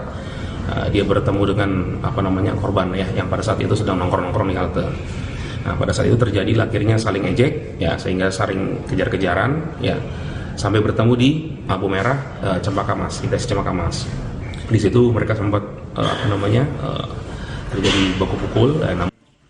Ditetapkan sebagai tersangka, 4 pelajar dikenai pasal 351 ayat 2 dengan ancaman maksimal 5 tahun penjara. Nizara Madika, Kompas TV, Jakarta. Informasi berikutnya, WNI disiksa di Malaysia. Seorang perempuan warga negara Indonesia yang sempat menjadi korban penyekapan dan penganiayaan di Malaysia, kini sudah pulang ke tanah air. Motif penganiayaan diketahui karena suami korban terlibat masalah utang piutang dengan pelaku. Masih ingatkah Anda dengan seorang perempuan WNI yang dianiaya di Malaysia beberapa waktu lalu? Fauzia Fadilah menjadi korban penyiksaan oleh sejumlah orang di Malaysia saat pergi melancong sejak 6 September lalu. Kini perempuan asal Kabupaten Langkat, Sumatera Utara itu sudah pulang ke tanah air melalui Bandara Kuala Namu. Ia mengaku kondisinya telah membaik meski masih trauma. Untuk KBRI KJRI Penang, terima kasih banyak sudah membantu. Kepolisian di Raja Malaysia sudah membantu menangkap pelaku-pelaku. Alhamdulillah sehat. Udah nggak ada kekurangan apa sakit macam. Sempat mengalami trauma juga, Pak. Sementara menurut kuasa hukum korban, dari ke-14 pelaku penganiayaan, 9 orang telah ditetapkan sebagai tersangka. Tapi yang sudah masuk dalam mahkamah kerajaan Malaysia itu sekitar 9 orang yang ditetapkan tersangka. Para pelaku ini berasal dari mana? Siapa? Para pelaku berasal dari mana? Berasal dari Kuala Lumpur, Penang, bahkan ada orang Indonesia 2 orang. Sebelumnya, kasus Fauzia terungkap setelah pelaku mengirimkan video penganiayaan kepada suaminya yang hilang kontak dengan korban pada 7 September lalu. Belakangan diketahui motif tindakan tersebut karena suami korban memiliki masalah utang piutang kepada pelaku. Dedi Zulkifli Tarigan, Kompas TV, Deli Serdang, Sumatera Utara. Kita lihat yang terakhir, saudara, siswa lewati jembatan rusak. Saudara, siswa di Desa Parungkujang, Kabupaten Lebak, Banten setiap hari harus melewati jembatan gantung yang rusak. Alas jembatan terkikis serta licin, sangat rawan mengakibatkan kecelakaan. Para siswa di Desa Parungkujang, Kecamatan Cileles, Kabupaten Lebak, Banten harus melintasi jembatan gantung untuk bisa bersekolah. Anak-anak ini harus ekstra hati-hati saat melintas karena kondisi jembatan rusak dan rapuh. Alas jembatan plat baja sudah berlubang. Belum lagi hampir seluruh bantalan jembatan keropos. Sebagian tali seling pengikat bantalan pun mulai putus. Meski rusak parah, jembatan di atas Sungai Cihujung ini menjadi pilihan utama warga setempat. Jembatan gantung adalah satu-satunya penghubung 5 kampung untuk berbagai aktivitas. Mau ke sekolah. Ini tiap hari lewat sini? Iya. Kalau ini kondisi jalannya kan jembatannya jelek nih. Takut nggak sih? Takut. Takut sih, karena itu goyang-goyang jembatannya, takut. Pernah sih, ini ban belakangnya kan licin itu, ada tanah. Kalau pagi-pagi kan banyak airnya ya. Ininya sempat itu kepleset iya. Gitu ya. Warga berharap pemerintah dapat segera memperbaiki jembatan karena sangat berbahaya dan rawan mengakibatkan kecelakaan. Ali Saipul, Kompas TV, Lebak, Banten. Saudara, usai jeda kami akan kembali dengan informasi keributan terjadi antara warga dan petugas keamanan kantor Kejaksaan Negeri Jember, Jawa Timur, Senin lalu. Diduga ada kesalahpahaman antara kedua belah pihak.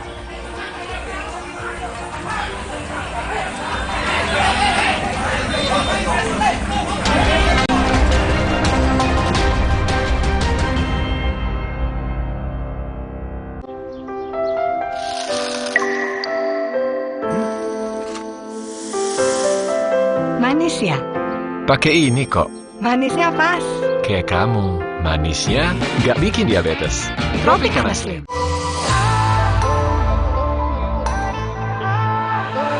Siapkan diri untuk pencapaian luar biasa dan lewati batasmu. Stargazer X, unleash the X in you. Ketika sakit, tubuh butuh waktu hingga 6 bulan untuk pulih. Minum Ensure Go dengan HMB dan triple protein dukung kekuatan dan bantu jaga daya tahan tubuh lebih cepat agar hidup makin berkualitas. Minum 2 kali sehari. Maafin aku ya, aku butuh buat liburan. Hah? Agoda? Wah, harga hotelnya murah. Kamarnya, wah, diskonnya sampai 60%. Liburan tanpa bongkar tabungan, booking di Agoda. Jalan yuk! Usia nambah, gerak susah ya. Kesehatan sendi harus diperhatikan. Rajin gerak badan tak berlebihan. Bila perlu, minum Wellmove. Diproduksi dengan teknologi modern, higienis, dan halal. Wellmove, bergerak itu nikmat. Untuk membantu atasi capek, pegal, dan nyeri otot, pakai Hotin Cream. Kalau untuk meredakan nyeri sendi, rematik dan keseleo, nah, itu pakai Hotin DCL baru. Bahan aktif DCL-nya efektif mengobati rematik, lindung, dan nyeri sendi. Hotnya, Hotin banget deh. Si kecil, flu disertai batuk. Thermorex Plus, redakan flu dan batuk sekaligus. Thermorex Plus selalu menjaga kualitas, aman diminum, sesuai dosis anjuran. Thermorex Plus, kembalikan keceriaan si kecil. Produksi Konimax. Health is life. Keep yourself healthy with vitamin C, an antioxidant that fights free radicals and helps strengthen the immune system. Stay healthy with UC 1000 vitamin.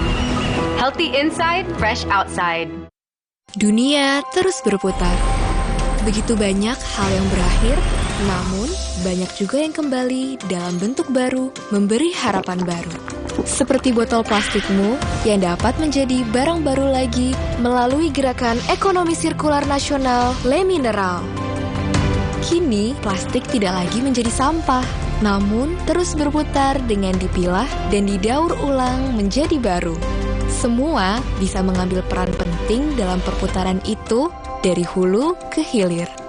Mulai dari kamu yang memilah sampah dari rumah, pemulung yang mengumpulkannya, hingga pekerja pabrik yang mendaur ulang. Bersama gerakan ekonomi sirkular nasional Le Mineral, mari jadikan botol plastikmu jadi baru lagi.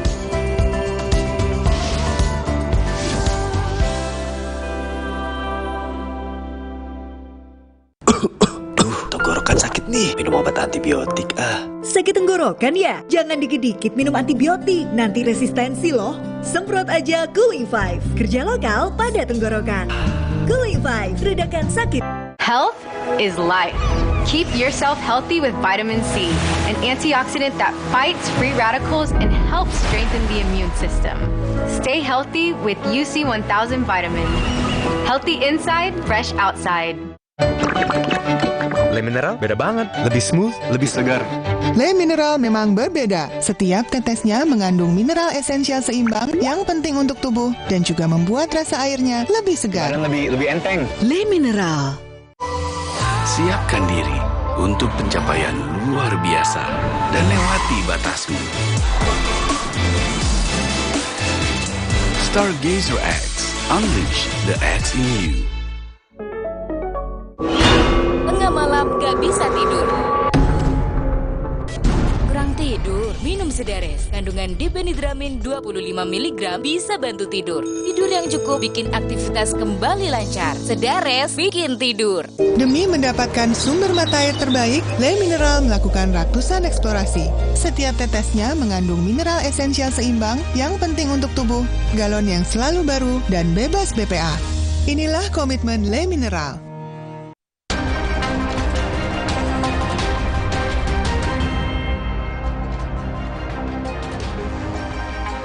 Saudara, keributan terjadi antara warga dan petugas keamanan kantor Kejaksaan Negeri Jember, Jawa Timur pada Senin lalu. Diduga ada kesalahpahaman antara kedua belah pihak saat warga hendak mengadu perkara korupsi di desa.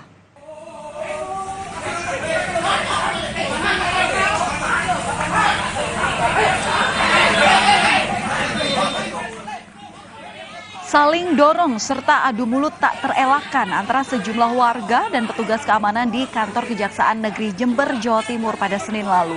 Kedua belah pihak tak mau mengalah. Warga yang datang ke lokasi merasa tersinggung lantaran petugas keamanan meminta mereka untuk tak memasuki kantor karena adanya aturan berpakaian rapi dan sopan. Sementara warga yang hendak mengadukan dugaan korupsi di pembangunan jembatan di desa mereka ke kepala kejaksaan mengenakan celana pendek dan juga sandal.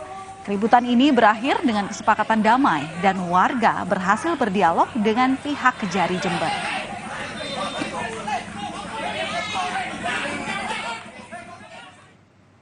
Informasi lain, Saudara, Presiden Joko Widodo meminta kementerian dan pemerintah daerah untuk fokus membuat program yang penting dan terrealisasi. Jokowi bilang APBN dan APBD jangan diecer ke dinas-dinas. Presiden Jokowi berbicara di Rapat Kerja Nasional Korpri di Jakarta pada Selasa pagi. Menurut Presiden, pemerintah daerah seharusnya efisien dan fokus merancang program kerja. Tidak perlu banyak program, tetapi terrealisasi. Jokowi mengatakan karakter ASN harus berubah, yakni jangan monoton dan terpaku pada rutinitas. ASN harus adaptif terhadap perubahan dan inovatif. Anggaran jangan diecer-ecer ke dinas-dinas. Buat 1, 2, 3 program cukup, tapi goal. Sampaikan juga ke DPRD mengenai itu. Jangan semua diratain. Kalau ada kenaikan APBD 5%, semua dinas tambahnya 5%. Wah. Yang terjadi seperti itu. Saudara, usai diresmikan oleh Presiden Joko Widodo, Baca Pres Ganjar Pranowo menjajal kereta cepat Wush dari Jakarta ke Bandung. 7 malam tadi kita lepas tiketnya. Ganjar Pranowo berangkat dari Stasiun Halim menuju Stasiun Padalarang pada Selasa pagi. Ganjar memilih untuk memakai kereta cepat untuk menghadiri acara di Bandung. Menurut Ganjar, kereta cepat Wush bagus dan nyaman. Angkutan feeder ke kota Bandung juga sudah baik. Ganjar menilai konektivitas transportasi publik ke depan dapat mengurangi kemacetan. Bagus ya, termasuk feedernya sampai ke kota. Tinggal latihan aja ya Pak Dwi ya. Tinggal latihan biar on time, pek gitu aja. Nah sekarang uji coba ini melatih kata beliau agar semua SDM-nya siap. Informasi usai jeda di berita utama, 2 ekor kerbau berlari mengejar pemotor di kawasan Jurang Mangu, Tangerang Selatan.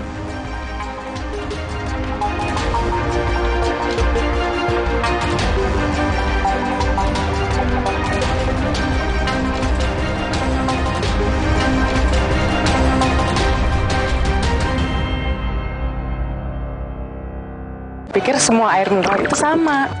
Le mineral itu beda. Le mineral memang berbeda. Setiap tetesnya mengandung mineral esensial seimbang yang penting untuk tubuh dan juga membuat rasa airnya lebih segar. Segernya. Le mineral. Wukong, bagus buat kesehatan. Baru, sudah muncul Natural Sari Kunyit Plus dengan zat aktif kurkumin dan black pepper. Diproses dengan suhu rendah agar zat aktifnya terjaga. Lebih cepat atasi masalah lambung, daya tahan tubuh kuat. Sudah muncul Natural Sari Kunyit Plus. Good. Demi mendapatkan sumber mata air terbaik, Le Mineral melakukan ratusan eksplorasi. Setiap tetesnya mengandung mineral esensial seimbang yang penting untuk tubuh, galon yang selalu baru, dan bebas BPA. Inilah komitmen Le Mineral. Butuh multivitamin yang bikin melek? Nutrafol Gold Coffee memenuhi kebutuhan multivitamin dan mineral harianmu. Inovasi multivitamin kopi pertama di Indonesia. Nutrafol Gold Coffee, manfaat multivitamin dalam nikmatnya kopi. Polusi berdampak pada kesehatan. Jadi gampang batuk, tenggorokan gatal, banyak dahak, sesak nafas, daya tahan tubuh menurun. Solusinya pakai masker dan minum tolak angin setiap hari. Tolak angin telah teruji ilmiah, aman, dan berkhasiat. Agar daya tahan tubuh kuat dan gak masuk angin, orang pintar minum tolak angin. Coba yuk. Oh, batuk. OB Herbal aja. OB Herbal. Cara herbal meredakan batuk. Pilih yang herbal, jangan yang asal. OB Herbal. Di tanganmu, botol plastik bekas bisa jadi baru lagi. Seperti tas, baju, hingga sepatu ini. Bersama Gerakan Ekonomi Sirkular Nasional Le Mineral, mari mulai kebiasaan baru memilah sampah plastik dari rumah, menyalurkan lewat aplikasi, pemulung, ataupun bank sampah. Sampah plastikmu memberi nilai tambah untukmu dan juga untuk mereka. Dengan langkah sederhana, pisahkan sampah sesuai jenisnya, sampah organik, plastik termasuk PET, kertas, dan kaleng, lalu salurkan. Sampah plastik yang terpilah bisa didaur ulang. Mulai kebiasaan baru dan buat botol plastik bekasmu jadi baru lagi.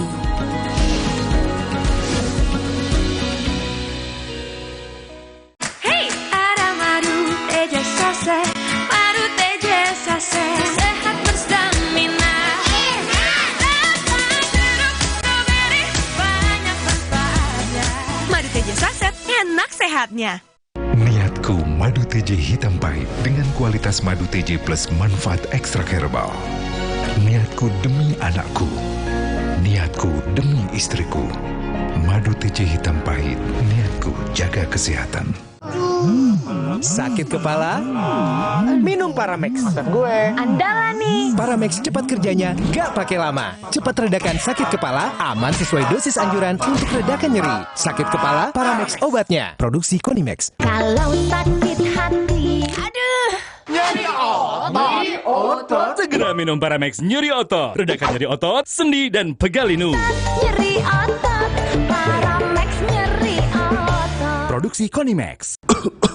Tenggorokan sakit nih, minum obat antibiotik Sakit tenggorokan ya? Jangan dikit-dikit minum antibiotik, nanti resistensi loh. Semprot aja Cooling 5, kerja lokal pada tenggorokan.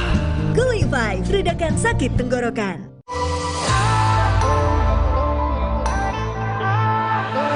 Siapkan diri untuk pencapaian luar biasa dan lewati batasmu. Stargazer X, unleash the X in you.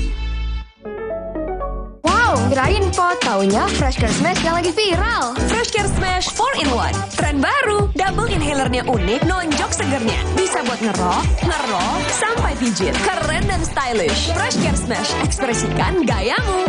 Inovasi baru dari Hotin. Hotin Go. Oles, go. Roll on, go. Pijat, go. Nggak sentuh langsung, nggak bikin tangan panas. Hotin Go. Hotnya in, langsung go. Tabungan BTN Bisnis menawarkan solusi perbankan tanpa batas untuk pertumbuhan bisnismu kini dan nanti. BTN Bisnis, dukungan lengkap untuk bisnis tumbuh besar. Buka tabungan BTN Bisnis sekarang. Coba yuk. Oh, batuk. OB Herbal aja. OB Herbal. Cara herbal meredakan batuk. Pilih yang herbal, jangan yang asal. OB Herbal.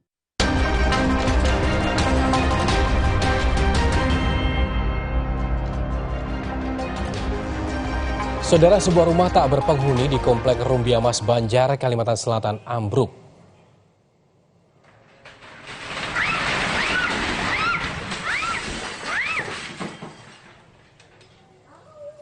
Inilah video amatir warga, saudara, saat satu rumah yang ditinggalkan pemiliknya selama 10 tahun lebih ambruk pada Senin sore.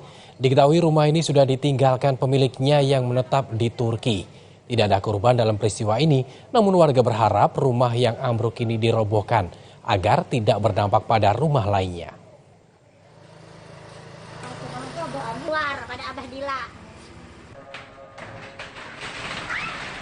Berusaha menghindari mobil angkutan, truk perbaikan lampu menabrak sepeda motor dari arah berlawanan di Kembangan, Jakarta Barat. Dua pengendara sepeda motor yang tertabrak mengalami luka berat. Menurut warga, kecelakaan bermula saat truk berusaha menghindari mobil angkutan umum yang berbelok ke dalam gang hingga truk masuk ke jalur berlawanan. Dari arah sebaliknya melintas satu unit sepeda motor yang dikendarai seorang pria bersama sang anak hingga tabrakan tak bisa dihindari. Pemotor dan anaknya yang terluka langsung dibawa ke rumah sakit. Sementara itu truk mengalami kerusakan di bagian depan.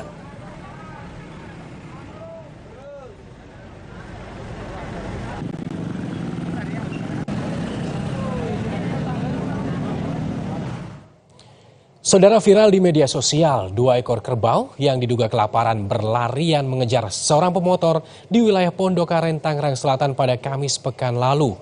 Usai tak berhasil mengejar pemotor, 2 kerbau tersebut berputar arah dan mengejar warga.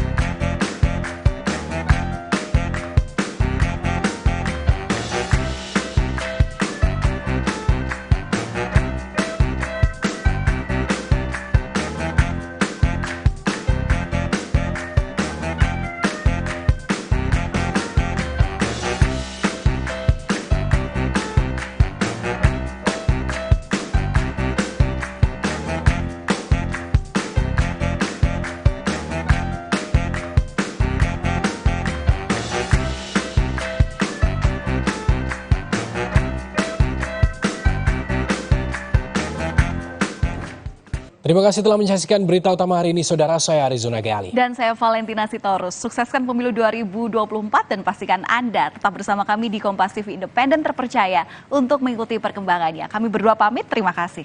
Sampai jumpa.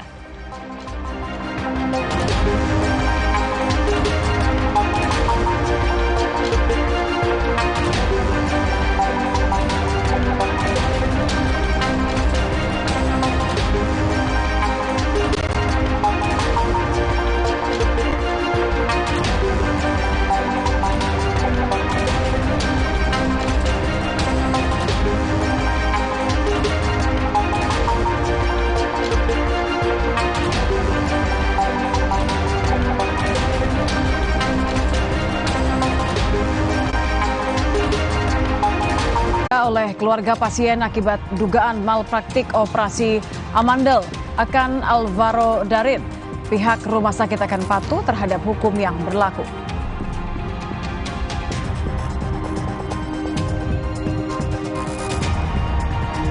Menteri Pertanian Syahrul Yassin Limpo menghilang di luar negeri usai KPK menggeledah kantor Kementerian Pertanian dalam kasus dugaan korupsi.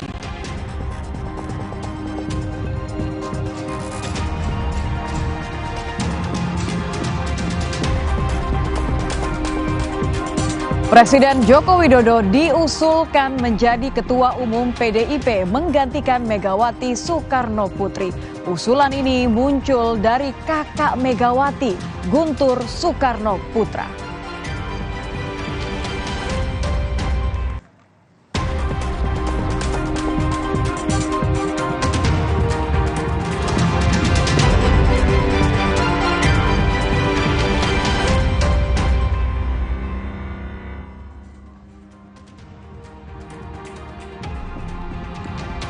Selamat malam saudara, bagaimana kabar Anda? Semoga selalu sehat.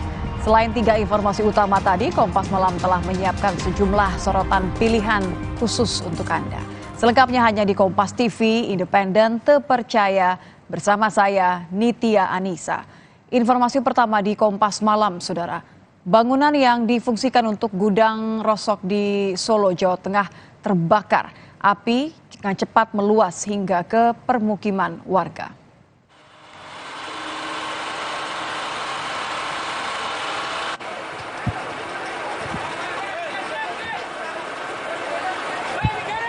Api disertai asap tebal terlihat dari sebuah bangunan di wilayah Pasar Kliwon, Kota Solo, Jawa Tengah. Bangunan yang difungsikan untuk gudang rosok ini terbakar. Api merembet hingga ke permukiman warga di sekitarnya.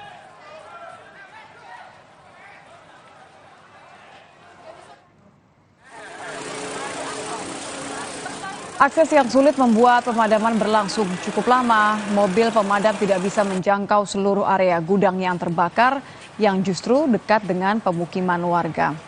Belum diketahui apa penyebabnya dari peristiwa kebakaran ini.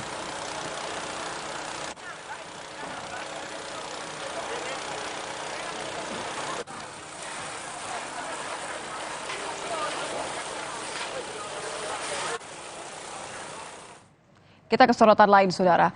Jenazah Alvaro Darin, anak usia 7 tahun yang divonis mati batang otak usai operasi amandel di Rumah Sakit Kartika Husada, Bekasi, akan dimakamkan besok di Pemakaman Umum Padurenan, Kota Bekasi, Jawa Barat. Isak tangis keluarga pecah ketika mengetahui Alvaro meninggal usai menjalani perawatan di rumah sakit. Alvaro sebelumnya mengalami mati batang otak usai menjalani operasi amandel. Jenazah saat ini disemayamkan di rumah duka Rumah Sakit Elizabeth, Kota Bekasi. Rencananya jenazah akan dimakamkan Rabu besok setelah keluarga datang. Keluarga besar masih sangat terluka dan masih emosional. Makanya kalau saya mewakili keluarga itu untuk menetralisir semua.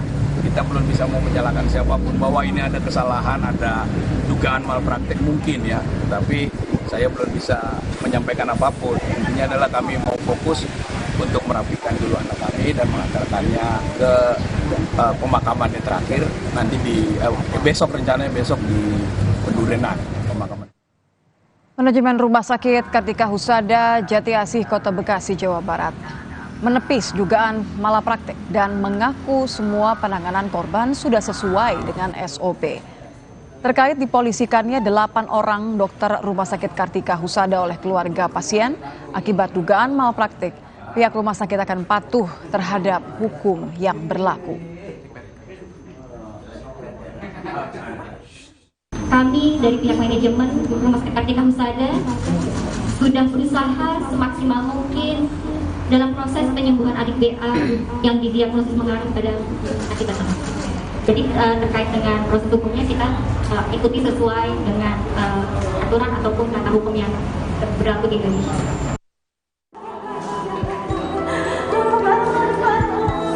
Orang tua Alvaro Darin tak kuasa menahan kesedihan setelah anaknya dinyatakan meninggal dunia di ruang ICU Rumah Sakit Kartika Husada Senin malam.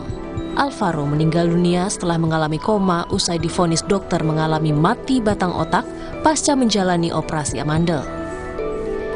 Keluarga Alvaro mengaku mendapat informasi dari rumah sakit jika Alvaro sempat mengalami kejang pasca operasi hingga diberi obat. Namun hingga hari ke-13 perawatan, Alvaro tak kunjung sadar. Keluarga merasa ada kejanggalan dalam kematian Alvaro. Keluarga menilai ada dugaan kesalahan prosedur yang dilakukan pihak rumah sakit saat menangani operasi amandel korban.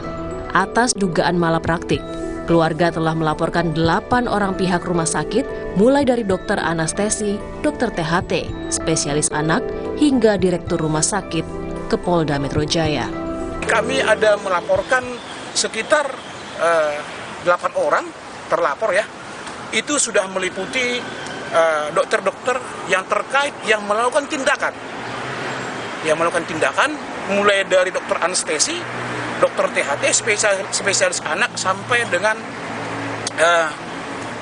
direktur daripada rumah sakit tersebut dari Rumah Sakit Kartika Husada mengatakan bahwa anak ini sudah mengalami mati batang otak. Nah, kan ini sungguh aneh ya, aneh sekali. Kenapa saya bilang dari operasi amandel lari ke batang otak, yang makanya saya bilang ini ada kelalaian, ada kealpaan yang dimana kami duga ada tindak pidana yang dilakukan di sini. Pihak keluarga korban berharap kasus dugaan malapraktik yang dilakukan Rumah Sakit Kartika Husada bisa diusut transparan, sehingga ke depan tidak ada korban lagi seperti Alvaro di kemudian hari. Tim Liputan, Kompas TV. Kita akan pantau informasi selengkapnya. Sudah ada jurnalis Kompas TV, ada Rizka Ananda. Rizka, selamat malam. Bagaimana tanggapan pihak rumah sakit terkait dengan dugaan malpraktik ini?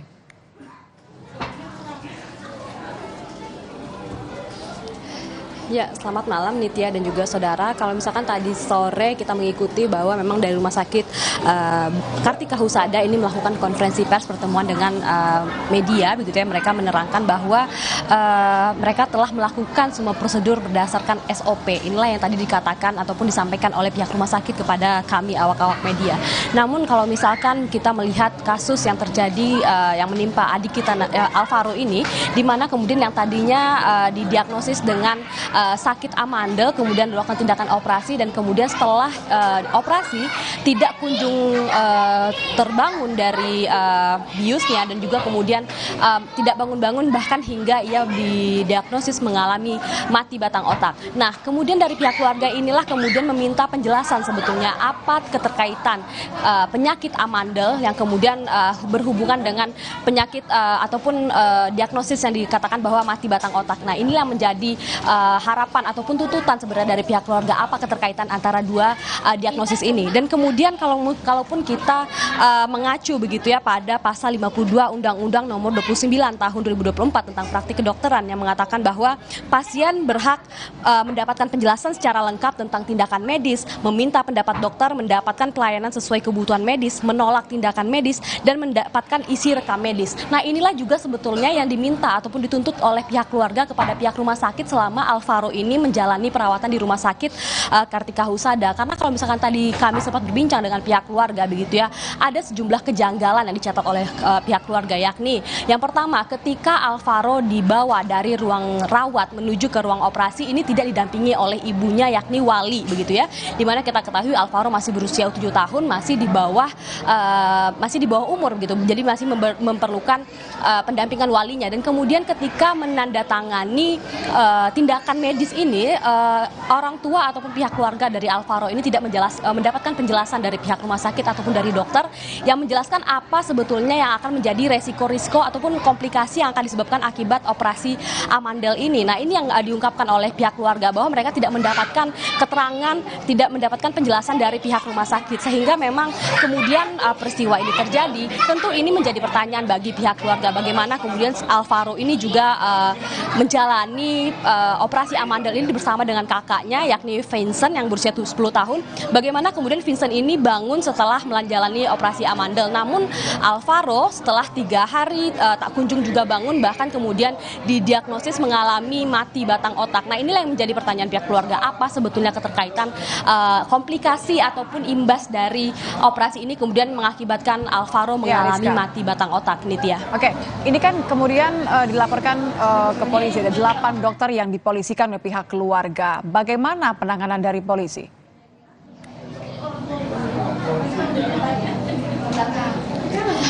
Ya, Nitya, kalau misalkan kita juga mengutip pernyataan dari pihak keluarga, dari pihak Alvaro yang mengatakan telah mengadukan ataupun membuat LP begitu ya ke Polda Metro Jaya terkait dengan dugaan tindakan malpraktek ini. Setidaknya ada 8 dokter yang dilaporkan oleh pihak keluarga dan juga tim kuasa hukum ke Polda Metro Jaya, yakni dokter yang menangani Alvaro dari mulai menjalani screening menjelang operasi, dan juga dokter yang menangani penindakan operasi Alvaro ini. Dan hingga saat ini kalau misalkan tadi juga kami berbincang dengan pihak keluarga yang mengatakan bahwa memang saat ini proses ini masih berjalan di Polda Metro Jaya, namun memang fokus keluarga saat ini adalah menyelesaikan ataupun menghantarkan adik Alvaro ini ke tempat peristirahatan terakhirnya, yakni masih menjalani serangkaian kegiatan ataupun upacara adat, dan kemudian menjalani upacara keagamaan begitu ya, dan kemudian besok dilaksanakan pemakaman. Inilah yang menjadi fokus keluarga saat ini. Baru kemudian setelah hal ini selesai, baru kemudian akan kait Tempo hari ini absen dalam rapat terbatas di Istana. Menteri Lingkungan Hidup dan Kehutanan Siti Nurbaya mengaku tak tahu menau di mana keberadaan koleganya ini. Siti Nurbaya mengatakan terkait ketidakhadiran Mentan Syahrul Yassin Limpo di rapat terbatas Istana sebaiknya ditanyakan kepada Sekretariat Kabinet. Sebelumnya saat kunjungan kerja di Italia, Kementerian Pertanian dan Rumah Dinas Syahrul Yassin Limpo digeledah oleh KPK terkait dengan dugaan korupsi.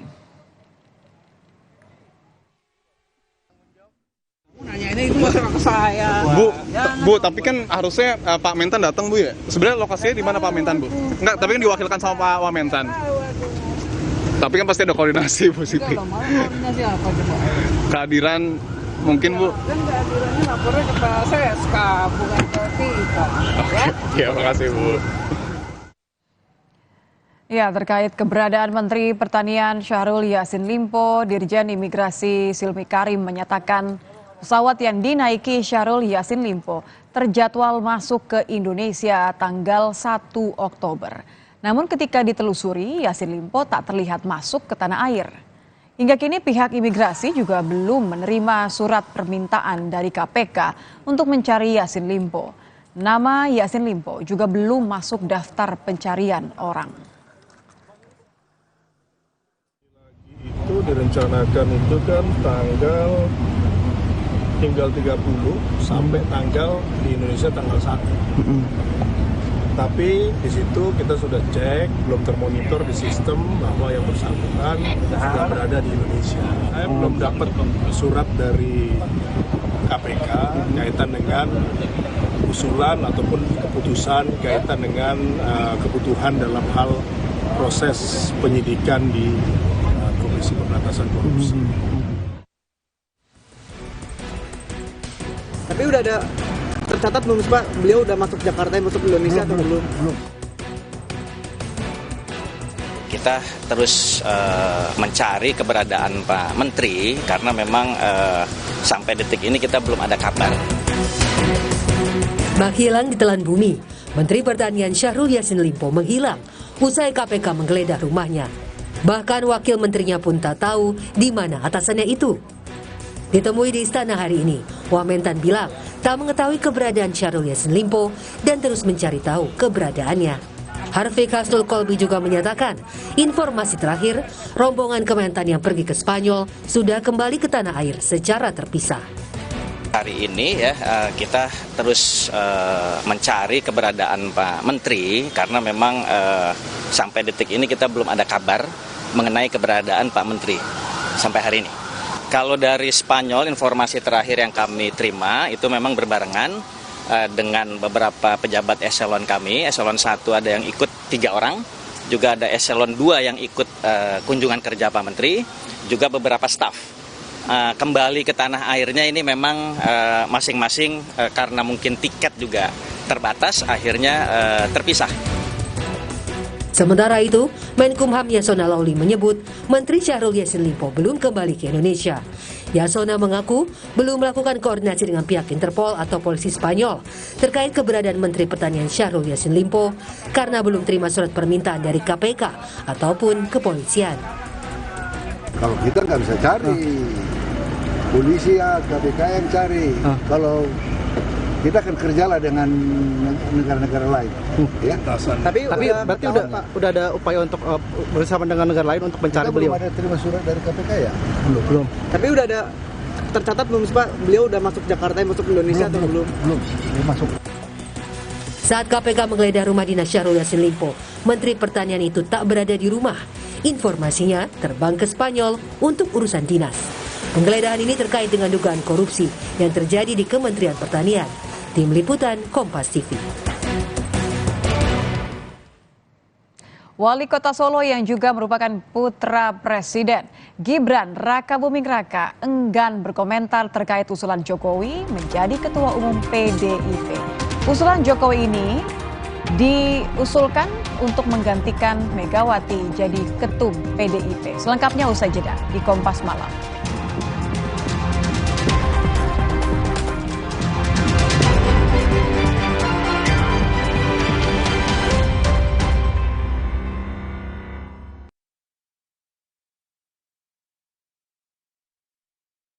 Ketika sakit, tubuh butuh waktu hingga 6 bulan untuk pulih. Minum Ensure Go dengan HMB dan triple protein dukung kekuatan dan bantu jaga daya tahan tubuh lebih cepat agar hidup makin berkualitas. Minum 2 kali sehari. Terus, enaknya terus. Manis asam, chewy, manis asam, chewy, manis asam, chewy. Saya oleh terus. Gak nempel di gigi. Slay, oleh.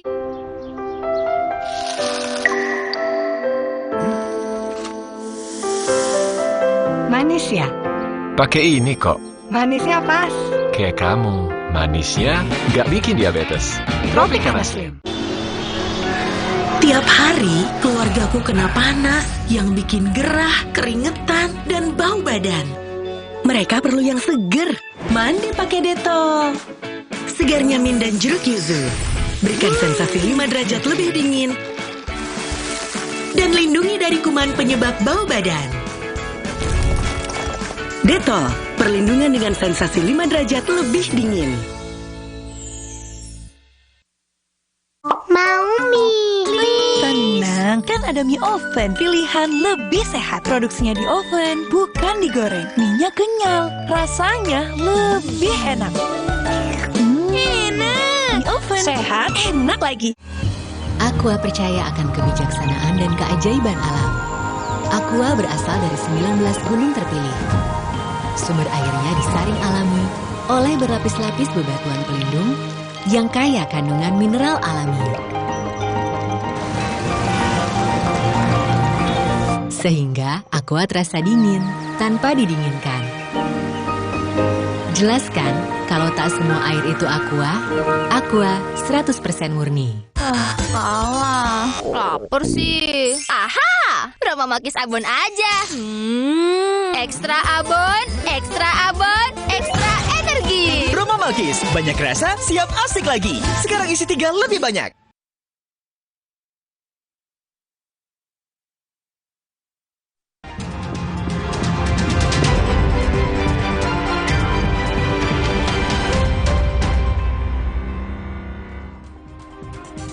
Anda kembali bersama kami di Kompas Malam.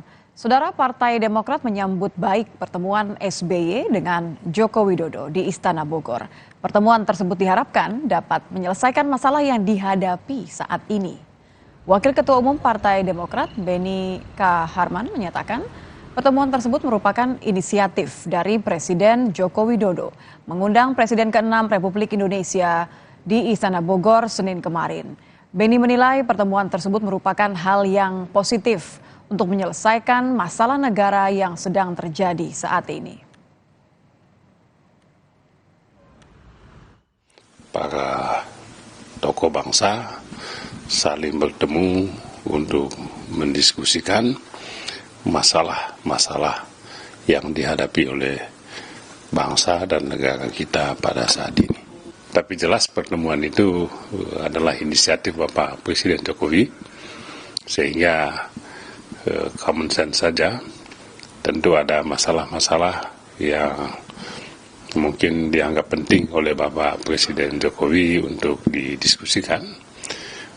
Apa solusinya bersama dengan Bapak Presiden Jokowi, Bapak Presiden ke-6, Bapak SBY. Sementara 1 hari setelah bertemu Presiden Joko Widodo kemarin, hari ini Ketua Majelis Tinggi Partai Demokrat Susilo Bambang Yudhoyono melakukan diskusi bersama kader Demokrat Jawa Barat di salah satu rumah makan di Soreang, Kabupaten Bandung. Dalam agenda ini, SBY tidak menjelaskan secara rinci soal pertemuannya dengan Presiden Joko Widodo kemarin. Namun SBY berpesan agar hal-hal yang baik dan demokrasi di negara ini harus dilanjutkan oleh pemimpin yang terpilih nanti.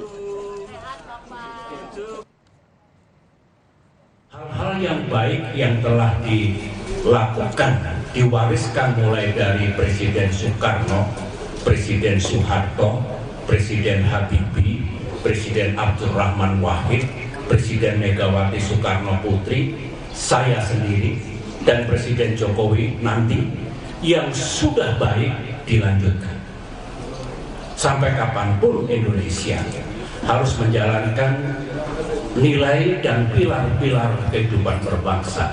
Dan jangan lupa, hasil dari reformasi ada demokrasi yang harus dijunjung tinggi, dan Demokrat menekankan di samping 4 hal tadi, demokrasi jangan dilupakan. Itu akan dilanjutkan. Bakal Capres PDI Perjuangan Ganjar Pranowo hari ini menikmati perjalanan ke Bandung menggunakan kereta cepat Wus.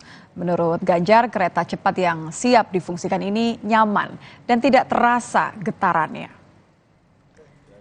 Ganjar menjajal kereta cepat Wus berangkat dari Stasiun Halim menuju ke Stasiun Padalarang.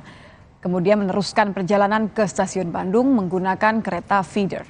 Selain terasa nyaman, Ganjar menilai konektivitas dari Jakarta ke kota Bandung sudah baik sehingga warga dapat memanfaatkan fasilitas kereta cepat ini. Bagus ya, termasuk feedernya sampai ke kota, tinggal latihan aja ya Pak Dwi ya, tinggal latihan biar on time, pek gitu aja. Nah sekarang uji coba ini melatih kata beliau agar semua SDM-nya siap. Ya, sementara itu bakal calon Presiden Koalisi Perubahan Anies Baswedan hari ini menemui dan berdialog dengan puluhan anak muda Banyumas di Purwokerto, Jawa Tengah.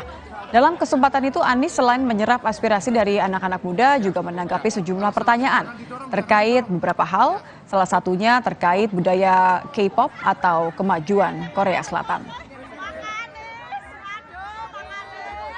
30 tahun yang lalu, tahun 90-an, Korea itu investasi besar-besaran. Dia mengeluarkan dana untuk belanja alat-alat, belanja fasilitas, sehingga orang-orang kreatif di Korea itu bisa berkarya menggunakan alat-alat yang terbaik. Dan kemudian manfaatnya baru dirasakan 20 tahun kemudian. Tapi prosesnya bukan swasta, prosesnya itu dari pemerintahnya tahun 90-an. Karena itu saya sering sampaikan, pembiayaan yang dikeluarkan oleh negara jangan dipandang sebagai cost, tapi pandang sebagai investasi. Kita ke sorotan lain, Saudara. Wali Kota Solo yang juga merupakan putra Presiden, Gibran Rakabuming Raka, enggan berkomentar terkait usulan Jokowi menjadi Ketua Umum PDI Perjuangan. Gibran menyebut hal itu bukan kewenangannya. Menurut Gibran, pemilihan Ketua Umum merupakan ranah para elit partai, bukan dirinya yang hanya kader di tingkat kota.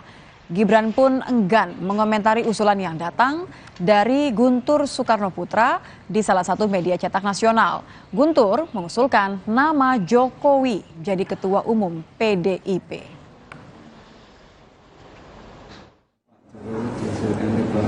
Kemarin udah ditanyakan ya, jangan ditanyakan lagi ya. Saya juga nggak akan menjawab itu, bukan ranah saya.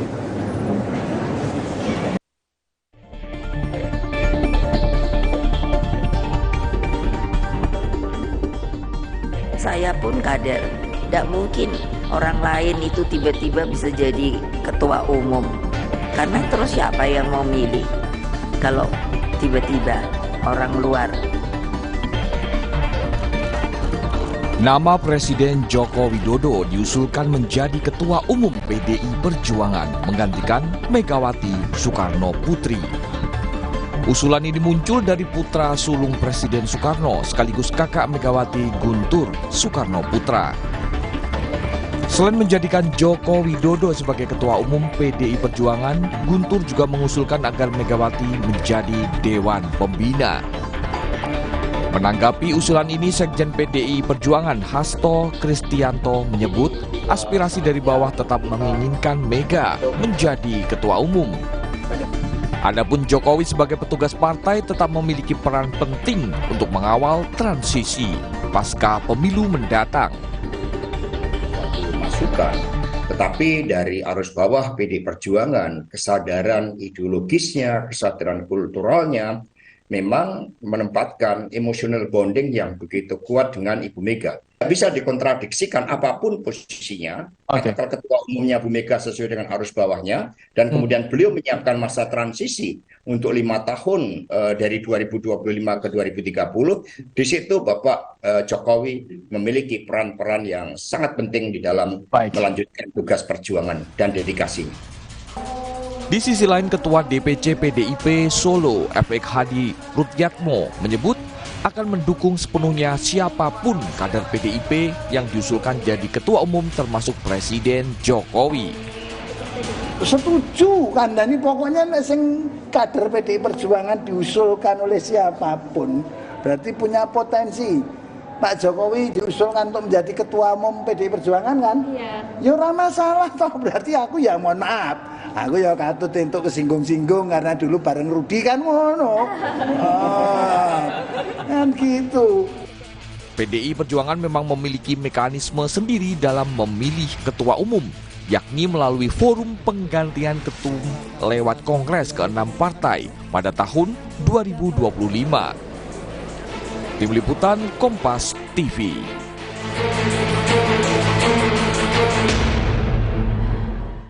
Ya, Presiden Joko Widodo mengklaim tidak ada yang menyamai karir politiknya di Indonesia. Ia membanggakan dirinya yang pernah menjabat sebagai wali kota, gubernur, hingga presiden. Dalam sambutannya di Rakernas Korpri di Jakarta, Jokowi mengatakan tidak ada yang seperti dirinya, memulai karir politik dan jabatan publik dari bawah. Jokowi mengaku mengerti persoalan anggaran di tingkat pemerintah pusat maupun daerah karena pernah menjadi wali kota, kemudian gubernur hingga presiden. Gubernur Jawa Barat, Bapak UU Ruzhanul Ulum. Saya mengalami karena saya pernah jadi wali kota 2 kali, pernah jadi gubernur, pernah jadi presiden 2 kali. Nggak ada di Indonesia seperti itu. Dari bawah wali kota 2 kali, gubernur, presiden 2 kali, enggak. Jadi saya nyelami betul, ngerti betul situasi di lapangan seperti apa. Informasi lain kami hadirkan di Kompas Malam usai jeda, saudara. Di antaranya mengenai seorang selebgram asal Palembang yang diprotes banyak kalangan usai mengeluarkan pernyataan mendukung pembukaan lahan dengan cara dibakar.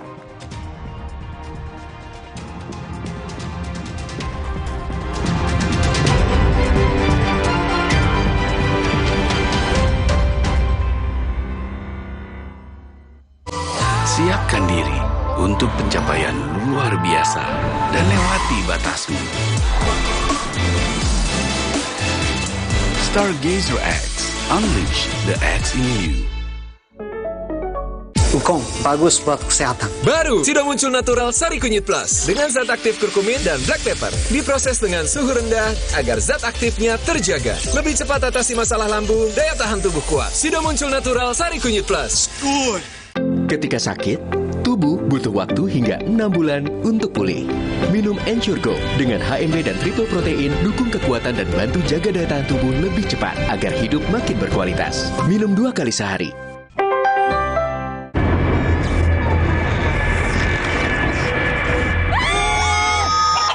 Baru, mie sedap rawit pingit ayam jerit. Satu-satunya di Indonesia dengan rawit asli. Pedasnya auto jerit. Cobain nih, di sedap rawit pingit ayam jerit. Minyak kenyal berpadu dengan gurihnya kaldu ayam yang bikin nagih. Sedapnya rawit pingit. Asli rawitnya bikin jerit sedapnya dari Wiswa. Aqua percaya akan keajaiban alam. Maka kami tidak menggunakan galon sekali pakai. Galon kami disanitasi dengan seksama sebelum diisi ulang. Aqua 100% murni. Yuk, sarapan Energen sereal. Aku yang buat ya, Bu. Aku mau vanila. Aku mau yang coklat. Energen, sereal nomor 1 di Indonesia. Terbuat dari gandum Australia, bernutrisi dan mengenyangkan. Kenyang. Kakekmu yang itu juga dong. Tapi gigi kakek. Gak usah khawatir.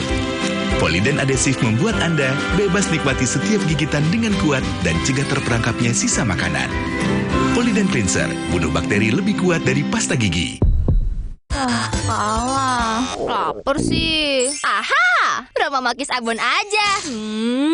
Ekstra abon, ekstra abon, ekstra energi. Roma Makis, banyak rasa, siap asik lagi. Sekarang isi 3 lebih banyak. Baru, mie sedap rawit pingit ayam jerit. Satu-satunya dengan rawit asli. Mie sedap rawit pingit ayam jerit. Mie kenyal dan gurih kaldu ayam bikin nagih. Sedapnya rawit pingit. Mie sedap rawit pingit ayam jerit dari Wiswa.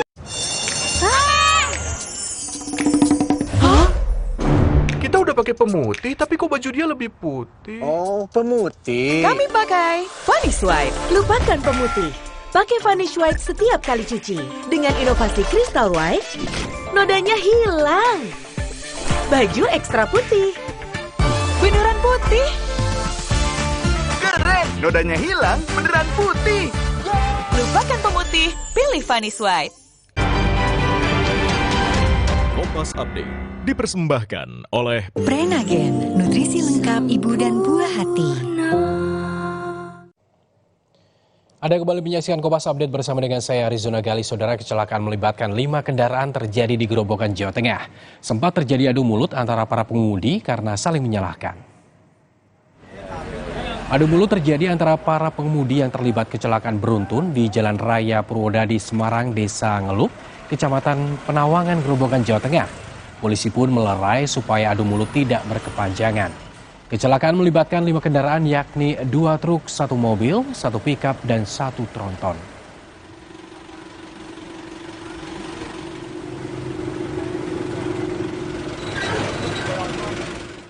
Demikian Kompas Update, saya Arizona Gali. Sampai jumpa. Kompas Update dipersembahkan oleh Morinaga Cilgo. Morinaga Cilgo, nutrisi berkualitas, harganya terjangkau. Cilgo.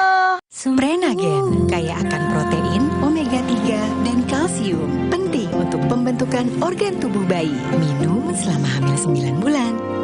Prenagen.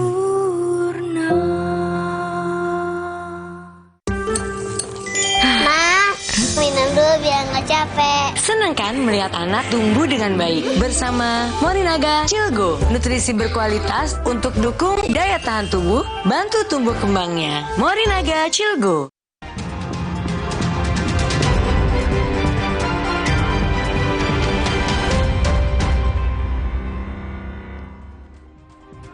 Anda kembali bersama kami di Kompas Malam.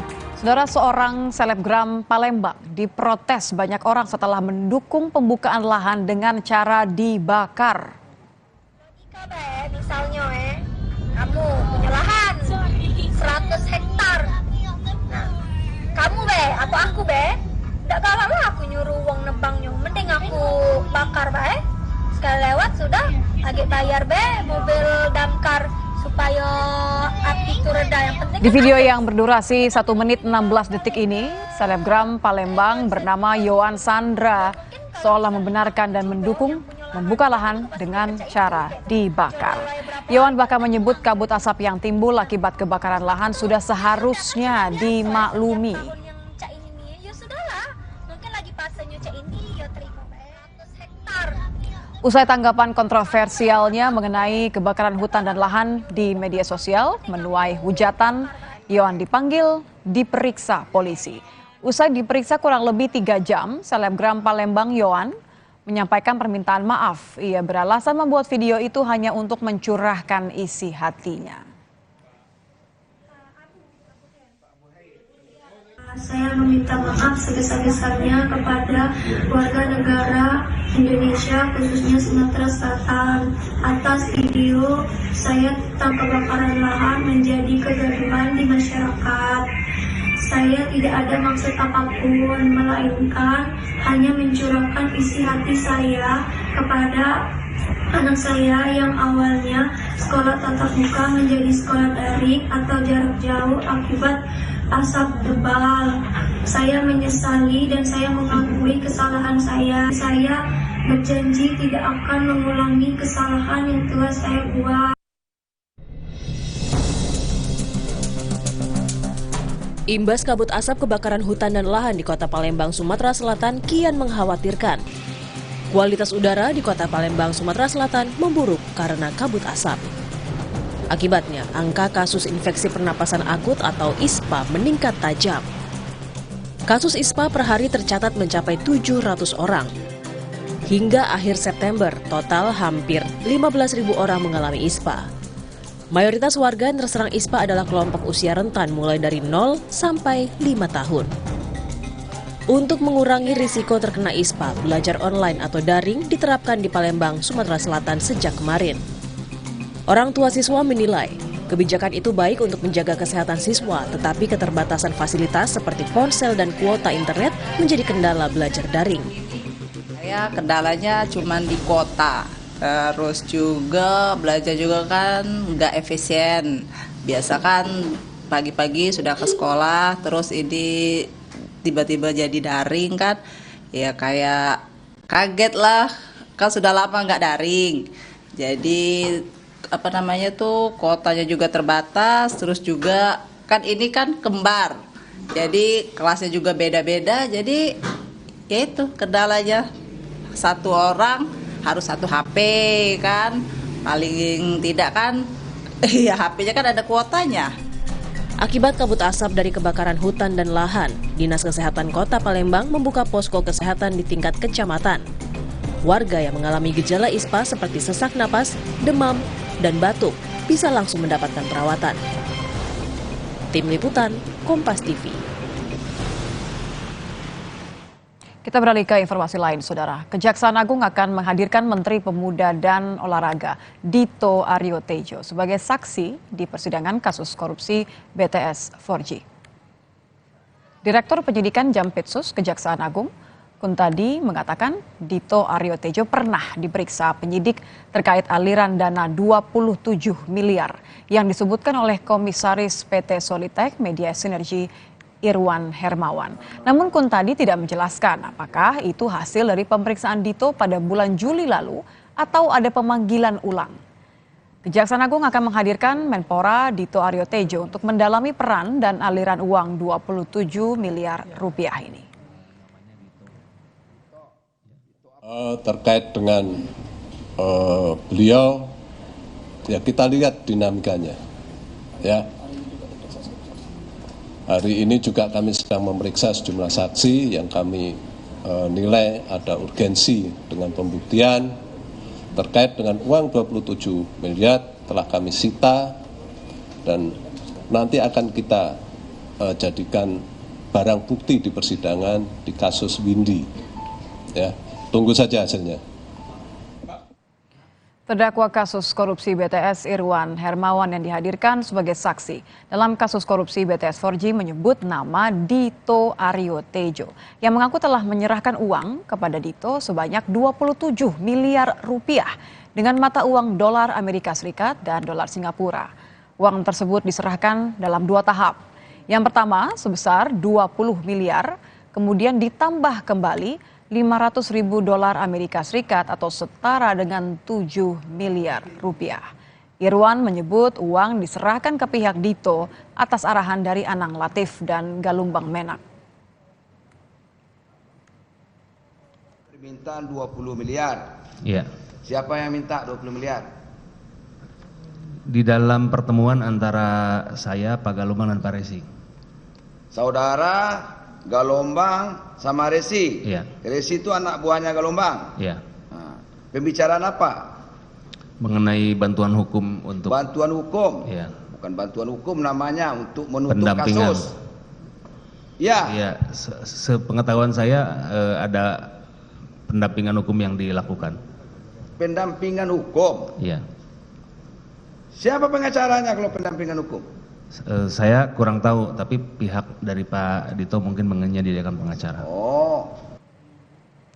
Yang juga menjadi sorotan, Saudara, Kejaksaan Agung menggeledah kantor Kementerian Perdagangan di Jalan MI Ridwan Rais Gambir, Jakarta Pusat, Selasa siang. Selasa siang sejumlah penyidik Jaksa Agung Muda Tindak Pidana Khusus masuk menuju gedung utama Kementerian Perdagangan di Jakarta Pusat. Penyidik datang melakukan penggeledahan terkait dugaan korupsi impor gula dalam periode 2015 hingga 2023.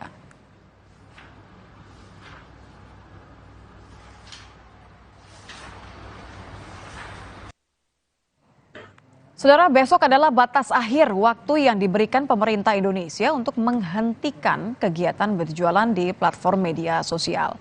Salah satu kegiatan berjualan atau social commerce yang dilarang adalah di platform TikTok Shop. Kementerian Perdagangan memberikan waktu 1 minggu sejak 27 September kepada TikTok untuk memisahkan TikTok Shop dari platform. Itu artinya mulai besok sudah tidak boleh lagi ada social commerce di TikTok. Ada keranjang kuningnya tadi saya sudah pencet. Nah, di sini masih ada fitur. Merespon peraturan pemerintah untuk memisahkan kegiatan berjualan di media sosial dan e-commerce, tim TikTok Shop membuat pernyataan tertulis.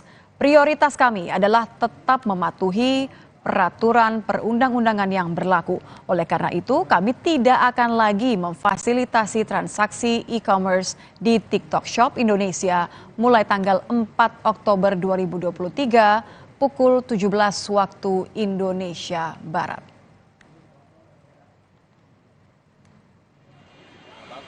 Menteri Perdagangan Zulkifli Hasan menyatakan pihak TikTok sudah bersurat padanya dan menyatakan patuh mengikuti peraturan di Indonesia. Mendak membolehkan TikTok dipakai untuk wadah berjualan bila TikTok membuat platform khusus e-commerce. Kita di sini bisa lihat. Tapi dia udah bersurat. Udah bersurat sama saya. Bahkan ya jelas dong kalau sudah masih batal kan. Tapi sudah bersurat patuh ikuti peraturan Indonesia. Karena kan dia boleh saja, bukan nggak boleh. Kalau mau bikin e-commerce kan tinggal bikin majukan aja. Perusahaan boleh kan dia boleh, tapi nggak boleh satu. Gitu ya. Pak mereka nggak ada ngasih. Kan boleh sih, yang nggak boleh bisa jadi satu. Jadi sosial media, sosial commerce, e-commerce jadi satu itu yang nggak boleh. Saudara, usulan Jokowi menjadi pengganti Megawati sebagai Ketua Umum PDIP menuai tanda tanya. Apakah ini sekedar ide atau kode keras? Pembahasannya usai jeda di Kompas Malam.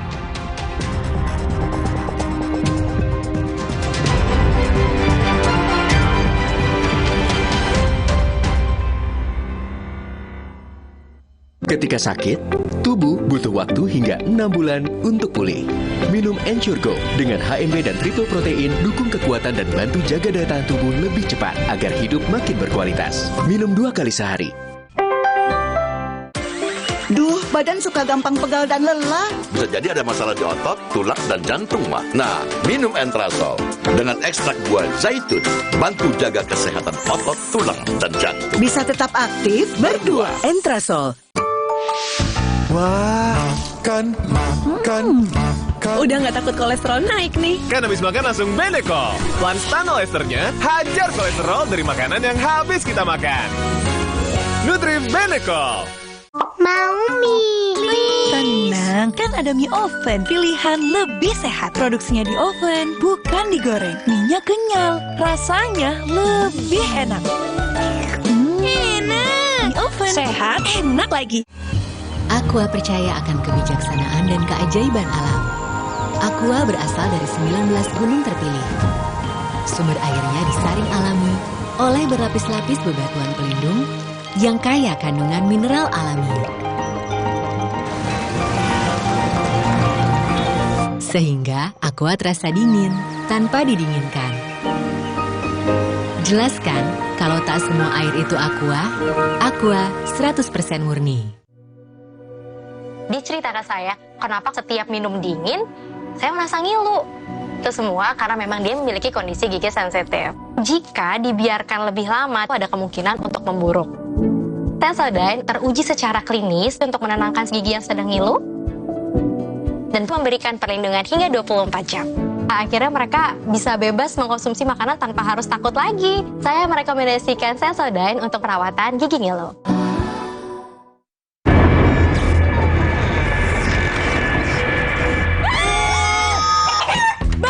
Sedap rawit pingit ayam jerit. Satu-satunya di Indonesia dengan rawit asli. Pedasnya auto jerit. Cobain nih, di sedap rawit pingit ayam jerit. Minyak kenyal berpadu dengan gurihnya kaldu ayam yang bikin nagih. Sedapnya rawit pingit. Asli rawitnya bikin jerit sedapnya dari Niswa.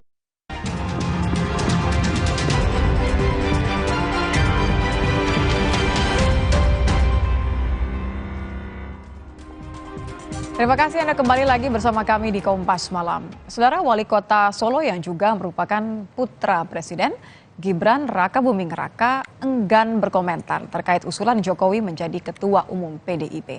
Gibran menyebut hal itu bukan kewenangannya.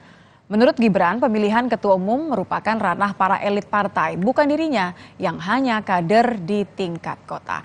Gibran pun enggan mengomentari usulan yang datang dari Guntur Soekarnoputra di salah satu media cetak nasional, di mana Guntur mengusulkan nama Jokowi jadi Ketua Umum PDIP.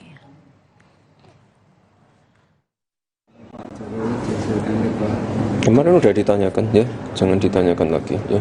Saya juga nggak akan menjawab itu, bukan ranah saya.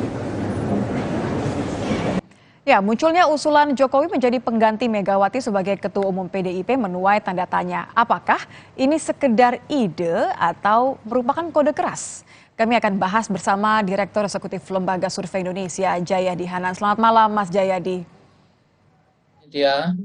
Mas Jayadi, kenapa sih tiba-tiba muncul usulan dari Guntur Soekarno Putra? Apa memang ada yang menyiapkan Jokowi begitu menjadi penggantinya Ibu Mega? Wajar kalau ada yang menyiapkan Jokowi ya, karena kalau di data survei sampai beberapa waktu lalu, kalau ditanya ya, beberapa waktu itu maksud saya beberapa tahun lalu ya, sebelum mungkin 2-3 tahun lalu itu kalau tidak salah ada beberapa pertanyaan di survei yang menanyakan siapa yang menjadi pimpinan PDIP. Ya, biasanya kalau ditanya siapa pimpinan PDIP ke publik, salah satu yang muncul tuh Jokowi gitu, selain Megawati tentu saja. Jadi kalau ada yang menganggap bahwa Jokowi pantas menjadi ketua umum PDIP menggantikan Megawati, itu sesuatu yang masuk akal gitu. Cuman masalahnya adalah PDIP kan punya mekanisme sendiri di dalam menentukan kepemimpinan, dan biasanya soal kepemimpinan Megawati, apalagi posisi ketua umum itu kan menurut saya hampir tidak pernah dibahas secara terbuka di publik. Usulan untuk menggantikan Megawati itu sangat jarang seingat saya, kalau mungkin nggak pernah ya. Ini diusulkan secara terbuka oleh orang yang merupakan bagian dari keluarga Megawati, yaitu yang bukan merupakan bagian dari keluarga Megawati atau dari Teras Soekarno maksud Anda? Iya, betul. Jadi usulan ini mungkin adalah salah satu upaya untuk membangun perdebatan secara lebih terbuka soal kepemimpinan di PDIP yang selama ini cenderung tertutup kan soal siapa yang bakal menggantikan Megawati. Meskipun kita bisa menduga-duga, misalnya banyak yang menduga bahwa yang bakal menggantikan Megawati itu mungkin Puan gitu, atau salah satu di antara keluarga dekat Ibu Mega gitu. Justru menjadi pertanyaan, maaf saya potong, justru menjadi pertanyaannya adalah karena yang mengusulkan ini adalah kakaknya Megawati sendiri begitu kan, kalau kita bicara mengenai Teras Soekarno, kalau kita bicara ada opsi Puan misalnya. Tapi kalau Anda melihat Mas Jayadi, kan kalau di survei publik menjawab pilihannya adalah Jokowi. Kalau kader siap nggak terima yang bukan Teras Soekarno tadi?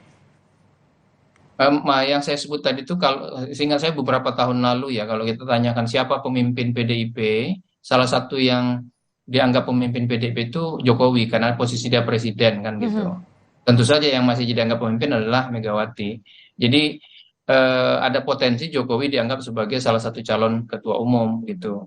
Nah, tapi sekali lagi kan mekanisme yang ada di PDIP itu sampai sekarang itu cenderung lebih tertutup soal itu, atau lebih dibahas tidak terlalu terbuka, sehingga ini seolah-olah membuka tradisi baru gitu. Dan saya kira memang kalau orang luar yang menyampaikan ya mungkin itu akan dianggap sebagai satu mungkin main-main, yang kedua mungkin upaya untuk menghadap-hadapkan Megawati dengan Jokowi kan kalau orang luar. Ya, tapi kalau orang luar, tapi ini kan bukan ya, orang luar ya. Tapi ini karena orang dalam, yaitu kakaknya Megawati sendiri, maka itu bisa dianggap sebagai hal yang cukup serius begitu ya. Meskipun tetap saja itu akan bisa jadi menimbulkan perasaan tidak enak kan, karena Ibu Mega masih ketua umum kan sampai minimal sampai Kongres PDI yang akan datang kalau nggak salah 2025 ya. Nah, di tengah di tengah mereka mempersiapkan upaya untuk pemilihan presiden, lalu proses ketua umum itu baru akan dibicarakan 2025, muncul usulan seperti ini, bisa jadi itu menimbulkan kesan bahwa ada upaya untuk menghadapkan Megawati dengan Jokowi. Dengan Jokowi. Kalau Anda melihat ini sekedar kemungkinan, bagaimana? Sisi lainnya bisa jadi dari sisi lebih positif ya, ini adalah upaya untuk menunjukkan kepada publik bahwa PDIP itu bukan dianggap bagian lingkaran luar dari PDIP. Jadi PDIP Jokowi itu, bukan lingkaran luar PDIP, begitu ya? Iya, sehingga kesan yang selama ini muncul bahwa misalnya ada perbedaan yang cukup tajam antara Megawati dengan Jokowi itu mungkin bisa dihilangkan atau dikurangi dengan adanya usulan seperti ini. Ya, kan ada rumor tuh di belakangan bahwa ada kecenderungan Jokowi cukup ambigu dalam mendukung calon presiden. Ya, dua kaki di Pilpres. Main dua kaki gitu. Salah satunya antara lain karena dia dianggap tidak sepenuhnya sebagai lingkaran dalam PDIP, karena bukan bagian dari Teras Soekarno dan seterusnya. Oke, jadi ini sebenarnya justru mengonfirmasi bahwa Jokowi masih bagian dari PDIP dan mungkin saja memang disiapkan oleh Megawati. Ini salah satu kemungkinannya begitu ya? Salah satu cara membacanya seperti itu, paling tidak itu untuk menimbulkan kesan di publik ya. Tapi juga bisa juga hal lain bahwa memang ada pandangan di internal PDIP bahwa saatnya transisi itu akan terjadi gitu. Oke, tapi kalaulah begini, Mas Jadi ini terakhir, singkat saja.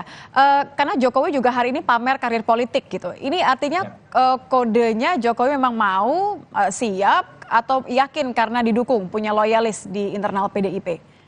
Saya kira Jokowi tampaknya cukup confident bahwa dia punya bargaining power, posisi tawar yang cukup kuat gitu. Ya, sehingga dia tidak bisa dianggap remeh gitu sebagai, walaupun nanti setelah jadi presiden dia tidak punya posisi sebagai ketua partai atau lainnya, tapi posisi dia cukup kuat dengan keunikan karir yang dia miliki, yang lengkap ya, mulai dari wali kota, gubernur, lalu presiden. Baik, terima kasih Mas Jayadi sudah bergabung bersama kami di Kompas Malam. Direktur Eksekutif Lembaga Survei Indonesia, Jayadi Hanan di Kompas Malam. Selamat malam, Bung.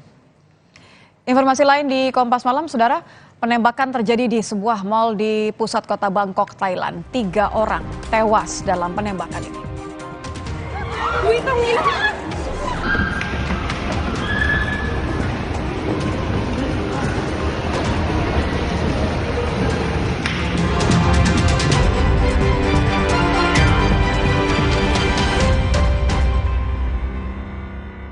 Ketika sakit, tubuh butuh waktu hingga 6 bulan untuk pulih. Minum Ensure Go dengan HMB dan triple protein dukung kekuatan dan bantu jaga daya tahan tubuh lebih cepat agar hidup makin berkualitas. Minum 2 kali sehari. Sekarang badan gampang pegal dan lelah. Itu bisa jadi masalah di otot, tulang, dan jantung. Minum Entrasol dengan ekstrak buah zaitun bantu jaga kesehatan otot, tulang, dan jantung. Jadi bisa tetap aktif. Entrasol. Wah, makan. Udah nggak takut kolesterol naik nih. Kan habis makan langsung Beneko. Lanstan Esternya hajar kolesterol dari makanan yang habis kita makan. Nutrif Beneko. Baru mie sedap rawit bingit ayam jerih. Satu-satunya dengan rawit asli. Mie sedap rawit bingit ayam jerih. Mie kenyal dan gurih kaldu ayam bikin nagih. Sedapnya rawit bingit. Mie sedap rawit bingit ayam jerih dari Wisma. Aqua percaya akan keajaiban alam. Maka kami tidak menggunakan galon sekali pakai. Galon kami disanitasi dengan seksama sebelum diisi ulang. Aqua 100% murni. Kehujanan ya? Sini ibu bantu keringkan. Kakak demam. Bodrexin demam sirup dengan paracetamol. Efektif turunkan panas demam. Ibu tak perlu khawatir lagi. Bodrexin tersedia dalam bentuk sirup dan tablet kunyah. Terasa gigi ngilu kalau minum dingin. Terus kondisi gigi sensitif. Jika dibiarkan lebih lama, ada kemungkinan untuk memburuk. Sensodyne memberikan perlindungan hingga 24 jam. Saya merekomendasikan Sensodyne untuk perawatan gigi ngilu. Prenagen kaya akan protein, omega 3, dan kalsium. Penting untuk pembentukan organ tubuh bayi. Minum selama hamil 9 bulan. Prenagen.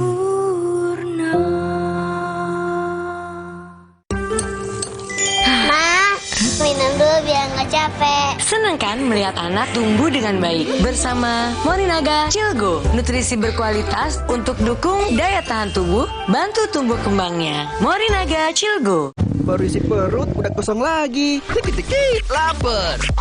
Barusan jajan tapi masih lapar. Dikit-dikit lapar. Sari gandum dengan gandum utuh dan krim coklat lezat bikin kenyang lebih lama. Sari gandum, seenak itu, sekenyang itu.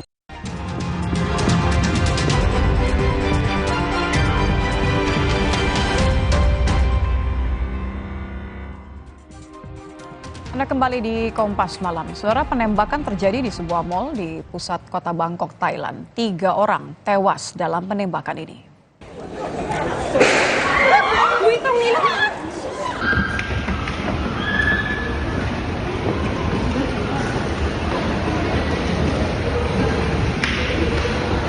Sejumlah video yang beredar di media sosial menunjukkan orang-orang berlarian dari Mall Siam Paragon. Salah satu tujuan belanja utama ibu kota Thailand yang sangat populer di kalangan turis dan penduduk lokal.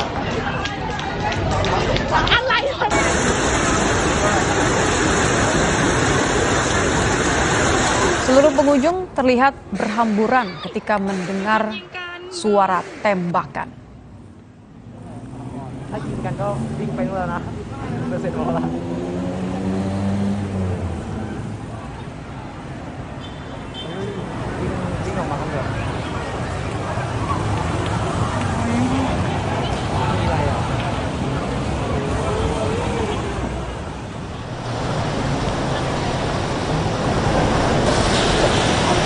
Petugas setempat melaporkan setidaknya 3 orang tewas dalam penembakan ini. Sementara itu pelaku penembakan dilaporkan berhasil ditangkap aparat. Saksi mata mengatakan penembakan terjadi di dalam mal. Pelaku menahan pengunjung dengan menutup pintu mal. Demikianlah informasi di Kompas Malam, saya Nitya Anissa. Terima kasih, sampai jumpa.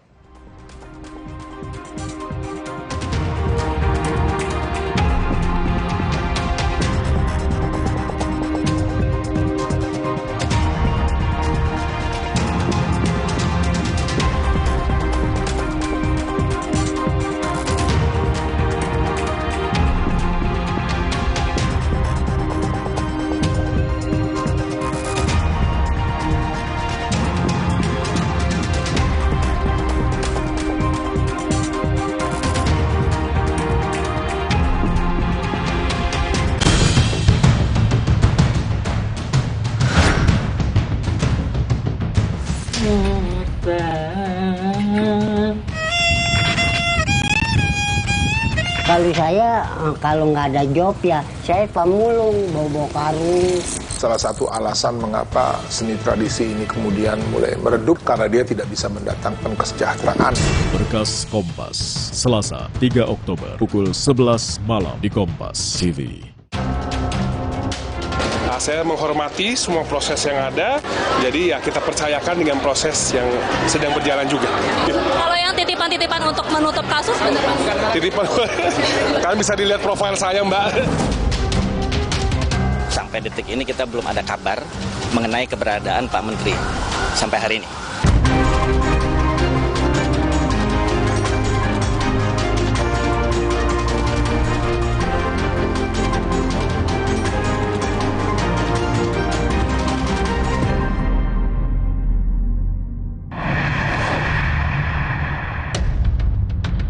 Menanti pendamping baca pres Ganjar dan Prabowo, sederet nama elit politik mencuat.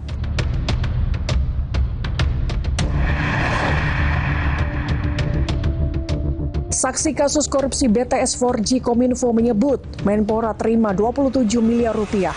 Kejaksaan Agung akan hadirkan Menpora di persidangan.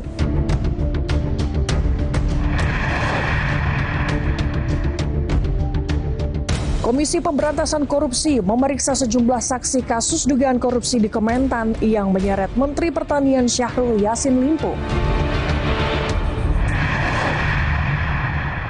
Halo saudara, bagaimana kabar Anda? Semoga Anda selalu sehat. Selama 30 menit ke depan, laporan khusus kembali hadir dengan sejumlah informasi penting dan menarik lainnya. Bersama saya, Gracia Adur. Inilah laporan khusus selengkapnya. Usai sudah wacana duet Prabowo Subianto dan Ganjar Pranowo dalam satu poros koalisi, pasca Ketua Umum PDI Perjuangan Megawati Soekarno Putri mengisyaratkan duet Prabowo Ganjar tidak cocok. Publik pun